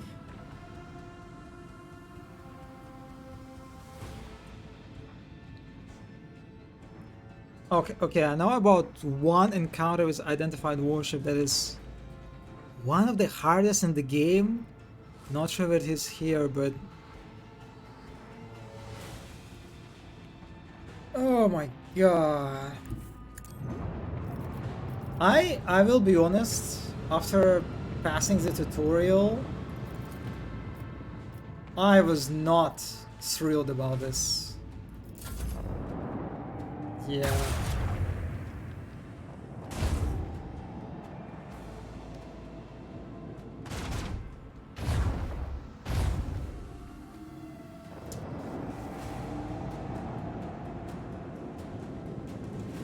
Okay, it's not this. You're safe?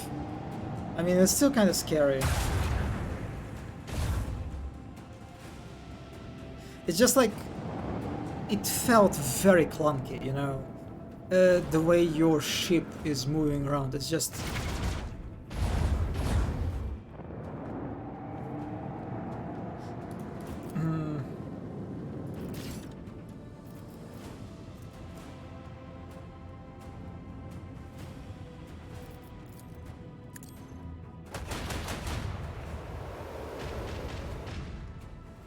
What? Didn't do anything.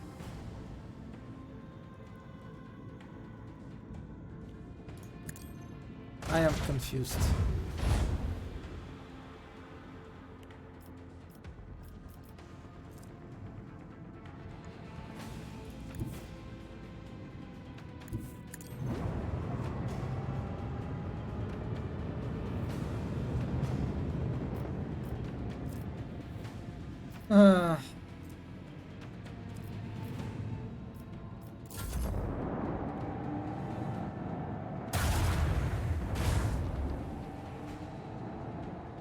Read it down to 98 health.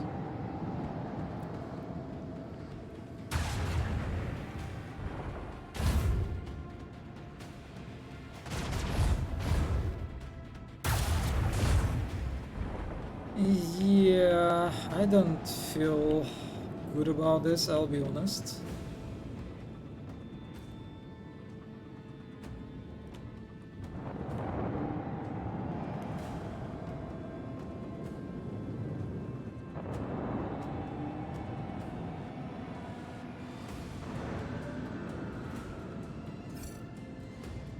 More torpedoes.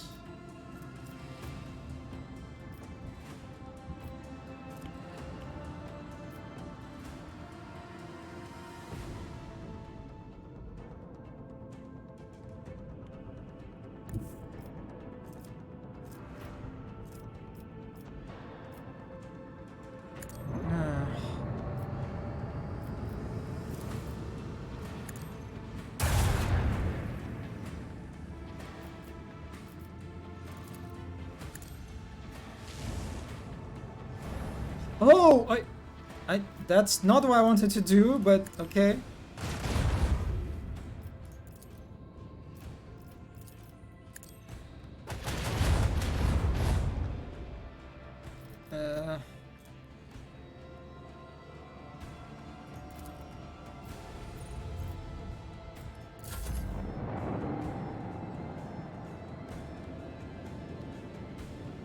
I think I'm gonna get hit by these torpedoes.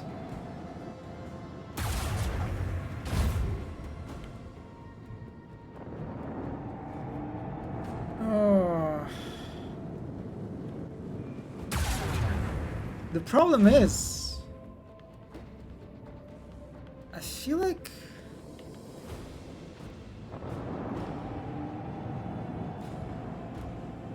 I did not get any upgrades for my ship, right?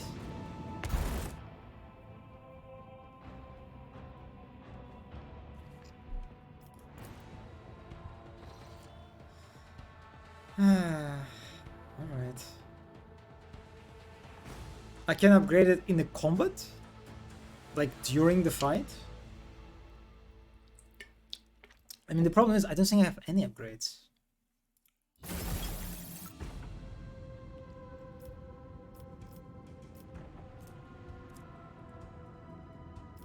Also, I did not in combat, yeah.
And also my positioning sucks too. Nice. Yeah.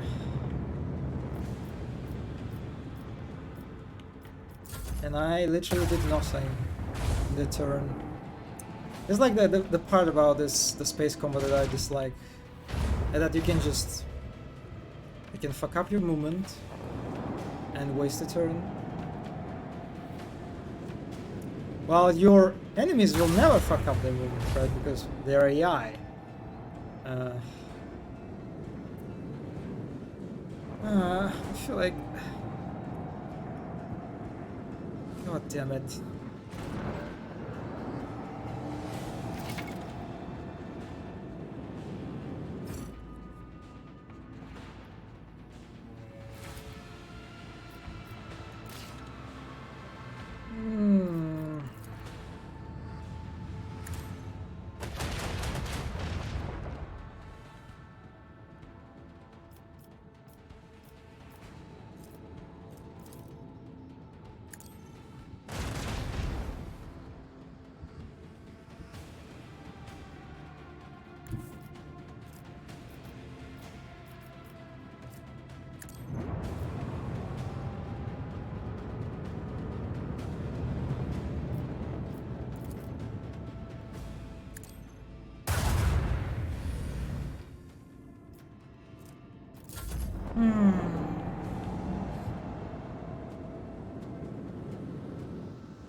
Other torpedoes, okay.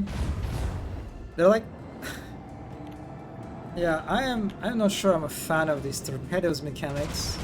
I already have so many targets to deal with, and they just add more targets that I need to get distracted on, and it's just like why are you doing this?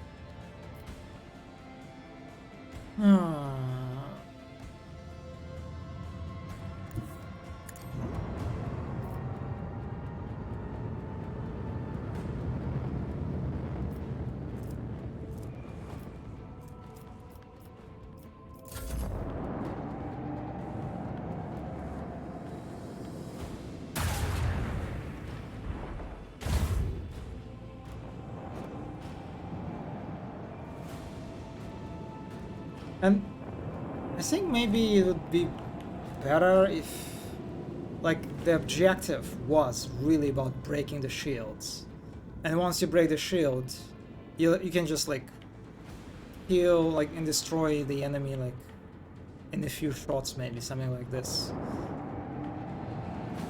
to either make the fights quicker and more focused, I guess. Oh, another torpedo! Nice. Great. Love to see it.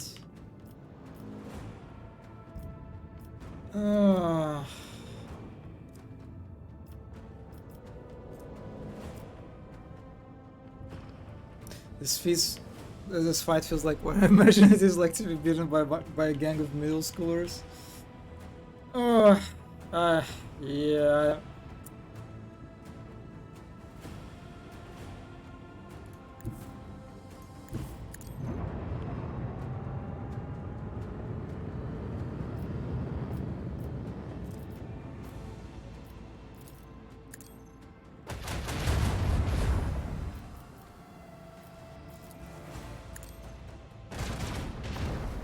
Eight damage, amazing.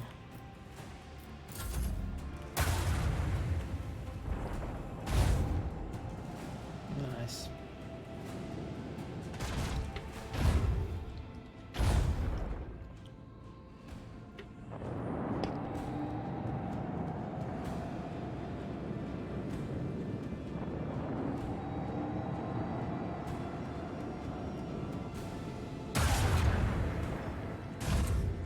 Wow, I already have no health. And I did not destroy a single ship.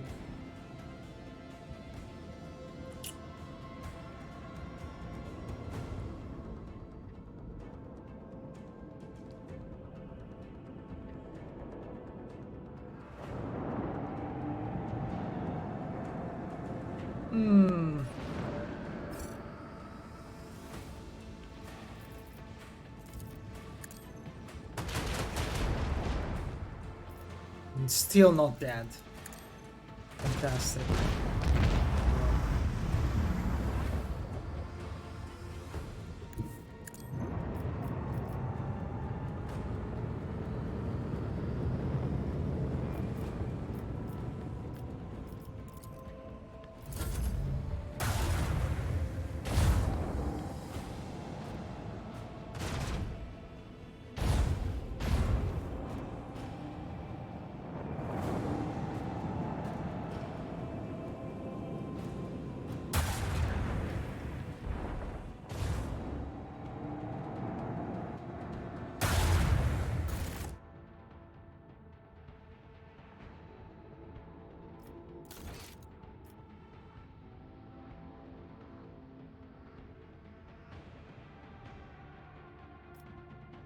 What is...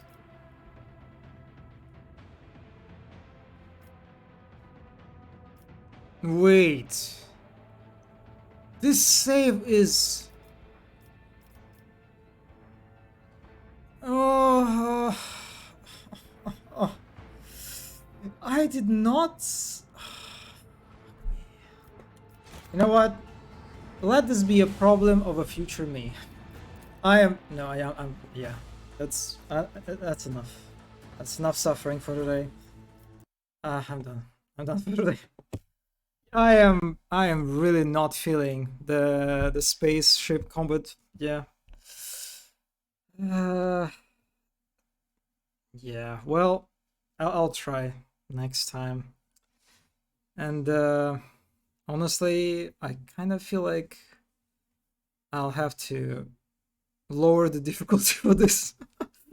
But yeah. But anyway, that's it for me for today. We did something, right? We did some stuff, some quests, some fights. Not a lot, but yeah. Anyway, that's it for me for today. Thanks everyone who watched and stopped by. Thank you, Mono, for hanging out. Yeah, and I'll see you on Tuesday as usual with some indie games. Yeah. Anyway, have a good rest of your day. And I'll go and cry in a pillow or something. I don't know. But yeah. Anyway, bye.